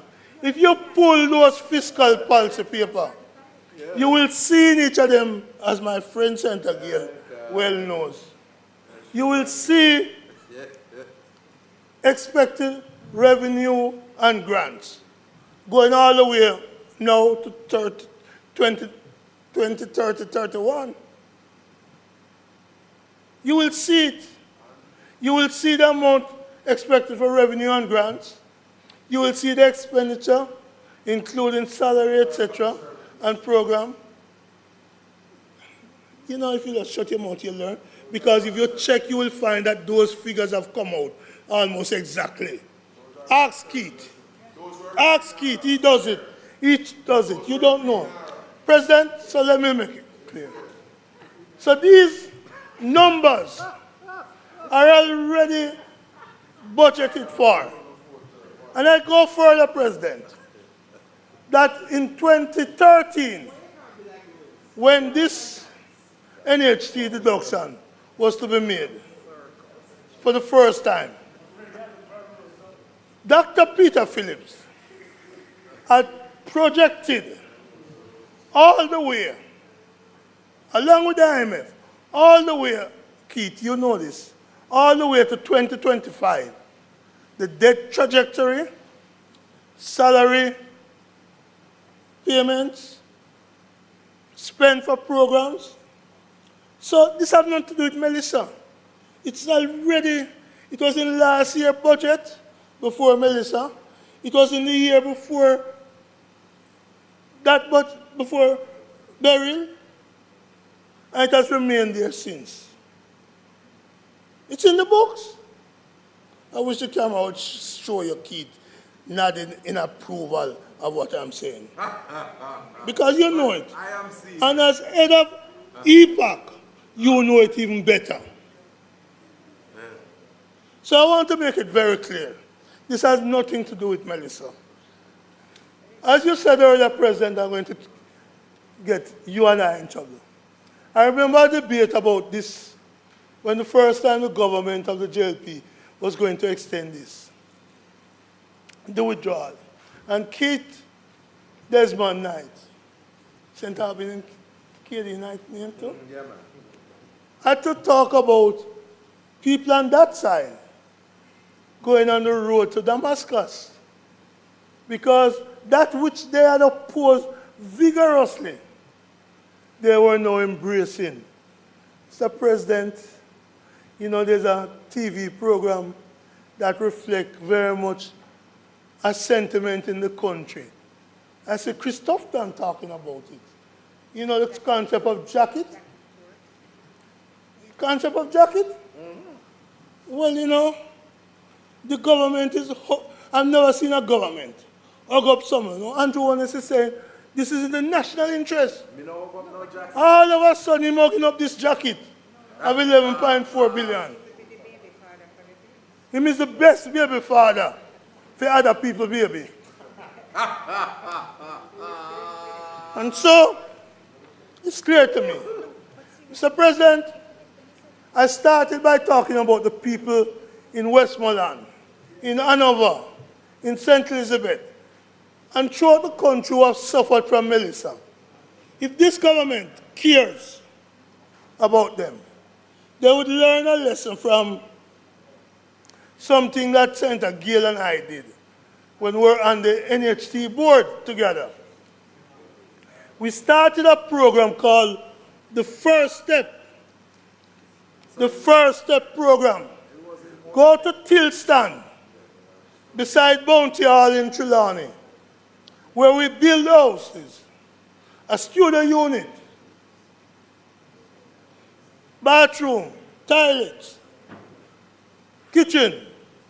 We built that.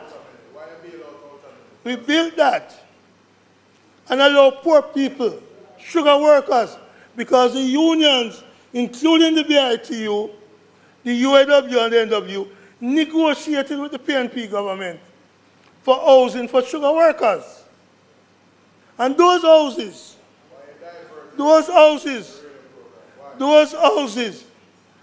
you know, if you had the courage to get up and say that when you made a speech, I think you're a man. No, I think you're a little boy, a bully.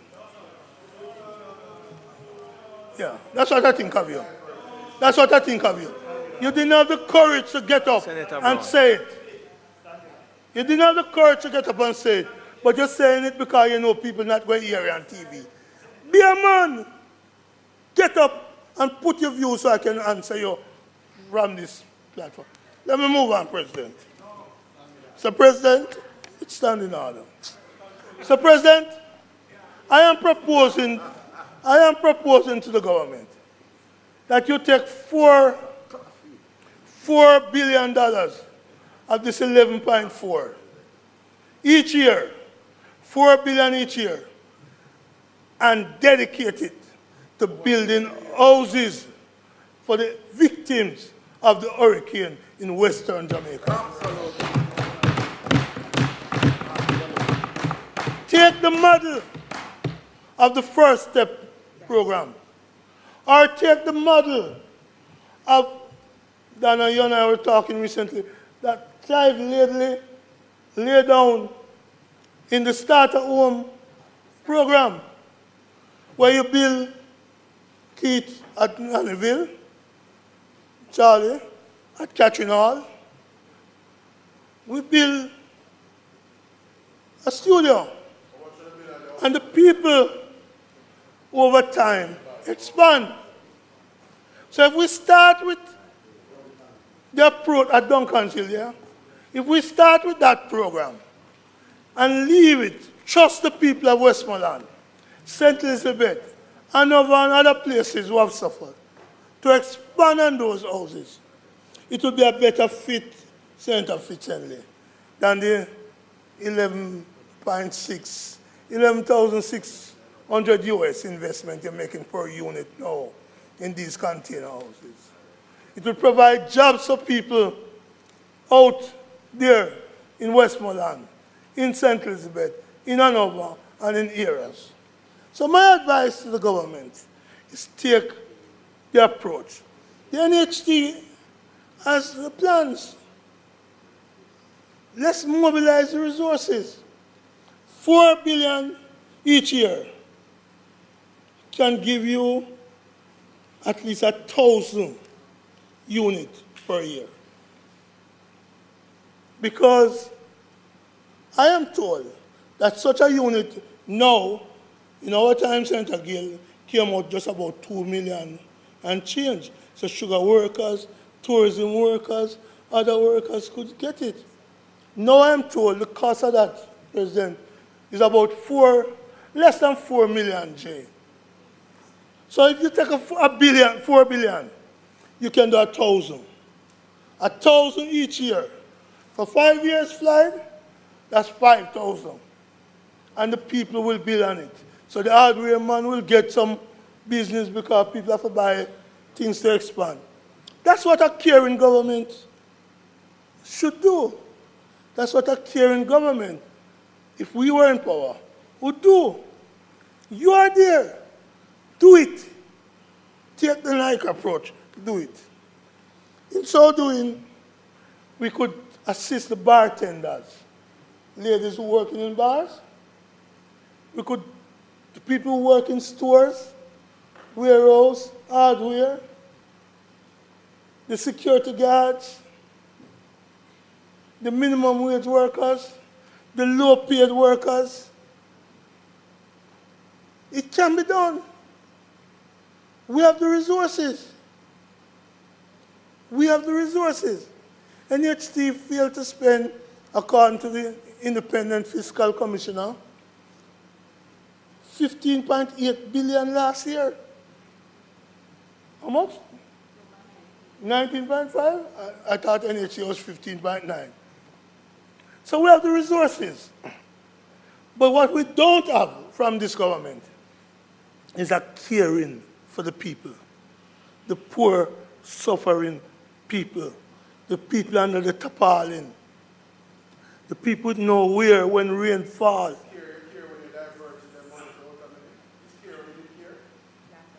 I'm not answering him. Donna, you think I'm so fool to answer him? Donna, when fools are speaking, I think over there, I think it's fool over here, so. And not go so. No sanky, no sing so. So, President, my call on the government is dedicate $4 billion per annum out of this money for the next 5 years. Build house. A crisis is a wicked thing to waste. And Melissa has given us a chance to transform the substandard housing of Westmoreland and St. Elizabeth and Hanover. It can be done. You should do it. $4 billion dedicated to housing for the hurricane victims. Minister, it can be done. Let's do it. Let's do it. The people deserve no less.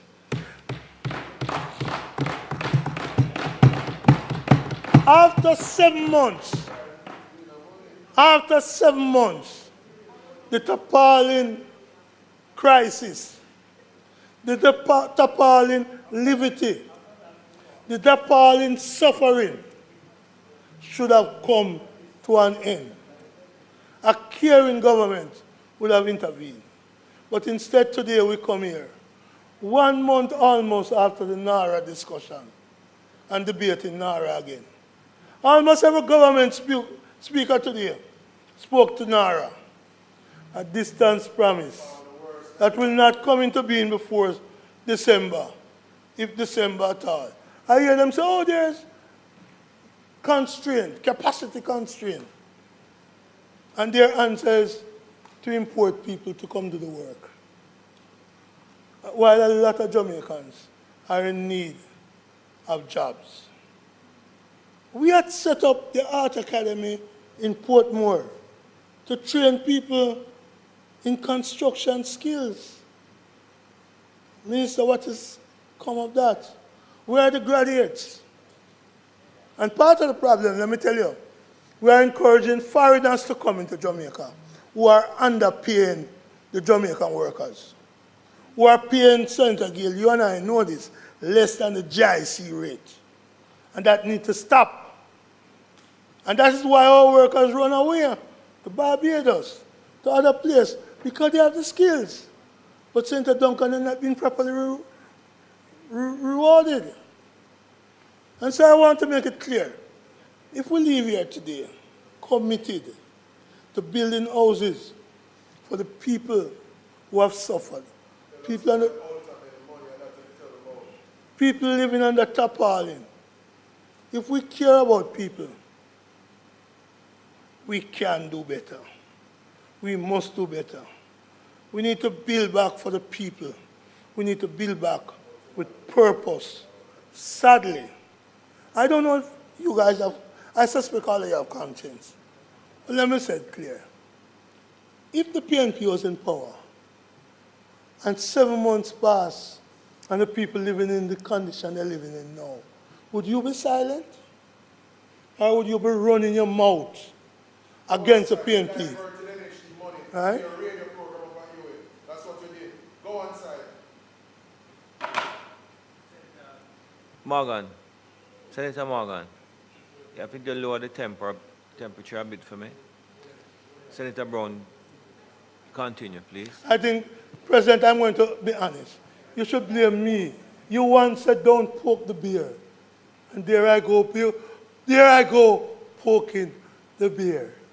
I apologize for poking him. I apologize for poking. But even if it's not me, I'm not going to change. It's the same way he is all the time.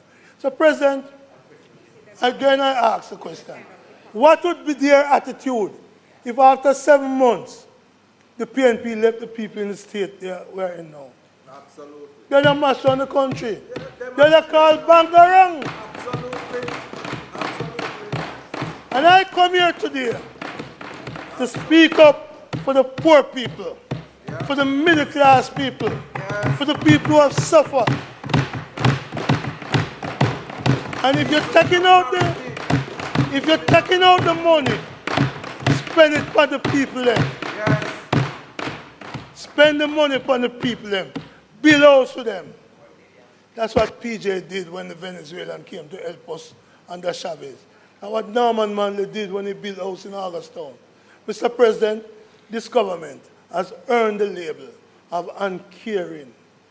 And it's a shame how they have treated your brothers, my brothers, our cousins, our sisters, our family in the West after Melissa. It's a shame that Michael Abrams had to say, do that poem about tarpaulin. I rest my case. I believe that Michael Abrams captured it right. Tarpaulin. It's time to end the tarpaulin regime because this government is appalling. 1 minute. Senator Brown, I have an issue, because sometimes things are said. No. Sometimes things are said sort of about that they are not on the record. You understand? So I kind of give a little leeway with that, and you have the capacity to respond. But on the record, you refer to a member as a boy. You need to just withdraw that for me, please. Because it's on the record. You understand what I'm saying to you? Mr. President. Yeah, but my problem is that it's on the record. You understand? Mr. President, let me tell you. I was provoked by the bullying tactics of the other side. But I withdraw the reference as a boy. But I don't if I know could you find to be something less than a boy, if I could find a term less demeaning than a boy, so I would have just substituted don't, my okay. apology for calling him a boy. Okay, He's thank a you. man, isn't he? Thank you. A big boy becomes man. Thank you. May it please you.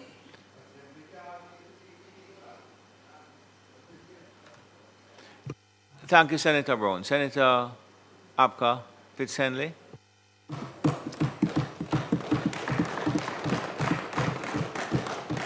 Thank you, sir. I shall endeavor to be as brief as possible. I stand in support of the National Housing Trust Amendment Special Provisions Act 2026. I believe it's a very plausible view that drawdowns from the National Housing Trust for budgetary support should stop eventually, and the sooner the better.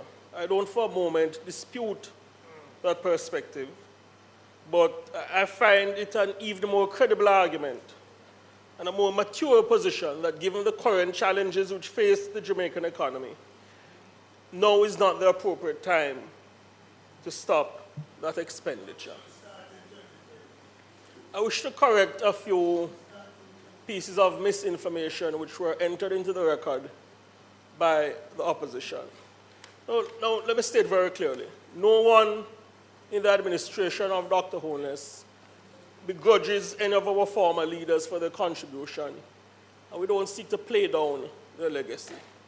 It is well known that Michael Manley founded the National Housing Trust, and Edward Philip George Siaga founded the Hart Trust. However, the government Senate leader spoke accurately when she alluded to the nexus between the NIS and the National Housing Trust.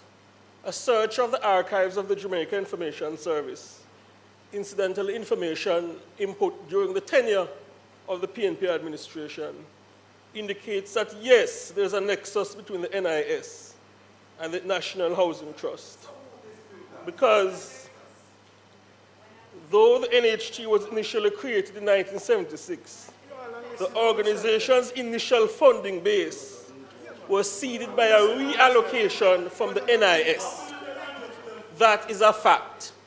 So no huffing and puffing from the opposition, suggesting that there is no nexus in terms of funding and modeling between the NIS and the NHT will change the fact. At least two opposition senators sought to dispute this widely known fact. I assert it on the record of the Parliament of Jamaica as a fact, sir. That's one.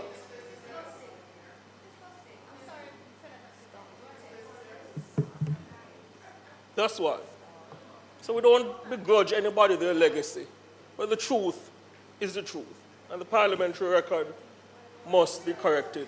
So both the government Senate leader and the Prime Minister spoke accurately when they alluded to the nexus between the NIS and the National Housing Trust. That's one. That's one. Senator Brown and other members of the opposition sought to allude to the natural disaster of Hurricane Melissa and paint a picture of the administration of Dr. Holness as uncaring, and spoke to the housing needs of Jamaicans, including the focus on Westmoreland, but in fact it's several areas of the country. Westmoreland, St. Elizabeth, St. James. The government of Jamaica is sensitive to the plight and the housing situation of Jamaicans who have been affected and are being affected by Hurricane Melissa. And that's why the US equivalent of approximately $4 billion Jamaican dollars from the National Housing Trust have been put into the purchase of modular homes. 1,200 homes, not 900, Senator Morris, are in Jamaica. An additional amount is to arrive today that will bring it to 1,500 in Jamaica, and another 1,000 are to arrive in July.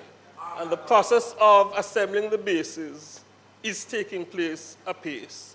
The administration is aware and sensitive to the housing challenges facing Jamaicans, and we have invested billions of dollars in bringing to heel these challenges concerning shelter. And we have not stopped there. It is not well known that in the aftermath of Hurricane Melissa, the National Housing Trust disbursed $1.9 billion in home grants to approximately 5,078 households.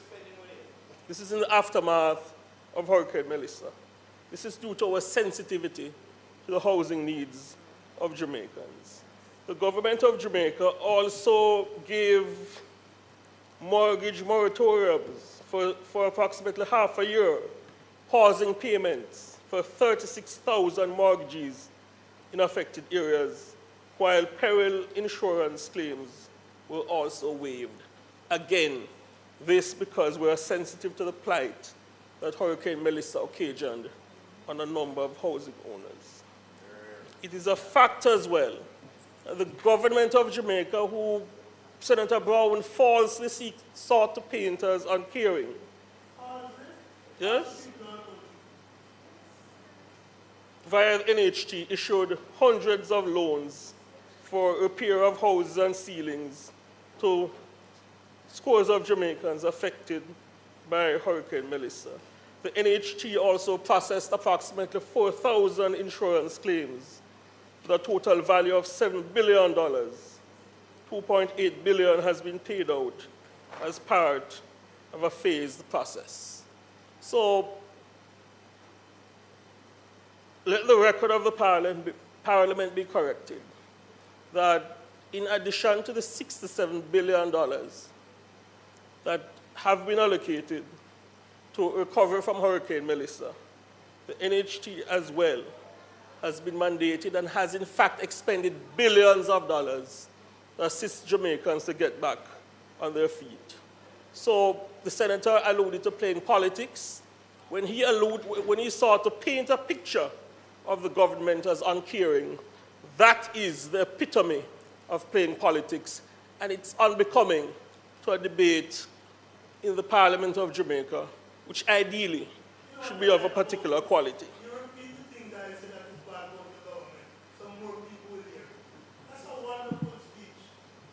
So that's the first point I wish to make. Whether the budgetary support drawn from the NHT has been affecting the pace of housing delivery is a matter that has been raised in the public domain.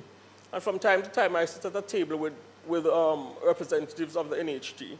It's a question I ask, and invariably, the answer is no, due to a number of challenges which some of my colleagues on this side alluded to.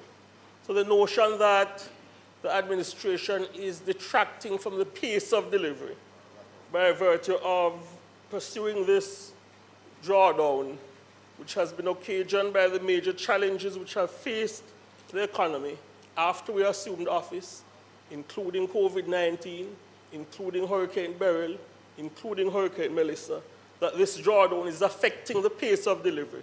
That is absolutely false.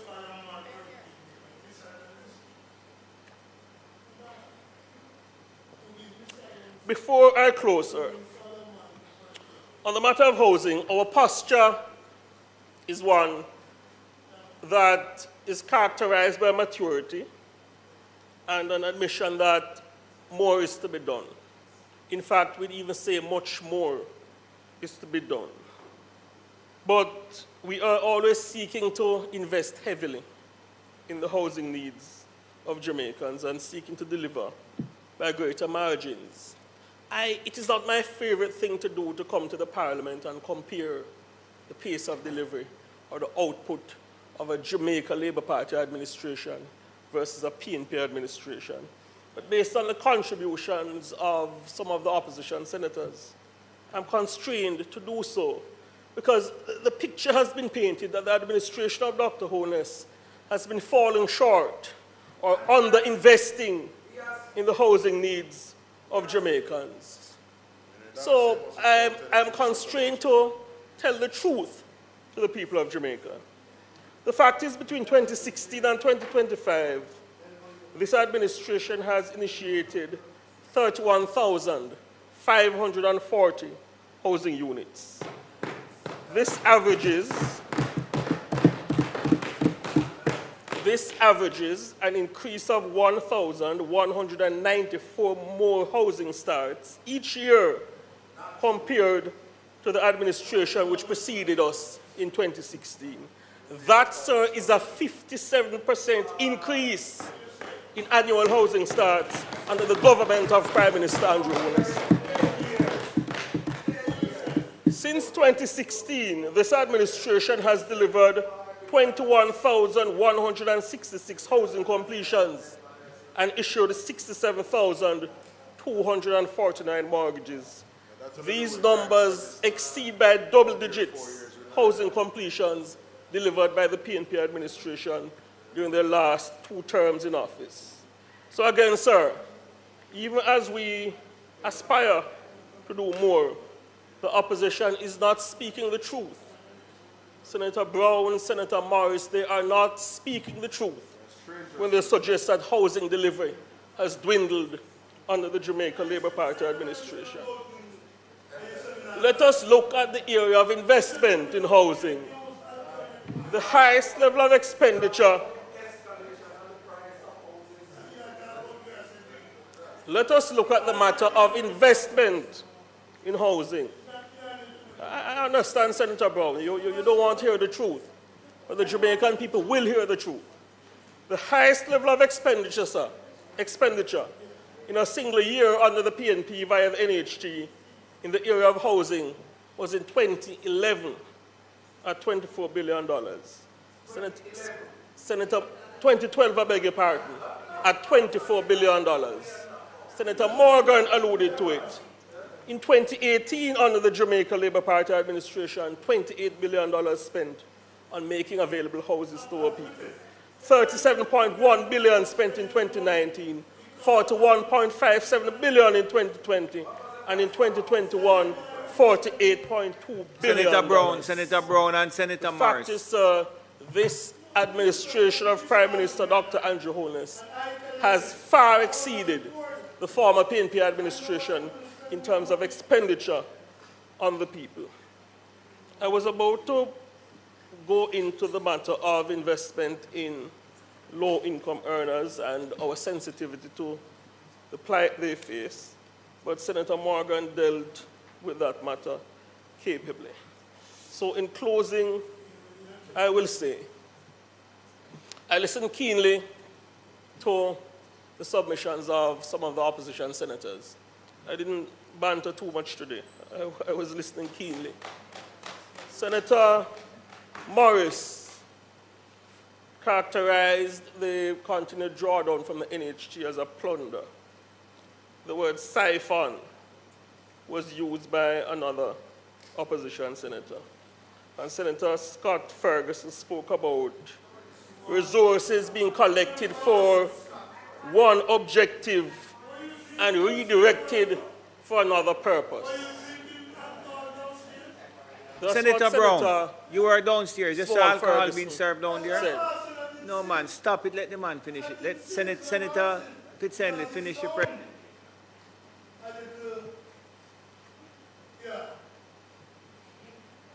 Poor you, Lami. Poor you. Yes, poor you. One senator spoke about plunder. One spoke about siphoning. And one said resources collected for one objective was redirected for another. The government of Jamaica has been scrupulous in our allocation and use of the people's housing money. We have seen a transformation of the Housing Agency of Jamaica, which was dogged by scandal under the former administration. And we have seen a record expenditure and investment in housing solutions under the current administration. I just alluded to it. But Senator Brown spoke about if the PNP was in power, what would have happened? Well, I can tell you what happened when they were last in power. Yes?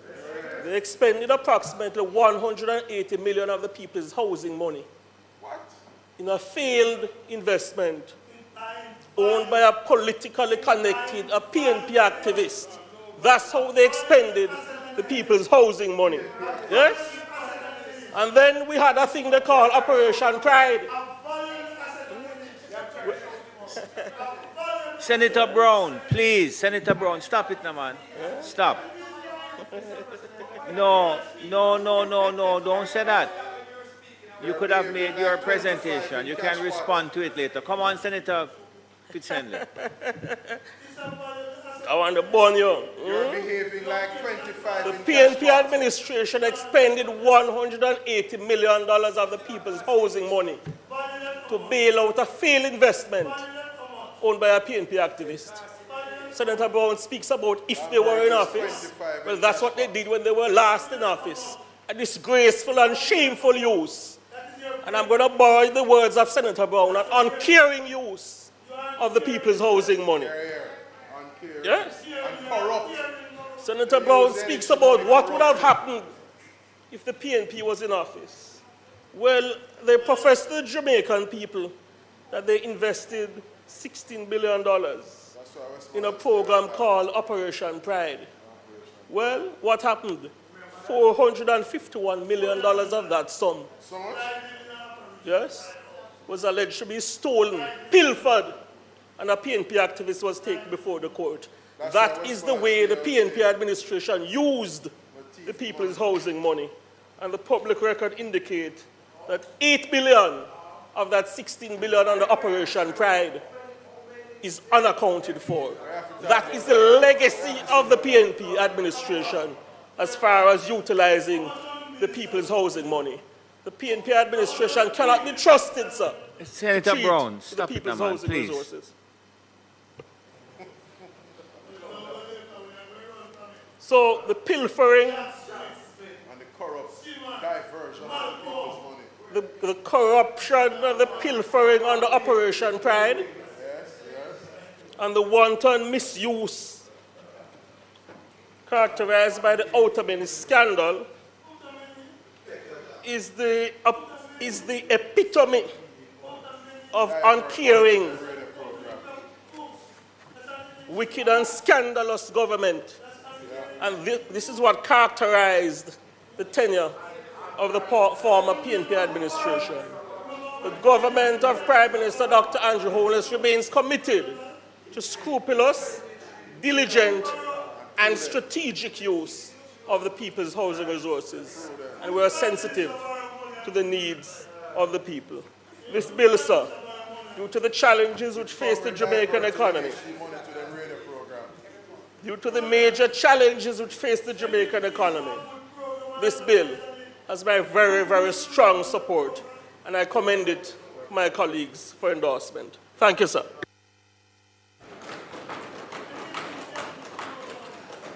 Thank you, Senator Brown. Minister?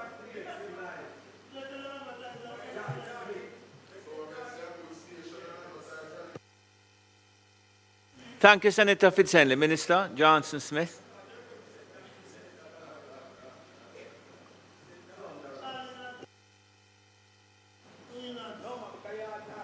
No, I think it's okay. Thank you, though.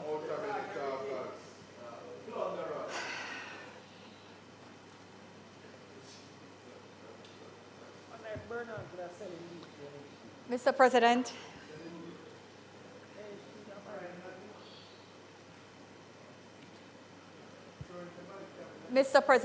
if I try to find one of the things on which we all agree in this House, I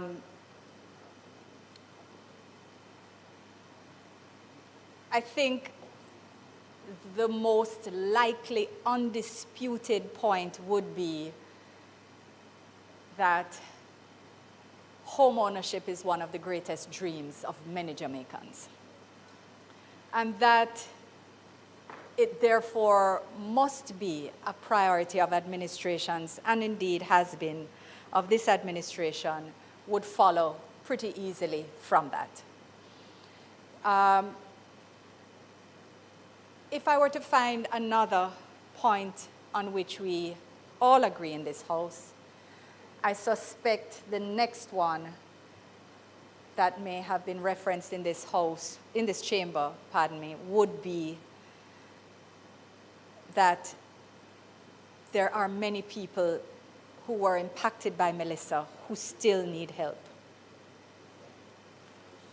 But there are other facts that must be brought to the table, on which it seems that we have some disagreement. One would be that this administration has absolutely been doing everything within its power to help people who need help to recover and reconstruct in the West. Mr. President, one thing that is certain, however, is that we have very different approaches. We have different approaches to governance, to government, to planning, and this means that we view the recovery process very differently. So we want to establish an institution, plan out a program, pull all the financing together, systematically ensure that when we rebuild, it will be stronger, more resilient. People will be in safer housing, in safer locations, not repeating disaster after disaster with the same level of vulnerability. We are committed to making sure that we build back better, Mr. President. And what that requires of us is not a scattershot approach where you do whatever you can in whatever little space immediately and think that you are helping someone for the long term. Tarpaulins are a part of a process and a path. They offer some protection, but no one is here on this side saying that they're the end of a process. And certainly, the fact that there will be an entire, I think for some things, you really have to just wait for the result to be able to demonstrate to people. When things are done properly, when things are done carefully, when things are done following the appropriate processes and with the appropriate certified, qualified, and technically capable people getting it done, with the appropriate financing in place, we will get a different result than a suggestion that says, boy, take $4 billion and every year you just take it and build a house. Sir, you missed the point that the issue that we are having in this country now is not a financing issue. There are several other structural and systemic issues that constrain the development of housing and affordable housing. This is crystal clear and has been stated so many times that it is absolutely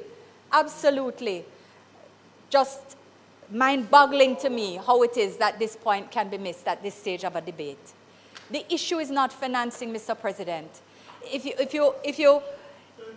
you put more fuel at an airport, if the runway is at capacity, you're not going to get more flights. The issue is not money, Mr. President. The issue is the capacity. It is the existence of enterprise contractors. It is the ability to title and plan land. It is the ability to plan the changing land use and titling where you have to relocate entire towns and municipalities. These are not small things to be done, Mr. President. And if your best, most large-scale attempt at providing affordable housing is Operation Pride, you are the last people we are going to for advice. Literally the last people we are going to advise. When we took office in 2008, Mr. President, 2007, 2008, the NHDC was loss-making, had been through scandal after scandal, including Operation Pride. NHDC, sir, National Housing Development Corporation, we converted it into the Housing Association of Jamaica, Authority of Jamaica.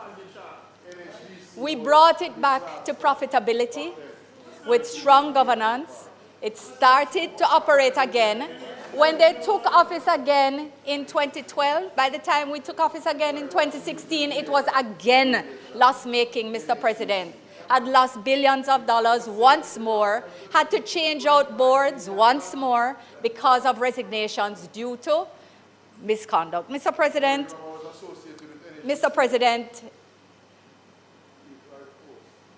regrettably, we cannot look to them for guidance on housing and housing governance. Mr. President, we are proceeding to deal with a double-pronged approach to recovery, reconstruction, and economic growth. Mr. President, NARA will deal with reconstruction. We will, however, have to continue to run a government with a strong economic program that, yes, will include NARA, but has to deal with the rest of the country, the rest of the programs that are in place and to be done. Mr. President, this has to be done systematically. We had to draft legislation. We had to recruit a CEO using international advertisements and ensuring that we went through a proper shortlisting process, interviews, etc., to select the best person. And now things can proceed further apace. Mr. President, again, the fact that we are systematic about how we're approaching the matter means that some things have taken a little more time than we even would have wanted. But we're all clearly aware, perhaps the third point on which we all agree, is that bureaucracy is a problem in this country.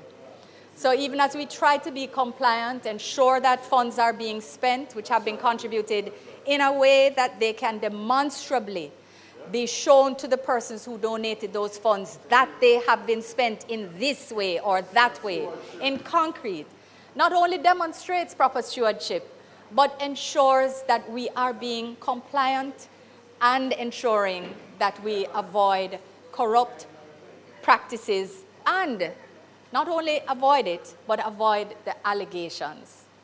Because, you know, it is there is a predisposition on that side to simply say the word without any basis, without any evidence, but to keep repeating it in a way, steady drumbeat, that allows for perception to shift.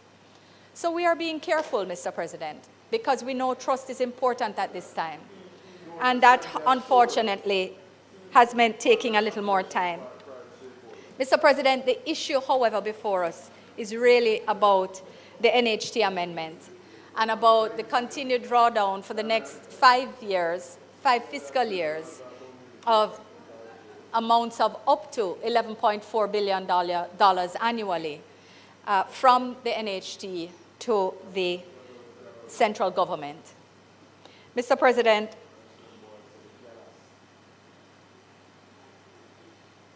I think I can maybe use a question that was asked by Senator Tame on that side. She closed by asking what would people say if they were asked whether $11.4 billion should be withdrawn from the NHT. And my answer is that that would depend on whether you give them the facts or you give them a narrative bound up in a groundless, zero-sum alternative of debt payment versus houses. Mr. President, this would be because the facts are that the withdrawal will not harm the NHT financially or institutionally. The transfers cannot be converted in the short term into closing the affordable housing gap. Thirdly, the constraints which exist are other than cash-based. And even simply increasing loan amounts only drives up the prices that again marginalizes the very people who you want to be able to have access to affordable housing. The choice between debt and housing is actually not the choice, but between the transfers and taxes or a cut to programs that are in place already delivering benefits to the Jamaican people at large. And it's in this context, Mr. President, that I think that the Jamaican people, who we know to be eminently reasonable, to be most likely to say, armed with the facts, that yes, it does sound reasonable that given that the losses incurred by Hurricane Melissa, Mr. President,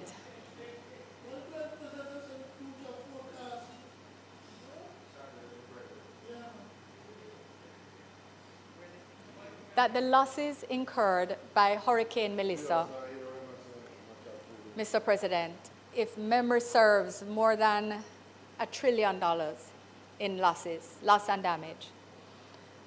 Mr. President, the scope of reconstruction that has to take place and the deep engagement that's going to be needed with international financing as well as our local sources and engagement with the private sector. The scope, the sheer scope of what's going to be needed, Mr. President, is such that, yes, this is a time that might not be the best in order to discontinue the transfers, Mr. President. Mr. President,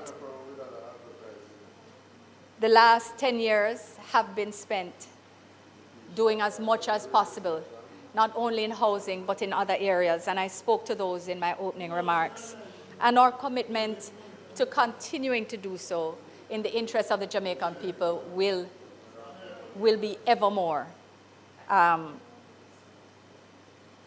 moving from strength to strength.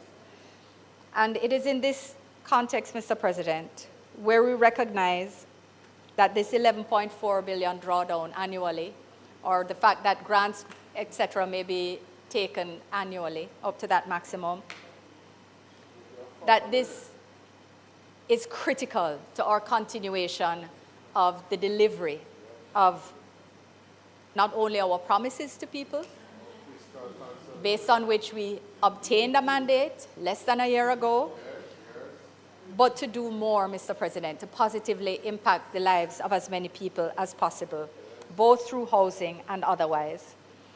It is in this context, Mr. President, that without saying more, given that all has already been said, that I ask for second reading of this bill. Thank you, Minister. The question is that the bill be read for a second time. Those in favor? Against? Madam Clerk.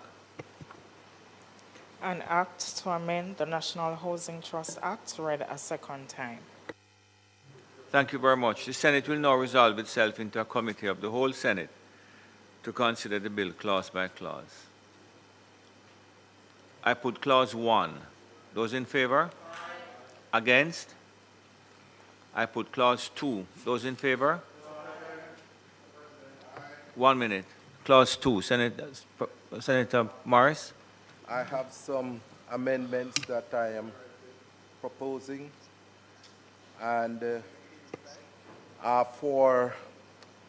in 2, I would want to see us delete 2C, 2D, and 2E, because...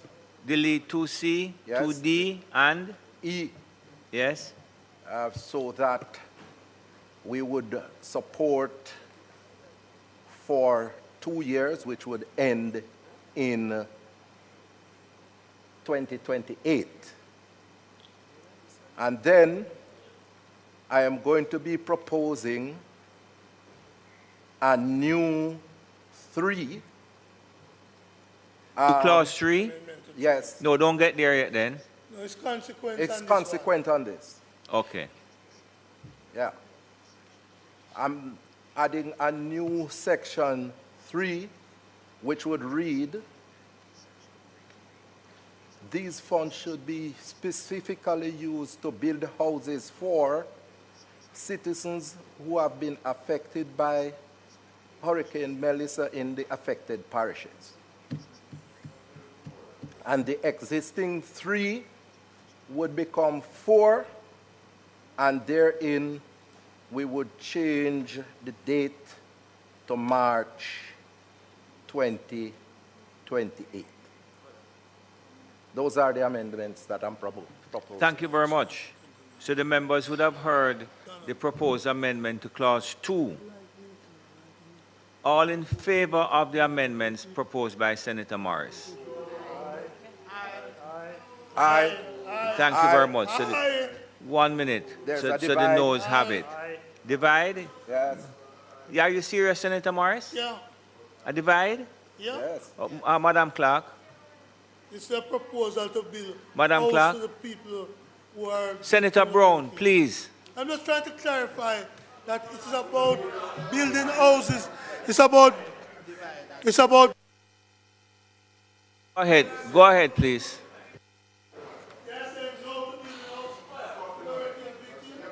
No, that's not what they are saying no to. They are saying no to the proposal to amend Clause 2 in a particular way as identified by Senator Morris. That's what the vote was about.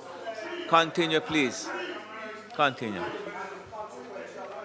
Yeah, but I'm not putting the consequential amendments until I deal with the first part of it. Are you want me to put all the proposed amendments? Okay, excellent, good. That saves a lot of time. So that is in relation to the amendment to Clause 2. Members would have heard the consequential amendment to Clause 3 and renumber into 4. Good? So all in favor of that?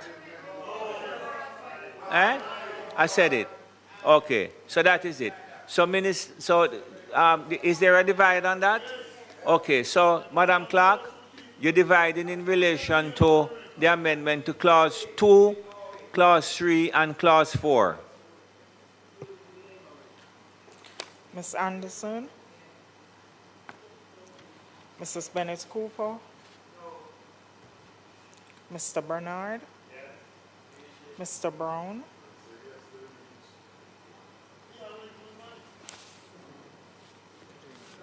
Yeah. Yes to building houses. Go ahead, please, Madam Clerk. Mr. Duncan? Mr. Fitzhenley? Mr. Gale? Mrs. Golding Campbell? Mr. Hill? Mrs. Johnson Smith? Mr. Morgan? Professor Morris? Mrs. Dana Mrs. Morris Dixon? Mrs. Scott Motley? Mr. Sinclair? Mr. Small Ferguson? Mr. Tavares Vinson? Dr. Tame? Mr. Thompson? And Mr. Tomlinson.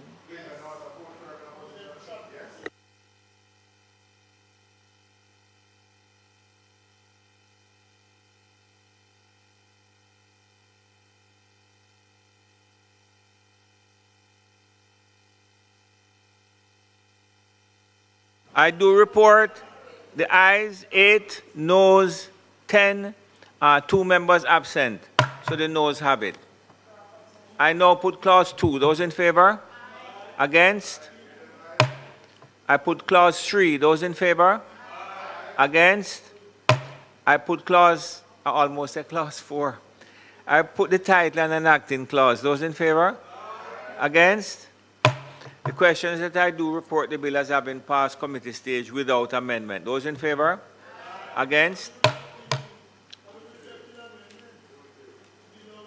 I do report the bill as having passed committee stage without amendment. Minister? Thank you, Mr. President. Mr. President, I asked for third reading. I'm ready to move on to the next. The question is that the bill be read for a third time. Those in favor? Against? Madam Clerk? An act to amend the National Housing Trust Act, read a third time and passed.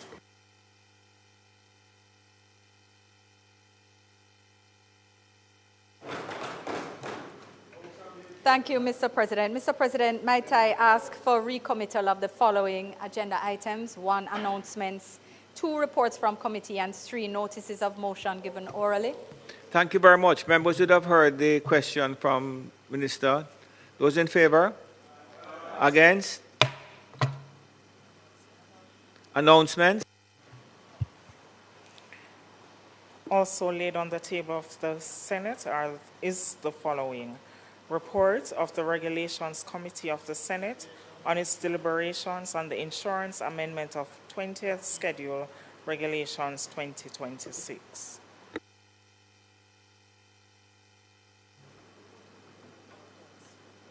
Reports from committees? President, I beg to lay on the table of the Senate a copy of the report of the Regulations Committee of the Senate on its deliberations on the insurance amendment of 20th Schedule Regulations 2026. Thank you very much. Notices of motions given orally?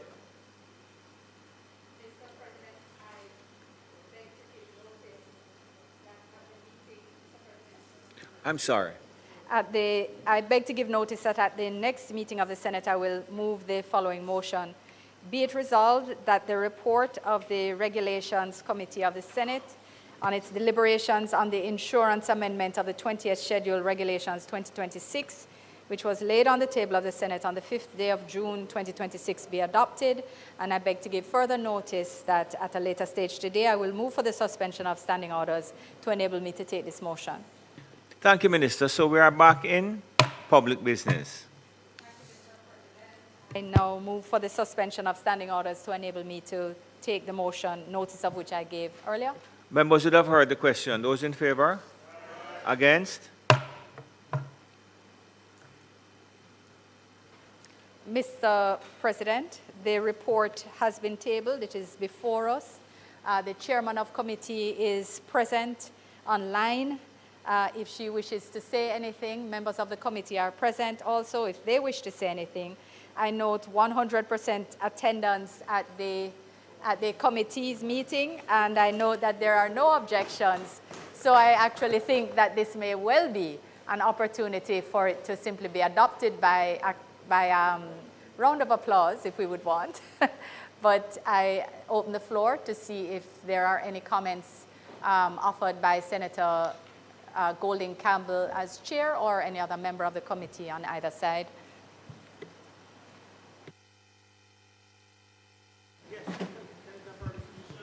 Senator Ferguson, go ahead.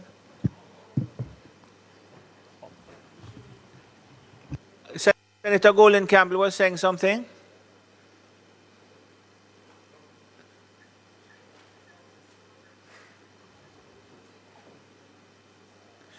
Technician, we have an issue here. Mr. Brown, we have an issue here with hearing Senator Golding Campbell. Yes, Senator Ferguson, you could go ahead and then ask.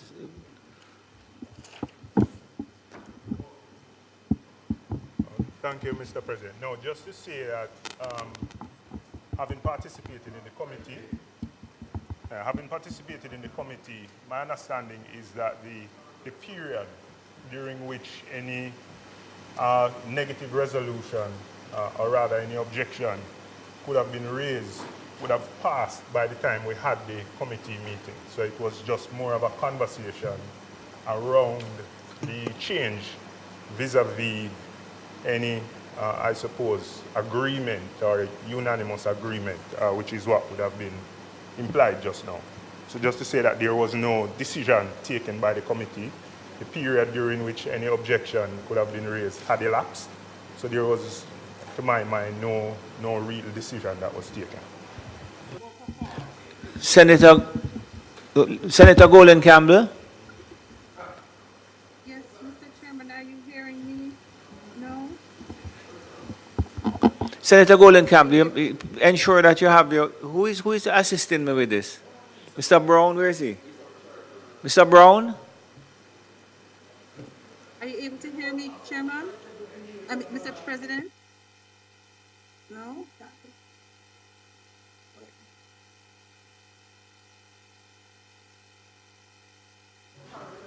Senator Brown.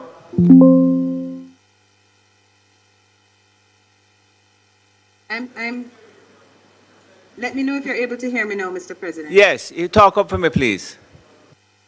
Okay. Yes, I was just for clarity, just indicating to the Senate that as Senator Small Ferguson indicated, the statutory period for the regulations to be sitting on the Senate floor had passed, but I think our committee, and particularly my opposition colleagues, did ask many and robust questions, and the FSC engaged quite a bit in responding to those questions. So I was very happy that the committee was able to ventilate the concerns that they had. And I want to thank my members for being on time for our meeting and for being prepared and allowing us to go through with the FSC in quick time. The increase in fees, Mr. President, has been long overdue. It's been almost 18 years since fees were adjusted. And so, I want to thank my committee members on both sides. And I ask that the Senate approve. Well, it's not really so much for the Senate to approve. We have not objected. And so the recommendation of the committee is really just to have it, have the report approved. Sorry, Minister. Senator Brown? I'm not on the committee, but I'm a member of the Senate. And I'm therefore entitled to comment on this issue. I'm concerned, President, about the point made by Senator Small Ferguson. The management of the Parliament ought to be such as not tender reports when they are presented in a timely manner, but when a matter like this requires a response from the Parliament in terms of a negative resolution, that the timeline for making that response ought to see and require that the report come to the Senate in time to give us an opportunity to do our constitutional duty. And it doesn't augur well for the management of the Senate and the Parliament. It's easier to lock out that which no court stop you from delivering to us and to the people. And I'm wondering whether or not the failure to bring this to the Senate could in any way invalidate the decision. A decision which the players in the industry are concerned about, because it is a significant increase in regulatory fees. And while the minister says it is 18 years, the truth is, because of the percentage attachment to the fees, there have been constant increase in the earnings of the regulator. Today, President, we debated the NHT withdrawal of 11.4. You've gone back there? Yes, because I want to make the connection. I think it was Senator T.M. who earlier said the airport money, I was at St. Mary's. The airport money, we took money from BOJ. We took money from a number of these agencies. I can't help myself cover. Because from the FSC, we took $500 million. $500 million, which has caused the FSC to be in the red. From a profitable organization, it is now in the red. And I fear that this raiding of the bond, every bond they see, Mr. President, on a point of order. Even when they don't plant the seed. There's a point of order. Let me just Mr. President, on a point of order. With respect, my colleague, Senator Brown, is really repeating language that is irrelevant to the matter. That is irrelevant at Standing Order 43. Kindly read it if you haven't. It is irrelevant to the contents of the report and the substance of the regulations that were before the Regulations Committee. This is a matter of an increase in fees that has been 18 years since the FSC last increased fees. In an industry that's grown in complexity, that's grown in terms of the responsibilities of the FSC, And so talking about raiding and all of this, it is absolutely not connected to the matter at hand. So the point of order is in relation to the question of relevance. Relevant, Mr. So what you need to do? Yes, Mr. President. And repeating his own tedious arguments for his own ears. Okay, just... The committee discussed that $500 million, which was taken from the FSC, part of which necessitated the increase in the fees and the people. And the government don't want us to talk about that. I am talking about what was discussed in the committee, $500 million, which has caused the FSC to be in the red. And I'm saying part of that reason and why we know being asked to increase the fees is because of this government tendency to raid the bonds when they never plant no corn. All right, thank you very much, And that's Senator part Brown. of the reason why I am of the view that the economy is on sandy ground, because the government has to rely on money from this bond, that bond, and soon the whole country going to be bankrupt. All right, thank you very much. Minister?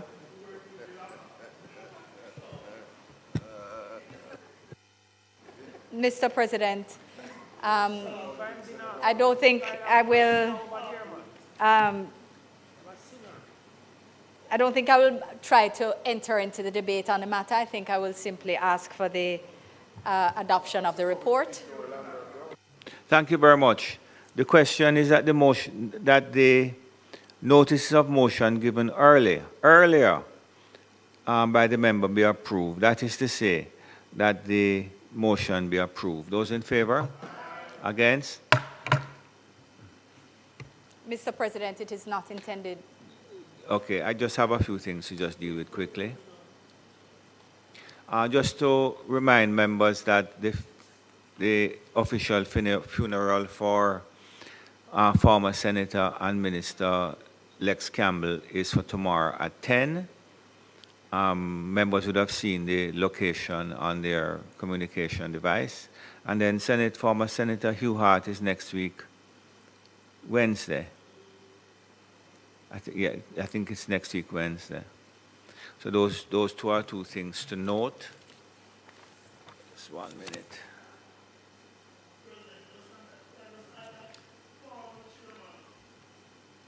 Former chairman, I crave know this, former chairman of the IDT, former trade unionist Donovan Hunter. His funeral is on Tuesday. Of next week. The 9th, 11 o'clock at St. Andrew Parish Church. Yeah, in Alpha Tree. Yeah, so that's it in relation to those two announcements, and I think that the Senate made note of Ian Ford's passing earlier. Okay, so finally, just to say that yesterday I attended the inaugural professorial lecture of our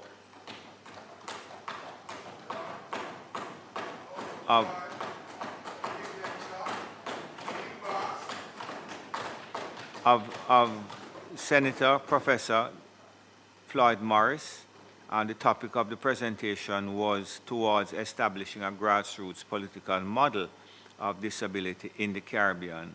It's a very engaging lecture which I enjoyed tremendously. However, I need to bring to your attention that the professor, I don't think he was a professor, but Dr. Devandish, that was his name, referred to Senator Floyd Morris coming from the small and insignificant parish of St. Mary. That did not go down very well, but they would not have appreciated it. The lecture was one that, as I said, it was extremely engaging.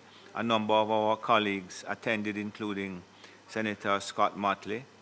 As I said, very engaging. Senator Morris spoke with authority born from personal experience and reminded us that he led the negotiations for the Convention of the Rights of Persons with Disabilities between 22 and 2006, and that Jamaica was the first country to sign and ratify that treaty. And he has since served for 6 years of one of the only 18 experts in the United Nations Committee on the Rights of Persons with Disabilities, reviewing the compliance with the treaty for over 60 countries. So a remarkable, absolutely remarkable progress in relation to his development, and I think that we all should recognize him.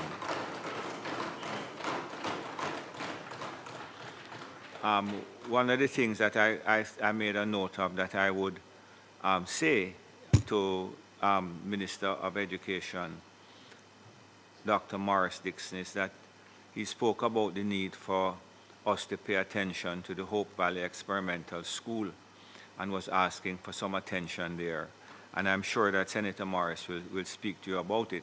I pointed out to a colleague of mine that you have a particular interest in this area, and we are sure that there will be some fruitful discussion between yourself and Senator Morris. And he also made an appeal for more research grants for persons with disabilities. And I know that it is something that you will pay attention to. So I've opened the door for you, Senator Morris, to have further discussion with the minister. But on a personal note, I mean, you and I have had a great experience here in the Senate together when you were the president, and I was the leader of opposition business when Senator Kamina Johnson was in fact a member of that Senate. We have always had respectful interchanges, and it is, you know, you said at the end of your presentation, well, look at you now. You're someone who has fought every inch of the way for the success that you have garnered. And I think that we all respect you for it. I couldn't help, I must tell you, and this is not a political statement, in listening to you speak about your journey, I could not help but reflect on the journey of the Honorable Prime Minister Andrew Holness, whose background is not unsimilar to yours. And it proves that every Jamaican can reach the pinnacle of their personal capacity with hard work and dedication. Congratulations again.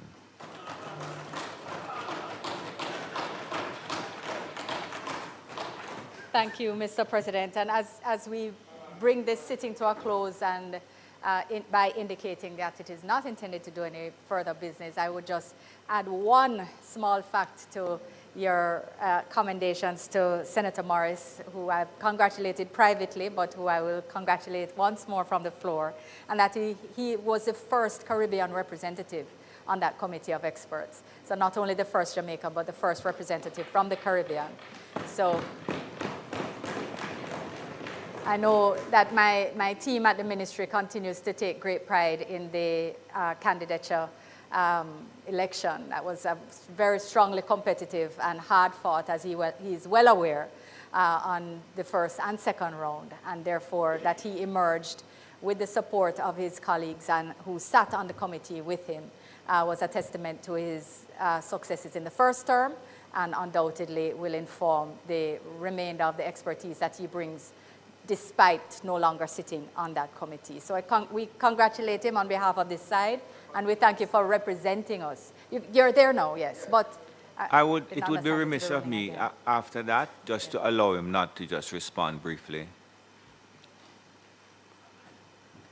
Mr. President, you know, I am always grateful to the members of the Senate and to all those who participated last night. I found out in talking with Senator Morris Dixon that it seemed to have been a breakdown in communication where some received the invitation and others never received, right? And I know that I spoke with Kavan, and Kavan had received but couldn't attend because of other situations. So, I mean, my apologies for those who never received, but the invitation was being handled on different frontiers, and that might have contributed to it. So, Mr. President, you came and you represented very well along with the members of my opposition team, and I must say, Mr. President, the point that I raised about Hope Valley Experimental is that based on my assessment of the over 60 countries across the world, Hope Valley Experimental constitute one of the best practices across the world, not just Jamaica, Minister. And what it has done is to bring persons with disabilities at different levels, profound disabilities to mild disabilities, in the same space as others without a disability. And you have the entire teaching staff there, along with the supportive technology and the shadows and the caregivers that are in the same space, providing for these children with disability. And the thing that disappoints me is that for 50 years, Hope Valley Experimental has remained what it is, experimental. And Minister, it is something that we have to correct. It has run cut across administration. We need to make sure that every parish have a Hope Valley Experimental setup. It can be done, and it should be done. And Minister, I say Minister Johnson Smith now, I'm very much grateful, for this. Please, hello, would you allow the I'm very much grateful for the support that the Ministry of Foreign Affairs and Foreign Trade, have given me over the years in terms of the election effort. Because I am elected in my own right as an expert to the committee, but the whole election procedure, according to the United Nations, have to be routed through a state party. And I tell you, I am very grateful because the world has been responding to my work.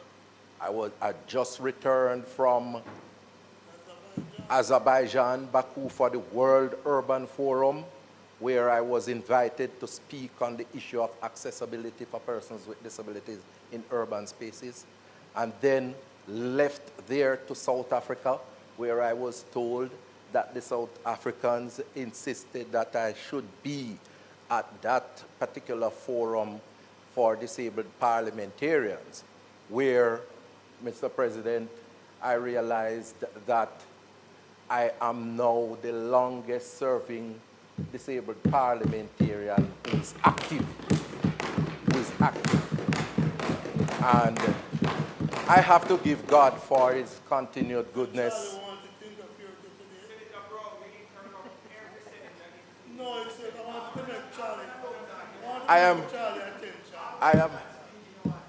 I am very grateful for the continued goodness of God in my life.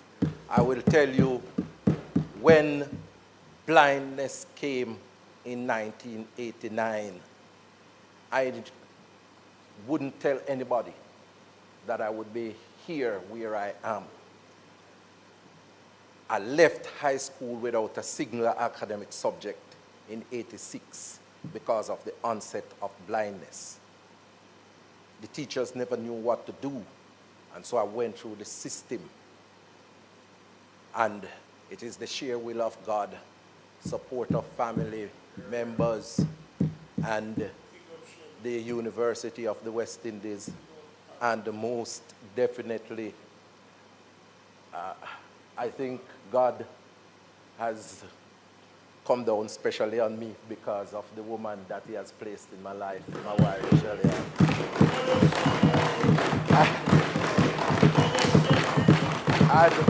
And Mr. President, the funny thing, as I said last night, there was a running joke between the guy who introduced me whilst I resided on Taylor Hall. We always was laughing at Shelley-Ann on the campus, and she ended up being my wife. And so, I'm very grateful for what has happened and all those who have supported. And yes, Mr. President, What you have said about the Prime Minister, I accept. We might agree on different issues. But let me tell you one thing. It is possible in this Jamaica land we love for any one of us to become whatsoever or whoever we want to be, because this land is endowed with greatness. And that is why Marcus Garvey said, "Up, ye mighty race, you can accomplish what you will." Thank you, Mr. President.